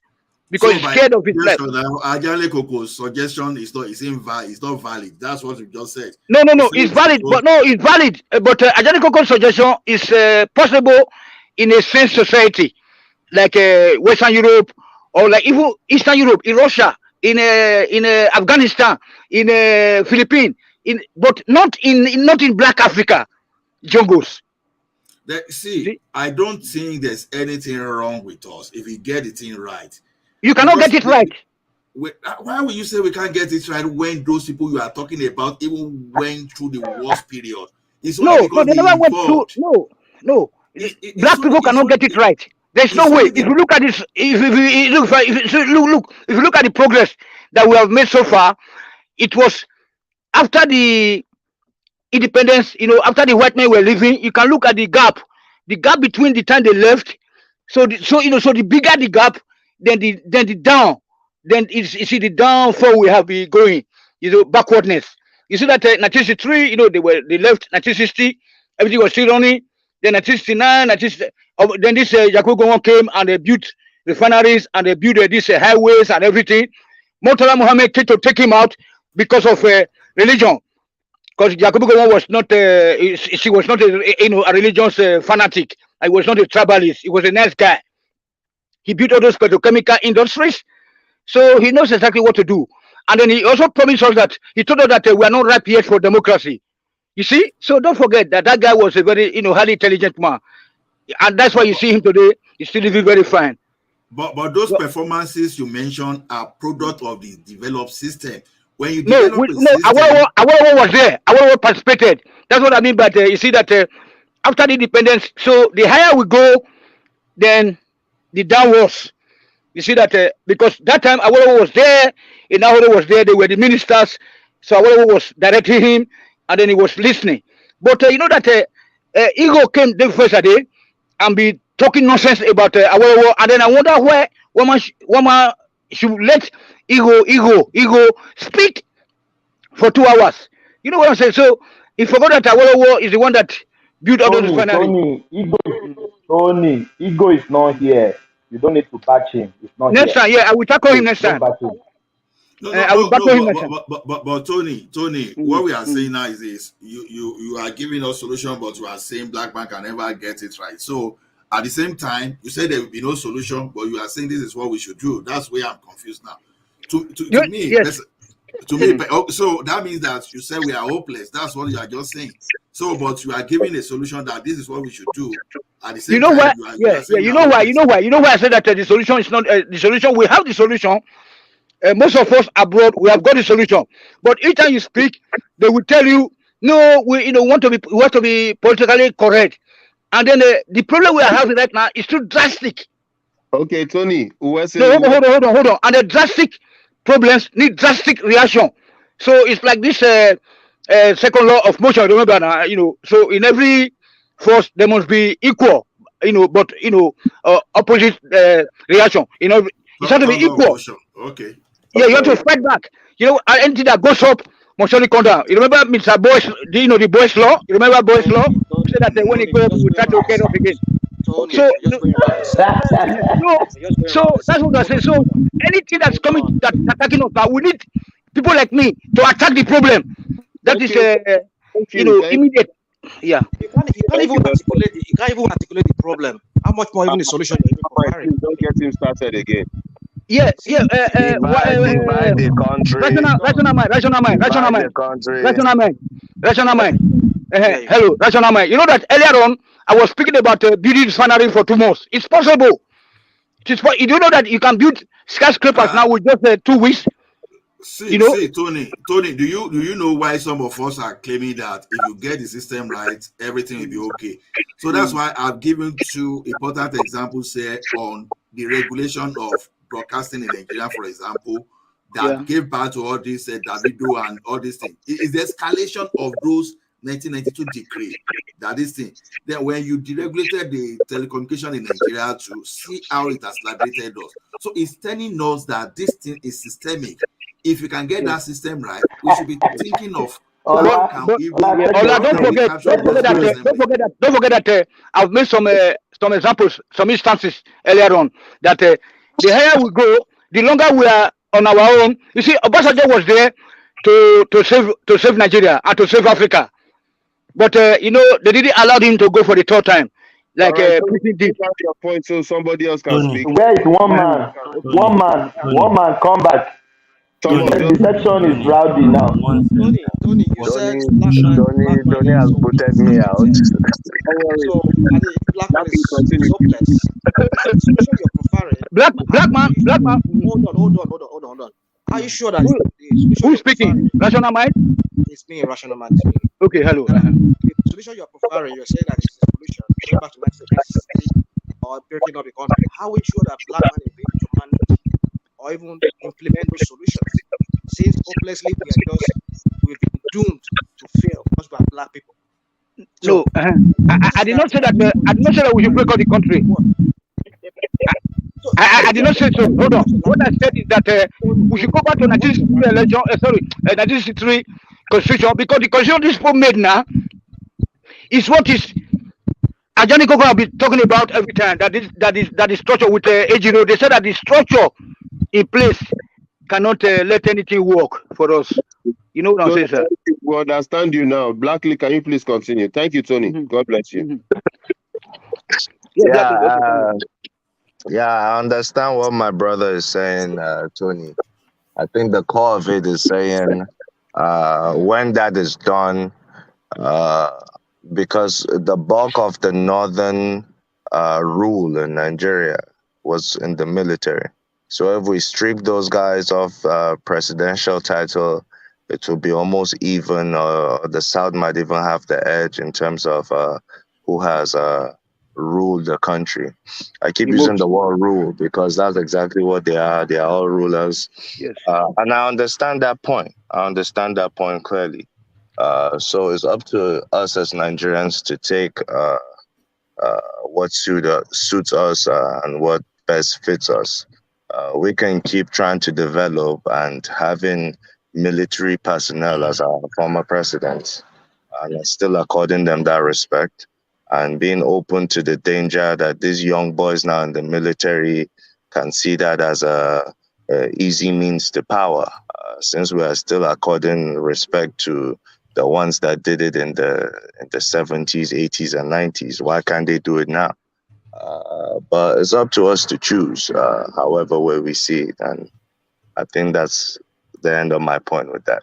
Oh, all right, thank you, Black League. So yes, so you've just had a good dose of Tony, because I try to moderate Tony and people say I don't give him free expression, but it's had Oh, free expression. But Tony needs free expression, yeah, but one thing with Tony is he'll spin your head around. but this is it. I will He'll scramble give your you brain. 10 topics at once. So it's up to you to, see what he's saying. But if you listen closely, you'd hear the main point he's saying. And I think that's the main point. What I just said is the Northerners, their rule would be cut down when you strip those military men of power, and the South might have that advantage in terms of who has ruled Nigeria the longest, and therefore opening the space to more Northern candidates. I think that's Tony's point. Tony, am I wrong? Thank you, sir. Yeah, no, thank you very much. You are right, sir. Well said. All right. So a Black League agrees with Tony. So just throw the two of them a banana, because Tony insists that No, I didn't say I agree with him. I said I understand his point. Throw the two of them a I banana. understand the young man's point. I didn't say I agree with him. All right. Tony is a young man. Is someone trying to argue that? Tony is a young bobo. All right. Yeah, you know about now. Thank you, Black League. Who wants to understand Tony? But you've adopted that space, by the way, Black League. So Tony is now your responsibility. And when it scrambles your brain, don't come crying, because nobody will hear it. Thank you, Black League. So let's go from Black League to Rational Mind as we continue to progress the conversation. But Rational Mind, your system is somewhat, I don't know, is woofing. It's just the best way I can describe it. Let me sign back in again. All right. So as you recalibrate, let's go then to Lord Michael, and Lord Michael to Tinubu's political faith. Thoughts on that? Well, I will start by saying the Bible, if you look to the book of Matthew chapter 25 verse 40, it says, "Whatsoever you do to the least of my brothers, I will do unto you." Tinubu has done this to people in the past. So if this is coming back at him, well, it's tit for tat. Maybe karma is just chasing down to him. But I wouldn't think he's completely done in politics. He has his roots grounded in many places. He will still have a pocket of loyalists that will still make him relevant, except if he turns to a total vegetable where people will just want to take advantage of him. The first person who tried to cut down his powers by suggesting to Ambode then when he came to Lagos was El-Rufai, when he was trying to lecture them on how to cut down the powers of a godfather. It's just that Ambode chickened out. Maybe it would have been possible then. But now with what Aregbesola is actually saying, Aregbesola is not far from the truth. They say he who comes to equity must come with clean hands. So you cannot try to say you want to be the boss of everybody. And they say power is not forever, So sometimes you just need to win some battles and lose some. Maybe this is really the end coming for him, but I think it's not just going to go down with an easy fight like that. Well, all right. But is it just embarrassing to see the way that guy seems to be caving? Oh, sorry, Rational Mind, you must be. Who's that? Sorry, yeah. So is it just embarrassing to see the way this guy just seems to be hemorrhaging in public glare? It's just one body blow after one body blow after one body blow. Do you just want to look away just from the embarrassment of it? He fumbles his words, he stumbles on his feet. Now they are accusing him of peeing himself, and he doesn't seem to see all that, and he's still saying he's going to Sokoto to discuss being president. Is it time for him to know that the music is over, so just the dance is over? Is it do you feel embarrassed for him, Tinubu, Lord Michael? Well, I think it's very embarrassing. You see, sometimes we always rush out to the country for medical assistance. Who knows what is really wrong with him? If that is where his problem is even from. Who knows what they must have injected in him? We don't trust these guys out here. Nobody really knows. Do you think it's been got at? Do you think it's been got at? It's possible. You can never tell. It's just big man talk to big man understand. They'll be like, okay, this guy is coming. Give him that Buhari's dose. They just give him something and he comes back here and start fumbling. Now you see, sometimes he talks and he looks like he's gasping for breath for him to be able to speak again. Sometimes he talks out of point, telling people their PVC are going to are expired that the government did not tell them before INEC came out to debunk that. So I think age is catching up with him, and he came out to tell everybody he's 67 years, that Charlie Boy is older than him, and maybe it's his daughter's mate. It's very embarrassing. I would advise him, like I said yesterday, his immediate family should just call him and say, Baba, stop this. Go inside. Take your respect. But if he's that stubborn, well, they say fly will not hear word. Now they follow dead body enter grave. So good luck to him.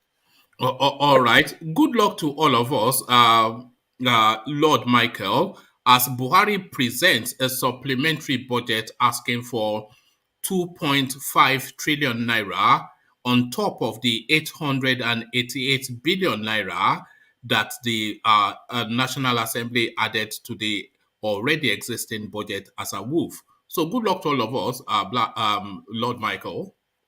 I would say Baba, for all those who voted for change, congratulations. And for all those who voted for next level, I hope we are now leveling up. You see, we can stay here and complain and show our aggression and speak the truth as much as we feel we can. But you see, the truth is that our National Assembly has proven to be a rubber stamp. They are going to still approve that money for him. He's still going to borrow. China has said they are not borrowing anymore. I don't know who he's going to go to. He's going to go back to the IMF. IMF wants us to devalue our money more. They want us to remove a fuel subsidy. Everything is still in jeopardy. But for that 2.5, whatever he's looking for, he's going to get it. As long as the National Assembly is concerned, they're going to give it to him. So we just need to brace up. Inflation is already here. Inflation in Nigeria. Obaseki came out a few months ago to tell us that Nigeria was printing money that is not backed up by the strength of the economy. So is this what they're just going to do? Just print more money? Just write the figures? Yes, this is what they are going to do. There is a strategy in place. Why they did this, I don't know, but I see it really working out for them. Now you can easily cash your dollars from the bank because your naira is worthless. They give you naira and they keep the dollar. Who is storing this dollar? Nobody's asking that question. In Nigeria, we don't ask serious questions until the bean spills in our face. That is when everybody begins to scream. People will come up with some funny policies. Nobody wants to see the back end of that policy. We just go, sheep without shepherd. All we do is fight ourselves. Sometimes we think these politicians are too old, they are too stupid. We are the stupid ones because they're on top of their game. As far as I'm concerned, you see Buhari, he's fulfilling what he came to do. We can say he's dumb, he's crazy, he doesn't know what he's doing. No, he knows exactly what he's doing. Because sometimes you see him talk, you'll be surprised. Is this Buhari? The other time you see him talk. There was one time Amechi made a statement. I think it was a leaked conversation. I heard that from Maego's channel. When Amechi was telling somebody that sometimes Buhari would just be talking and you say, look at them. They're insulting him, that he will be laughing. That Nigeria can never be better, except we start from here. All right. Thank you, Lord Michael. So, Lord Michael, stranger things have happened, and very strange things are happening in Nigeria. But how strange would you find then, Yaya Bello, in Aso Rock 2023? We are marginalized, he says. We come ahead of the Igbos, he says. Yaya Bello for president, they say. What says you? By the time somebody tackles Yaya Bello, he will tell you he has deep roots in Igbo. Yaya Bello is just a mischief maker. I would even want to go a little bit different from what every other person have said. I might think somebody has made him to make that statement so that he would have a case for other people to come in and fight, and they would not have to concede that position to the southeast, as largely said by a lot of political analysts in the fewer days or weeks past. So he might be working out something for somebody to just hit the polity a bit. So we might come to a compromise, and they will say anybody can have it from the south, or rather, anybody can have it. So it might be a game. All right, thank you, Lord Michael. So, Lord Michael, let's go on to Thomas, who might be leaving us fairly shortly. So, Thomas, to you and to Tinubu's political base, I don't think we have agreed in the course of this conversation if he has lost his political base or not. But take us to what your thinking is on the Tinubu's narrative, Thomas. One man, thank you. Yeah, he hasn't lost it completely, but he's losing it somewhat. To me, because all the names that you mentioned now, Igige, Fashola, Ambode, uh, and the rest of them, etc. It's only Governor Sanwo-Olu that really came out for his support. And you know what is Governor Olu is driving at? He's driving at his own second time. So all these people, they just kept mute. Fashola is in government. That doesn't stop him to say something about Tinubu or to support him. In Gige's government, which we know is the same APC. If they are in the other party now, they could be saying, maybe they are doing something, but they are in the same party. They are the same party. So why can't they support him? Clearly in the open. So he hasn't lost it outrightly to me, but he's losing it somewhat because with all these expose coming out, the videos shutting people down when they rush into one corner, that maybe some people say they are rushing into toilet to guide him.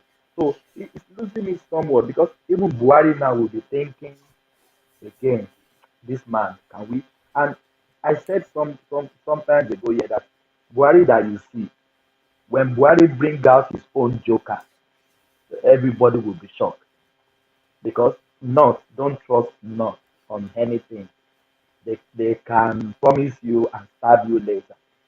And even we are saying it now, everything is playing out. Even with everything we are saying now, I don't think anybody should push this man for presidency. I don't disrespect him. What happened? If truly what happens, because it can happen to anyone. It can happen to my father. It can happen to myself. But the man should just go and just be the kingmaker. Go and mellow. Push somebody that he doesn't have any bad record or bad place. Push him forward. Go and rest somewhere. You are the kingmaker. You still the one man. What do you think this man is wanting? The money is there. The fame is there. He has everything in his disposal. And you said earlier on before some session, he said that power, he wants that number one system. But it's not somewhat coming on a platter of gold for him. But just people handling him, they should just advise him. The family member, they should advise him. His wife to advise him. The daughter and the son. Daddy, go and rest. Put somebody out there. If Tinubu push somebody out there, Tinubu will still be relevant. Nobody can take out his relevancy in that country or in APC. I've just advised him. I will not talk him down with what happened as an elder, and what happened can happen to anybody. But he should just go and mellow down because people are somewhat losing his presidency aspirant or candidate. That's my position. All right, thank you. And on the supplementary budget introduced by Buhari, 2.5 trillion, what are you then making of this hand over fist looting? Everybody that has spoken, they really speak my mind. They spoke my mind. This is another way to do it. One man, it's only Nigeria. We borrow money to put the budget.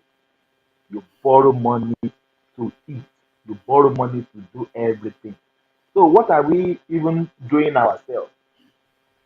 One man, the loan you are talking about, that is external. We have some internal loans in banks in Nigeria. That one is not being, they haven't talked about that. So we're talking about the external one from the China for the air everywhere in the whole world. And I will keep on. Thomas, Yes, please. Yes. the internal loan, as at the time Jonathan was leaving, was 10 trillion naira. It has increased to 40 trillion naira under this administration.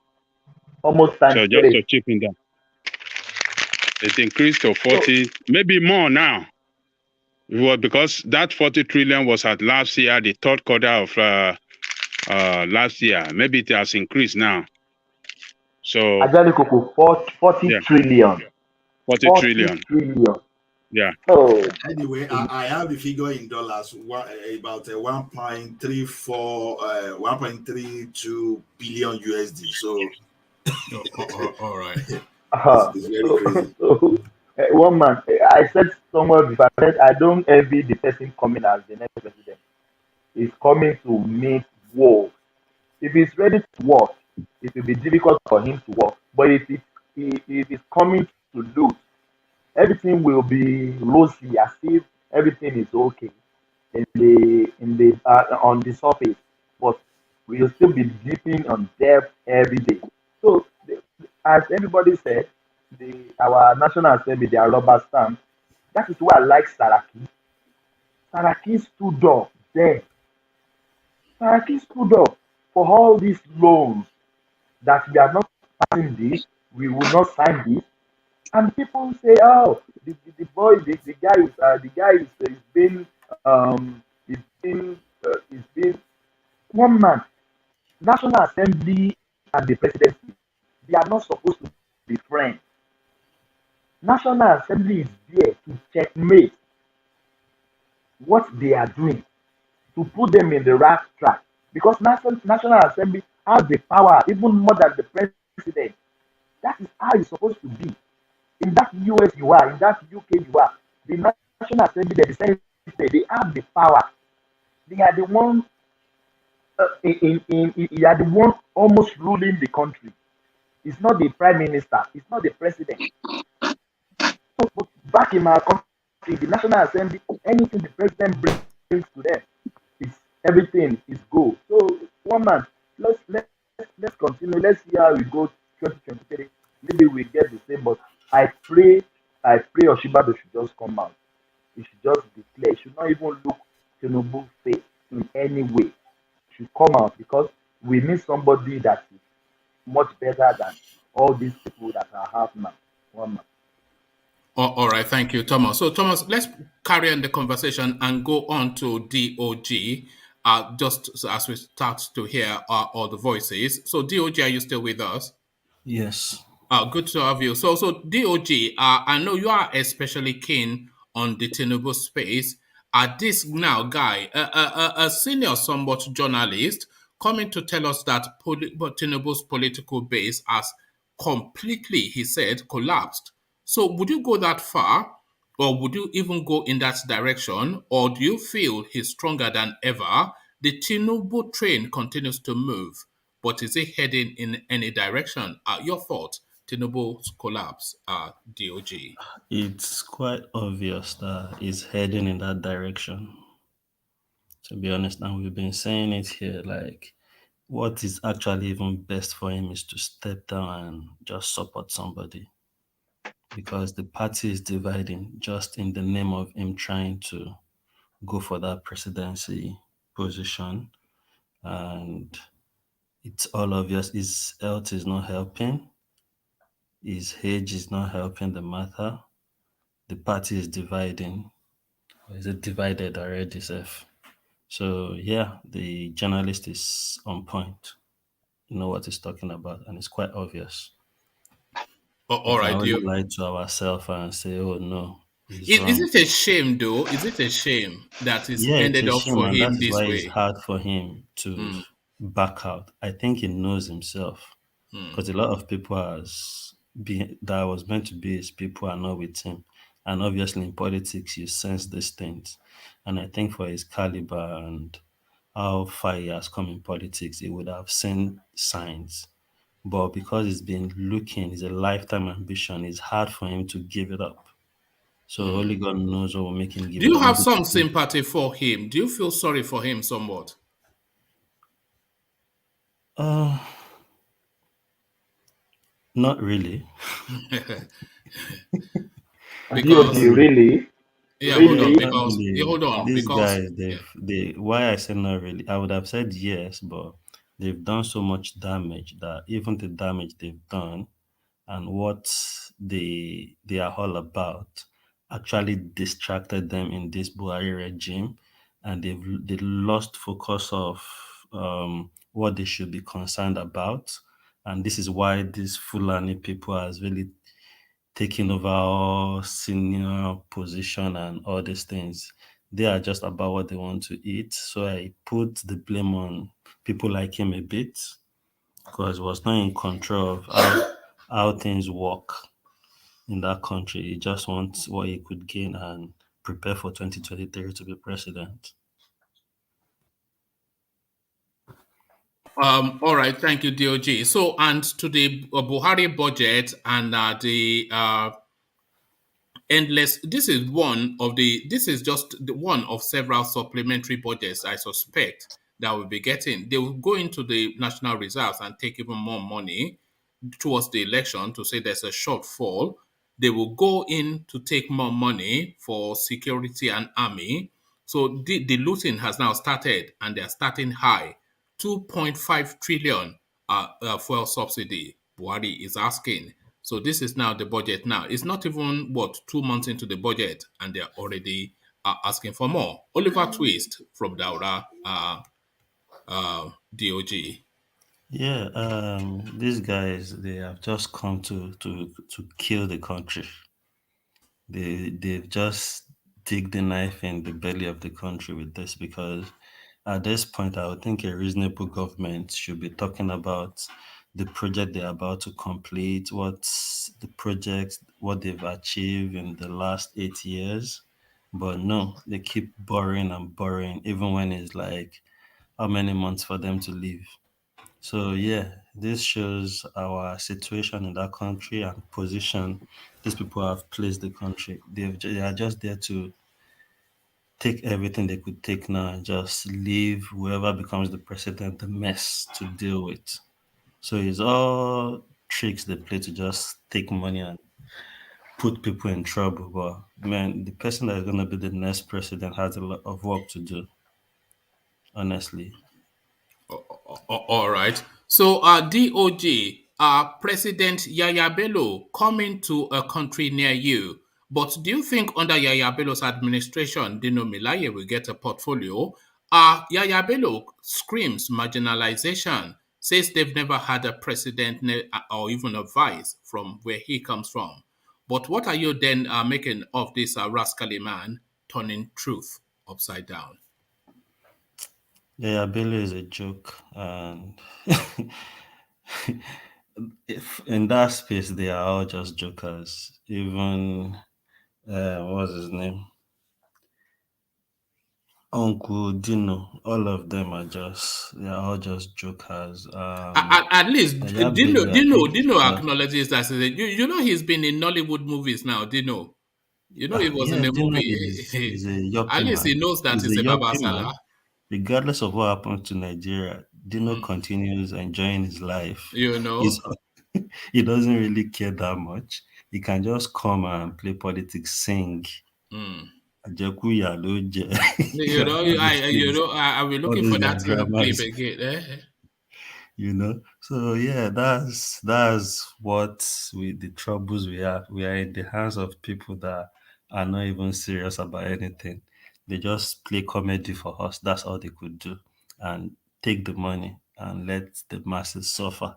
They don't care. I think Yaya Bello, on his own case, the guy is just trying to gain grounds with everything he's doing, but he has no grip anywhere. Somebody somewhere sometime later was gonna cut his feathers off very soon, Seth. God cut whose feathers off. Yaya Bello. Oh yes. Once another president comes, his political career will, I don't know, it will it will vanish. It's gonna vanish somehow. You know one thing I've noticed that DOJ, you have this knack of laughing at your own joke. I wonder what narrative you. Because you can just, it's just funny. The politics, Nigeria politics, if you really understand how it works, then because of a little bit of my background, some of these things you can just see things coming and you can just like tell and have like an idea of how something is gonna end. So it makes me laugh because I'm just thinking because We've been here before, sort of thing. you get so it's always just you look at them and you just look at how the end would be for some people and you just kind of laugh and Yes. So Yaya Bello, that guy is another joker that somehow maybe from after 2023 he will be nobody.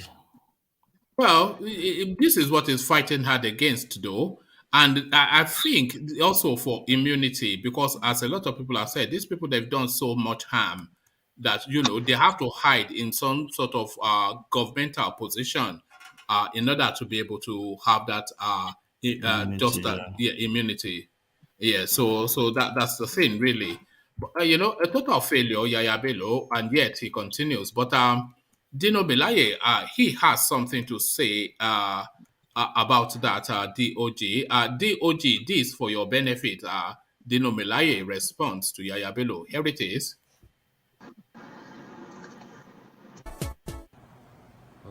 You speak the truth, you die. You lie, you die. I, Dino Melaye, I have chosen to speak the truth and die. Àjẹkún ìyà ni ó jẹ. Àjẹkún ìyà ni ó jẹ. Ẹni tí ò tó ní nà tí ń dènà dé ní. Àjẹkún ìyà ni ó jẹ. Àjẹkún ìyà ni ó jẹ. Àjẹkún ìyà ni ó jẹ. Ẹni tí ò tó ní nà tí ń dènà dé ní. Àjẹkún ìyà ni ó jẹ. Àjẹkún ìyà ni ó jẹ. Àjẹkún ìyà ni ó jẹ. Ẹni tí ò tó ní nà tí ń dènà dé ní. Àjẹkún ìyà ni ó jẹ. And there you had it, DOG, one of the leading politicians in Nigeria.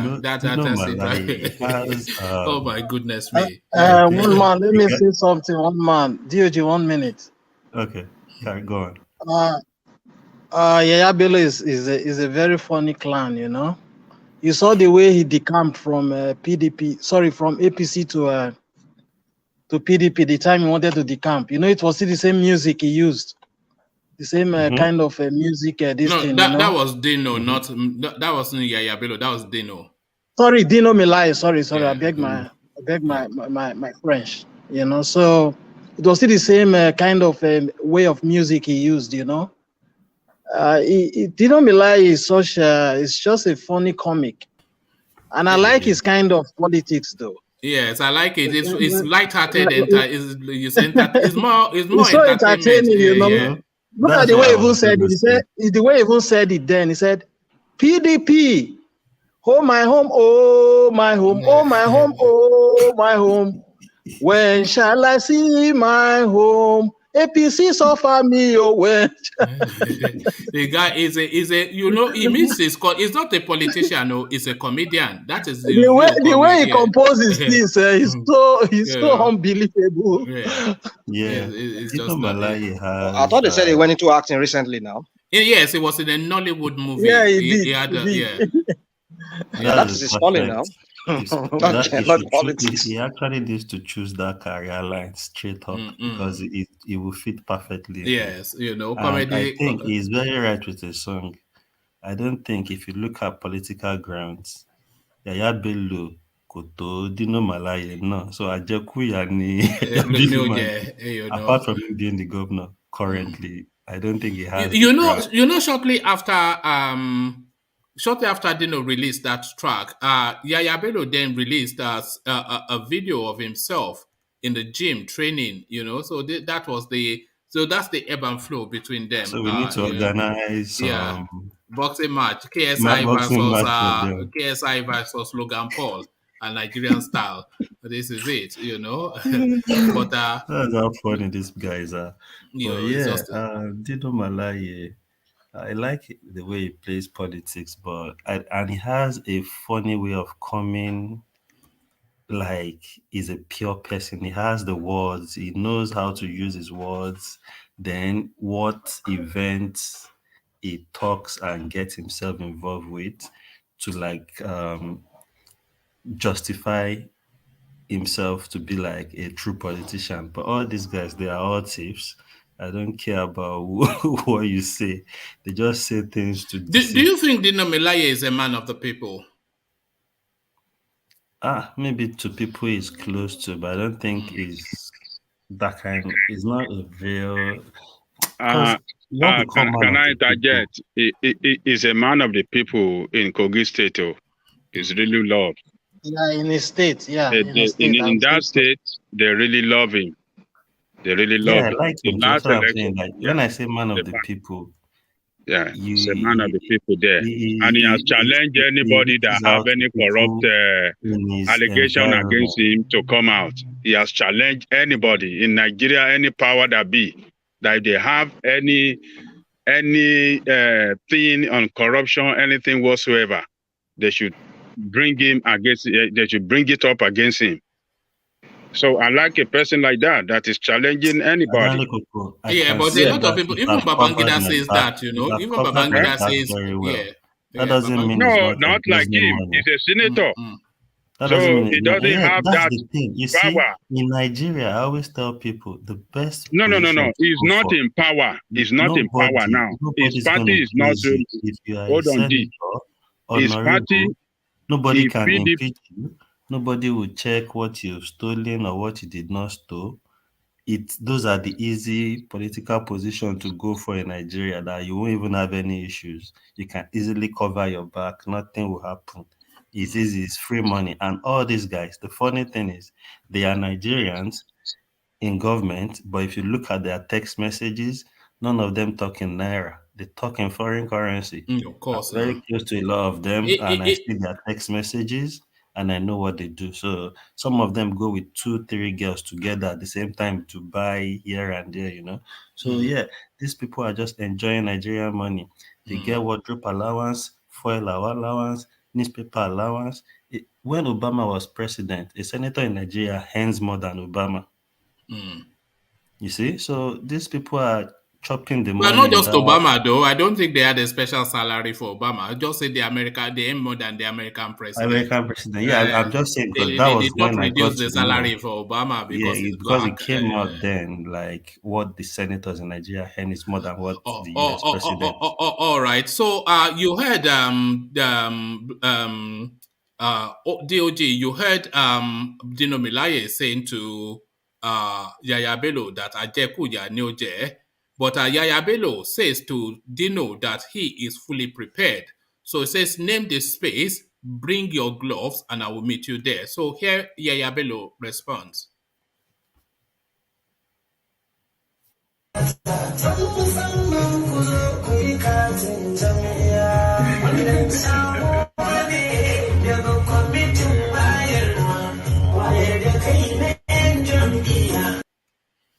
So there you have it. That's Yaya Bello. You responding to the it's just It's camouflage. the double act. They will need that on telly. For comedy and entertainment. Imagine that's the governor of the That's the state, and governor you who wants to expect be the president. we expect him to be the president, responding in that manner. Is a thug, is a riffraff. It just came out of nowhere So yeah, these people, some of them are lucky to be in the position they are today. So that's why they misbehave. And they say, if you see, in a different world and in a real world, somebody like Buhari would not be more than a Megad. And somebody like Yaya Bello would not be more than the driver of the Oga that Malam Buhari is the Megad too. This is it. Am I too much to say that? No, you are right. You are right. Highest is a gardener. Gardener will be cleaning the all those and grass. these are the people. Look at the that. politics of Nigeria. I've seen. Was in Oyo State? Yeah, they've appointed a meat seller as they've put him in position. Somebody that sells meat in the market. Once you are in politics, you are just close to all these guys and they think you are useful. They just give themselves, push people to where they are not even fit to be. And that's why there are issues everywhere in all institutions. Because But I'm sorry, DOG. Like in Germany here, if you are a farmer, if you work with your father, if you work in your father's farm, they will make you minister also. So it doesn't all this degree, PhD holders, they don't lead you nowhere.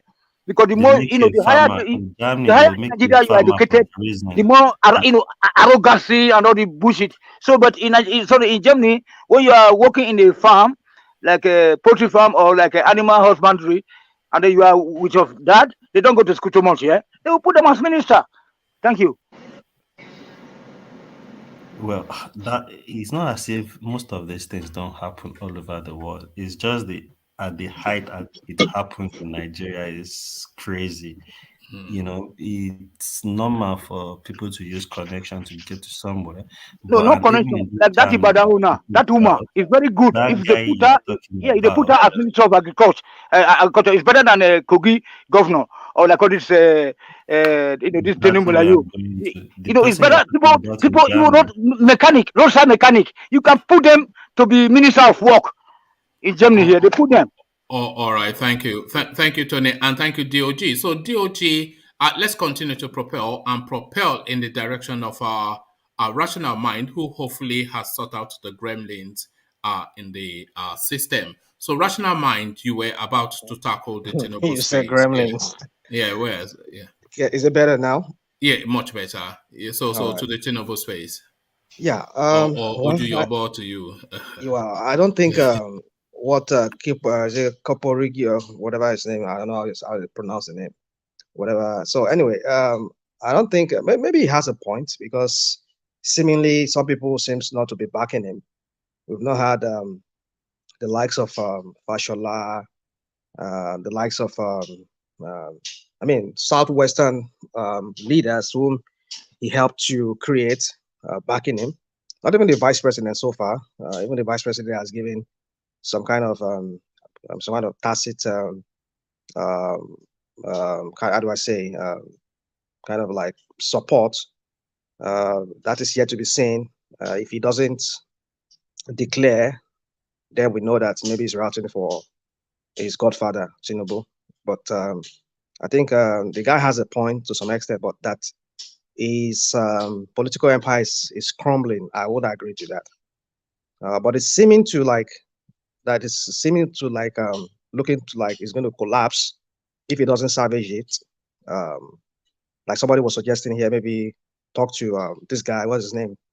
The Minister of Interior, Aregbesola, bring him on the table with his cousin or nephew, and they should. But for me, like I've been saying here, I don't even want anything godfatherism in any politics. If he has served his time as a governor, leave the space for the governor, let him control the structure of the state. That you want to overbear yourself, put yourself there, you want to call the shot in that state, then we are creating another monster like the one we have in Lagos State. So if a governor is the governor, let him, as long as he's there, let him lead the political structure of that state. And when he's done, whoever comes in back there, but that when we have somebody who is calling the shots from somewhere, wanting to be a godfather, that's when I don't really support that. So that's what we should be looking at. Rational mind. Rational mind. Do you know what it takes to build a structure? Do you know the financial? This is the same problem we are having. That's the same problem we have in that country. We don't want people to when you are done administering the state, governing the state, leave the space entirely. If you've done well, listen, if you have done well, you will come back in the future. That is, if you have good record. Let your good record, whatever you've done, let it speak for you. Let it be as what people will use in wanting to have you back again in governance. It's not that part of governance. Maybe you want to become president, you want to go to Senate. Let that thing you've done. But when we start making them room for them to become godfather, wanting them to be part of a structure, we're asking them to hijack that state's political structure, whereby they can always perpetuate themselves in governance. Either they do good or they do bad. They want to control it. So, and then it will even rob the present governor, who should be having a structure, who should be able to manage that state, and we won't be able to say, after all, I never had total control of the structure of my state. All my commissioners, they were dictated to me. I did not work with the good hands. So that doesn't have to complain that. Let him have the structure. Rational mind. Your structure is your political strength. You don't have structure, you cannot win. You people come here all the time and attack Sowore. He didn't do this. He didn't build structure. He didn't build anything. Why didn't he win? Because it doesn't have. You are going out of context now. I'm not going out of context. Okay, let me what hear I'm you. telling you, it is the structure that will win the election for you. It is the structure that will make you relevant as a politician who can speak. Who can speak that yes, I'm a politician in this state. I'm a leader. You don't have structure. You cannot be in a position of leadership, in a political leadership. You cannot be there. In the Nigerian context, right? In the context of where Nigeria is right now, right? Is that what you're saying? Everywhere in the world. Any politician must have this thing. Not everywhere in the world. Not everywhere in the world. What are you talking about? Hold on. We saw what happened in. I don't like comparing when it comes to certain things. I don't like comparing with other countries like America. Okay, let's remain. Even in America here, how would you win election if you don't have structure on the ground? You don't have people on the ground that work for you like a machine to knock on the door, to campaign, to give poster, to do everything. If you don't have them, you cannot win election. Hold on. Ajalekoko, do you know that the structure in Nigeria is different from what you're talking about here in America? It's the same thing. The structure means the people. The people on the ground that work for you. Hold on. Let me tell you that. Let me lecture. I don't want to say let me lecture you. Let me say something you don't need to understand. The structure of Nigeria, what Aregbesola is trying to do is he wants to call the shot in APC. Now, the bone of contention is he wants to have the chairman of the APC state chairman to himself. So when he has it to himself, if he's able to give Oyetola second term, whoever comes in after Oyetola, he would determine it. Like what we have in Lagos, they're playing out in Lagos State. Is that what you want? That is the way you play out everywhere. It doesn't mean look when you. So we have another Tinubu again, and then we come here and start making noise and say Tinubu is that what you want? No, the fact that you have dark structure does not mean that you cannot have good governance. But when you have a corrupt leader that install people of his choice there for corrupt purposes, that is why you don't have good governance. You don't see this man as corrupt. You don't see Aregbesola as corrupt. No, I'm not. Who is not corrupt among them? Who is not? Hold on. Who is not corrupt among them? So what are we saying? We don't want these guys anymore. Let them go. As you're done with your tenure. So hold on.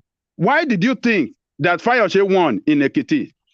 How did Fayose won? How did his group won? I don't even know where you stand. I don't even know with what you're saying right now. I don't even know where you stand in all this matter. Because I am comparing. Hold on. I am comparing the incident of.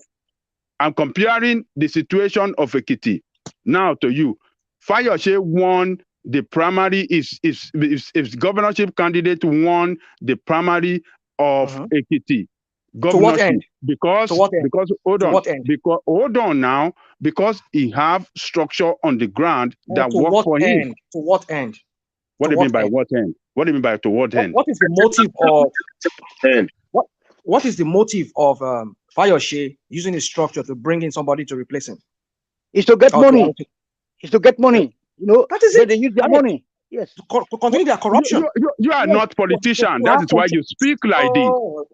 Hold on, rational mind. I will let you know. Why are you asking us to vote them out then? If you're talking like this, why are you asking them to vote them out?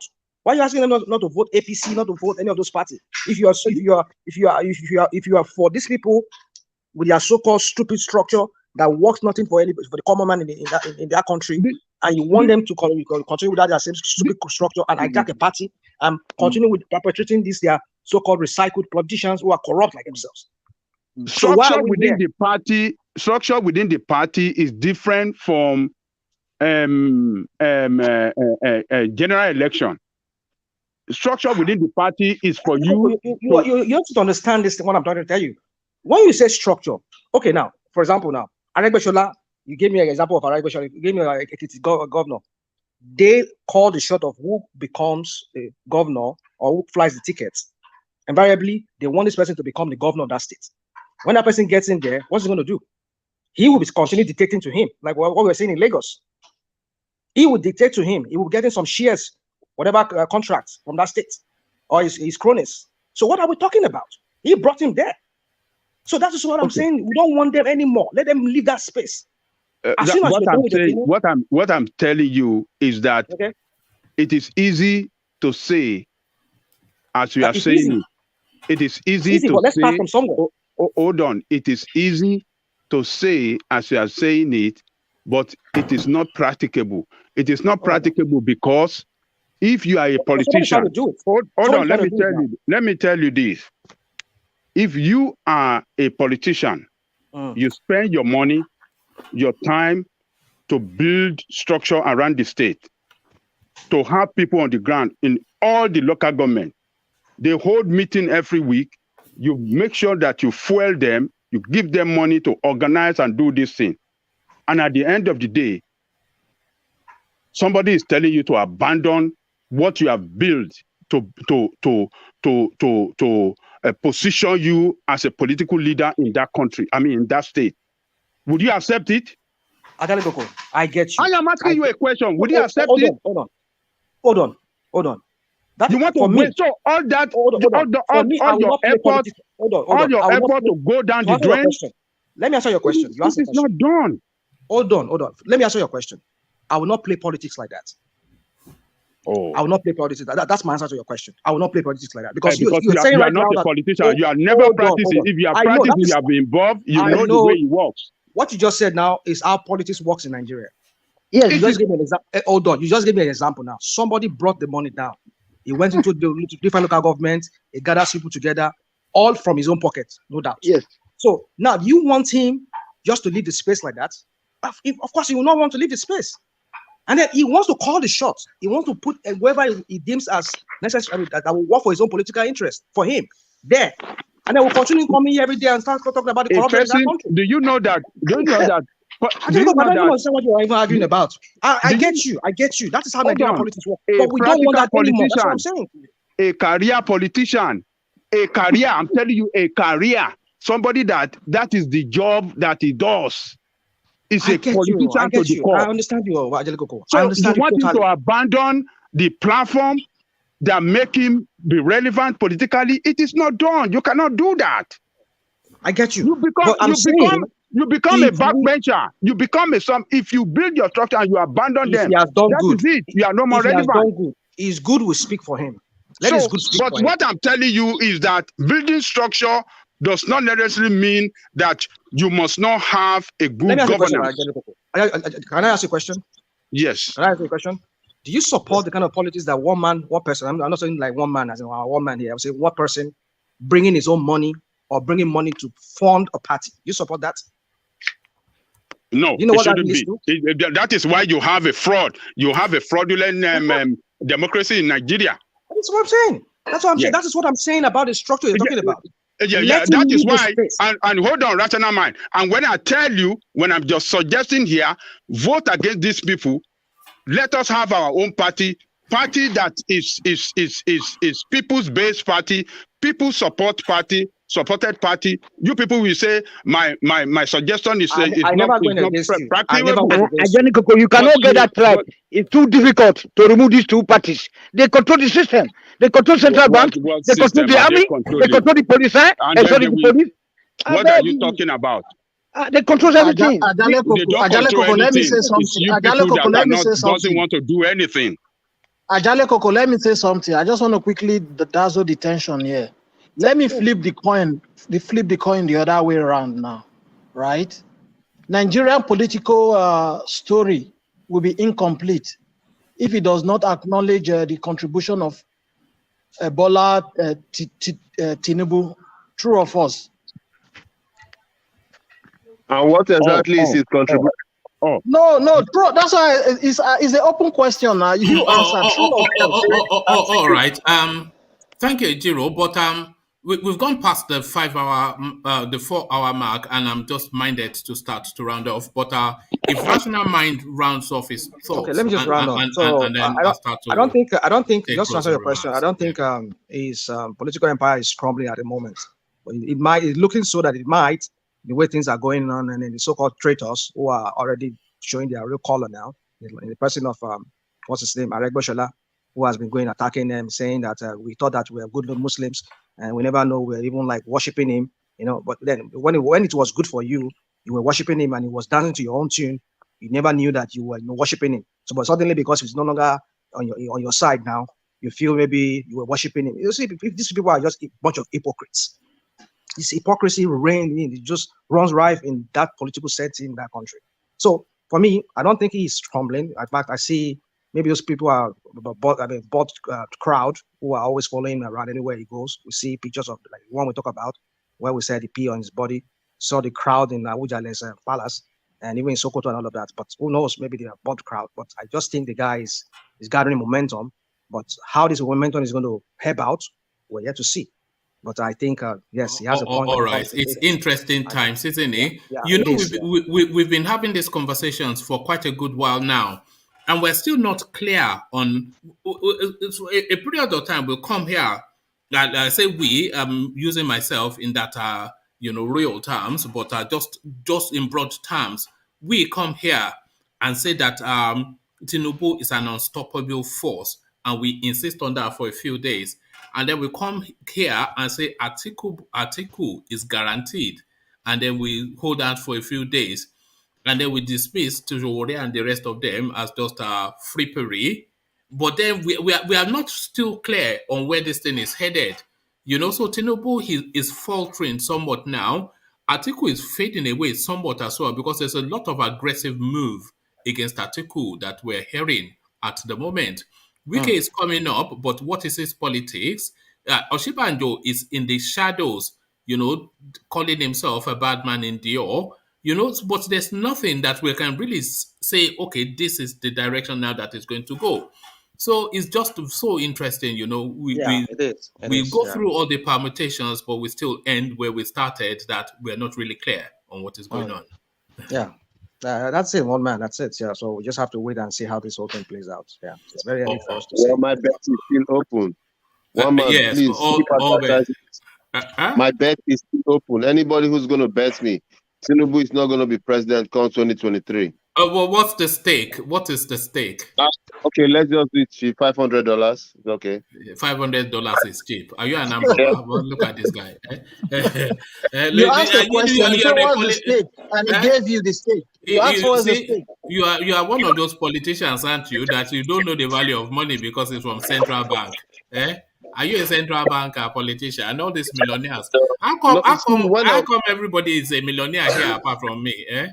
What's going on? Alexander Gomez, we do $50,000. I'm talking of $500. You are questioning me. Alexander Gomez is is part of the 1%. The 1%ers. So that is Lord Michael's bet. Anybody that wants to take it on, certainly not me, because I don't have. I'm not sure. That's just the thing. But thank you all. So we start to sweep up as ever to land on Janle Koko, and we kick off from our Solly, and then we just make our way from there. So Solly, I saw you fighting in the comment section after the session, fighting. Is it Ayodele Cole or somebody that you were writing long essays? Yes, Are you a sensitive soul, Solly? Yeah, I just like people coming at me with facts. I have a problem with anyone coming at me, but you have to come with facts, you know. Then I'll yield the position. But if not, I'll keep arguing. All right. So we're looking to start rounding off. So a few words from you, Solly. Yes, so it seems everybody has joined the campaign to fight Tinubu, and that I don't even know how to pronounce his name.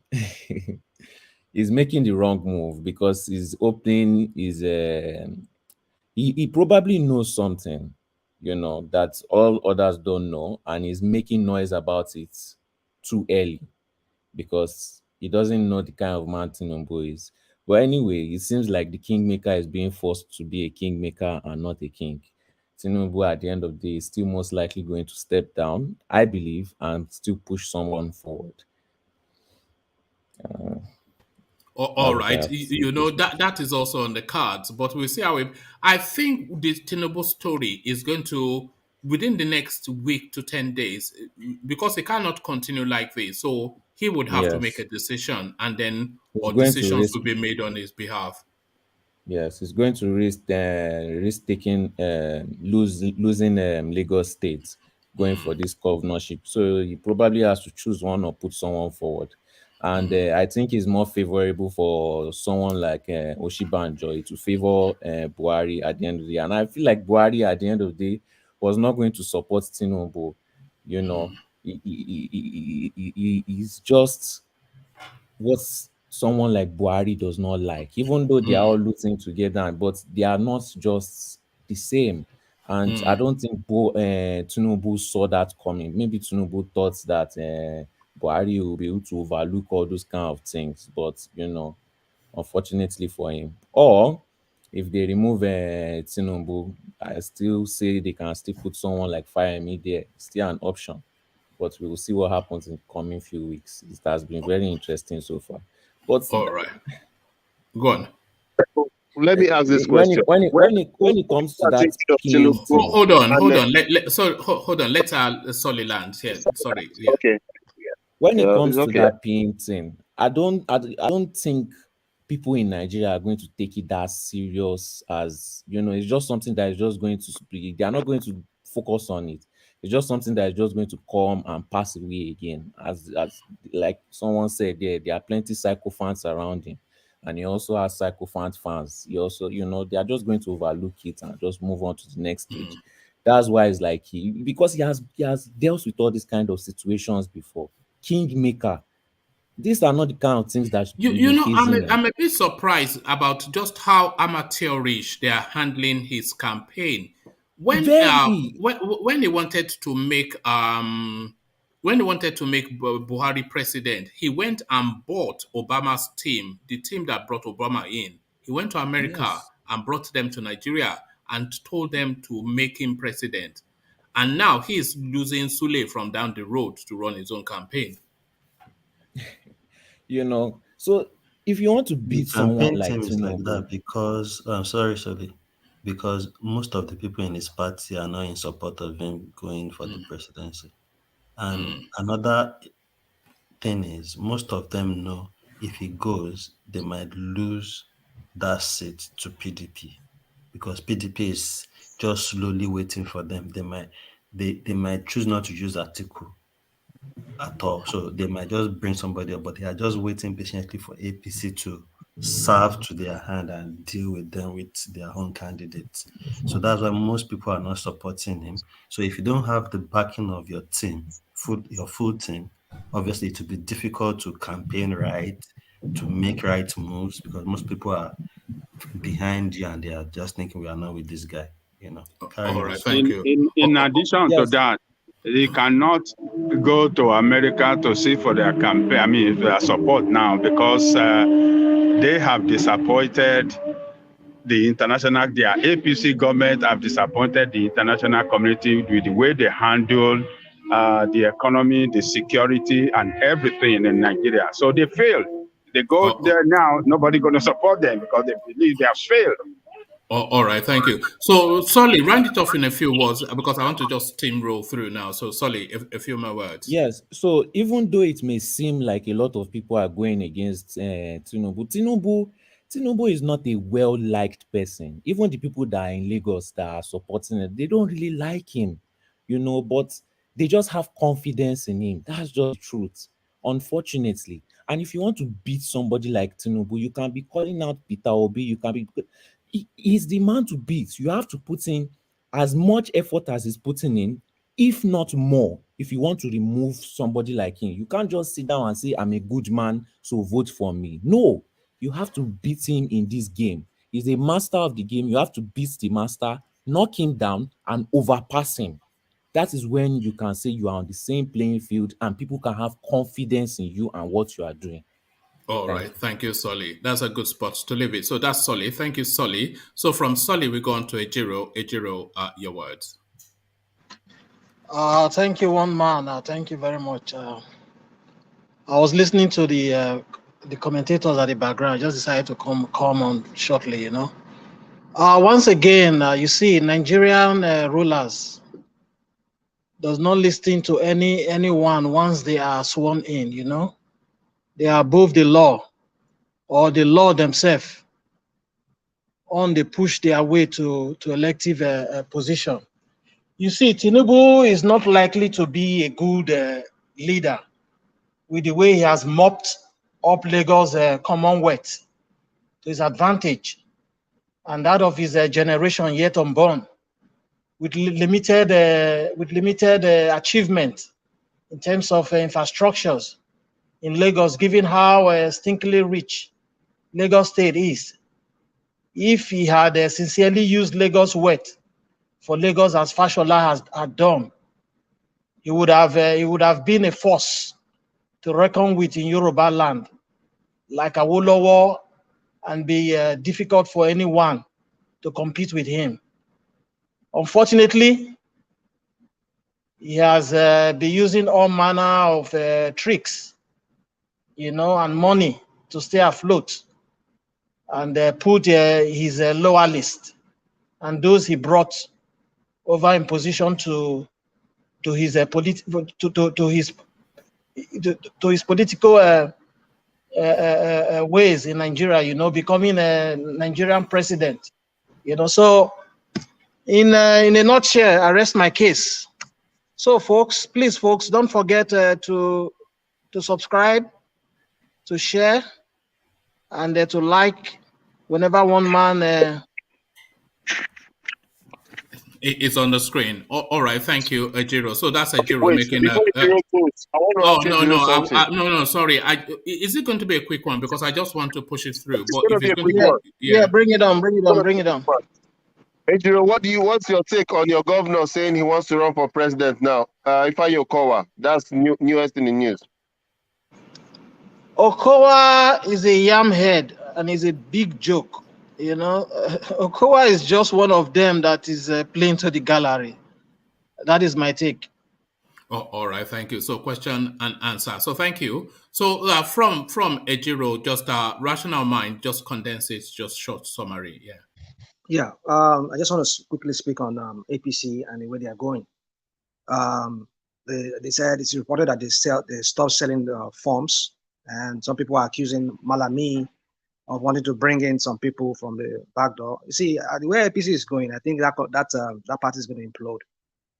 Some people are trying to hijack the structure, whatever structure they call it in Nigeria, political structure, whatever. Because they see, I think Tinubu they want to size Tinubu. Tinubu is a real big threat to the northern political elites. Some of them, especially those of them from the CPC, who don't really buy into his politics and who feels that most of the things that BUHARI has done might be probably undone when he gets there. But for me, I don't even think he can even do it because mentally, I don't think the man is out there. So from what we're going to see by the end of this month, we shall know if the APC convention is going to hold or not. But I know there's a lot of horse trading going behind, a lot of politicking going behind. And it's seeming that party might implode, or there will be a lot of litigations after that, their APC convention. I just want to end on that note, and I want to tell everybody that we should just keep hope alive. 2023 is going to be a very, very decisive year for us as where we move forward as a nation, or if we're going to remain as one or a breakup. So, and I want to encourage everybody to thumbs up. This is a platform you should be. I think I said it be. Try and come on early so that you can come also have your own input, and we can all speak to what is going on in that country. Everybody's contribution is appreciated. And I want to say good night to everybody, and hope to see you soon again. All right, thank you, Rational Mind. So from Rational Mind, just as condensed as Rational Mind, the OG, just condense it. Yeah, I would just say to everyone listening now to us, like, the space is open. The big two parties are confused. My simple advice is, regardless of what party anybody is, and you know they are competent, from the local government chairman to councillor to governor, just vote the right people and don't hesitate to spread the news when you go to the market, to your neighbors, to your friends or family. This is the time to at least get a grip of some spots in this space. Thank you, everybody. Give it a like, share, and good night, everyone. All right, thank you, DOG. So from DOG, we've gone to Tony. Tony, your words. Yes, thank you very much, sir, for letting me be on this show. So, anyway, so I want to speak to Nigeria people today that I beg, no gonna not vote for nobody because your vote will not count because we have no, so because we not get those office, government office when they take care of us, when we take care of the election, when we don't have police, the police will get. They share among themselves. They guard their wives. So make not get vote because if another person come out say one come make party, they will kill them or they will take the vote for them. So they be thief. They be thief. But for me, Tinubu was a good man. It's a good man for setting up this. It's because of this Eco-Atlantic project. I love him for that. May God bless him. He should go arrest. No election, because nothing will work in Nigeria unless we have to think what to do. Huh? Okay, sir. I don't want to attack Fulani today. All right. Thank you, sir. All right. Thank you, Tony. So from Tony, we go on to Ola, your words. Yeah, thank you everyone for your time, and we've learned a lot today. One thing I just want to whip up the sentiment and emotion. As it stands now, based on forecast, by the end of 2022, Nigeria national debt should stand at $90 billion. Then by 2023, it's expected to reach like $222 billion. Why am I saying this? You see all this fight between Aregbesola and his godfather. It's all about money, relevance, money, all those stuff. And that is how wasteful our politicians are. And that's exactly what they are going to do in 2023. Everybody will steal as much as possible to buy our conscience, to buy us totally, and to leave us suffering for the next 4 years until they come back to us. Why am I telling us about these stories? Let us open our eyes. Don't let us listen to some kind of politicking without substance. Let us identify those people who are among us, no matter how. Even if they are just the one person that will be the only holy person among the thieves. Let's just identify the right people. Let's just vote for them. But don't vote for just for just because of slogan. Don't vote for semantics. Just vote for someone that you are able to analyze that this guy has something to do. It can be at the local level, it can be at the state level, the federal level. Well, we need to restructure actually, but as at now, it may be too late. But let us look at those people that actually have the same value, that align with whatever we want. And hopefully, I believe Nigeria will change, but it may take time. And we may even go our way. So it depends on how how the event unfolds. So to me, 2023 is critical. Let us tell those people that are looking for 1,000 naira to collect. If you see someone that is competent, don't sell your conscience because of 1,000 naira. Vote the right person. So both Aregbesola, and his father, may them never happen to Nigeria in 2023. Amen. That's all I have to say. Please don't forget to thumb up and try to share as much as possible so that we can reach a wider view. Good day wherever you are. See you later. All right. Thank you, Ola. So from Ola, we go to Lord Michael. Lord Michael, your words. My people, hello. We don't come, be say we don't come. Or, say, we dey talk am as e be, not be say we dey talk am make it sweet. We not dey look anybody for face.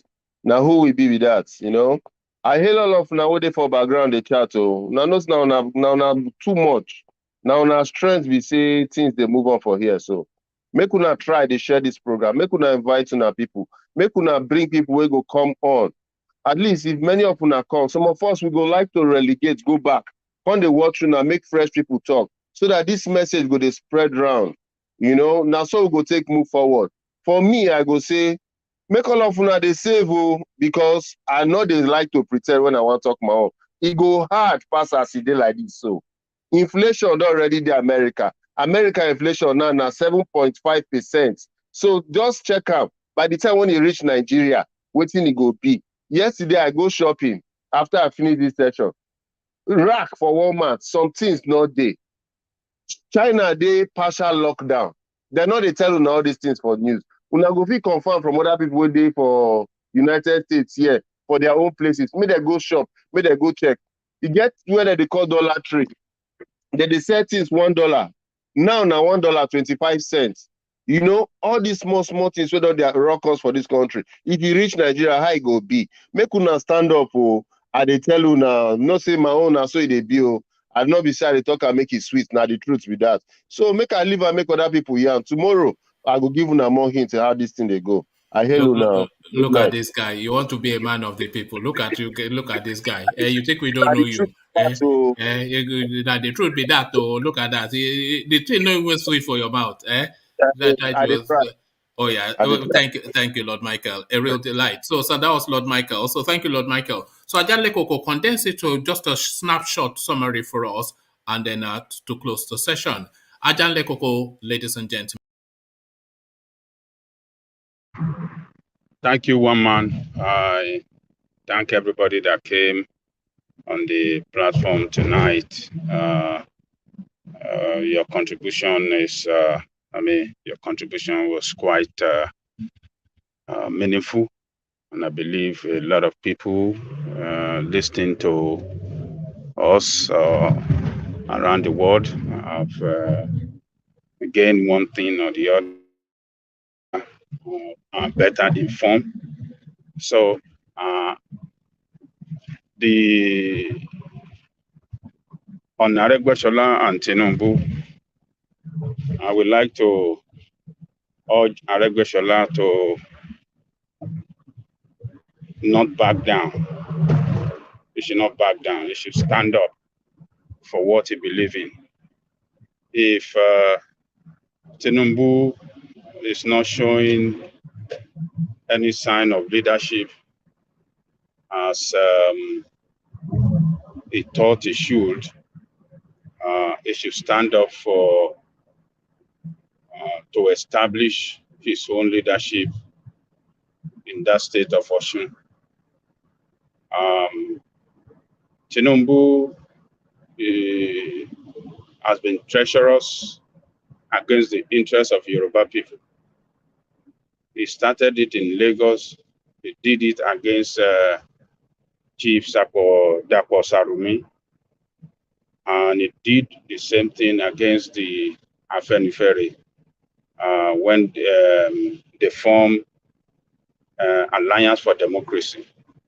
He was treacherous against the interests of Yoruba people. So if Aregbesola seen it now that this man only represents himself and not the interests of the people, and is pulling back, I don't think he's doing anything wrong. He has to stand for what he believes in. He has to establish his political relevance in that state. He should continue the fight and the struggle and continue to mobilize his people. Osun State is Osun State. Osun State is not Lagos State. So I support Aregbesola in what he's doing. He should not back down. He should stand up as a man and establish its political relevance in Osun State.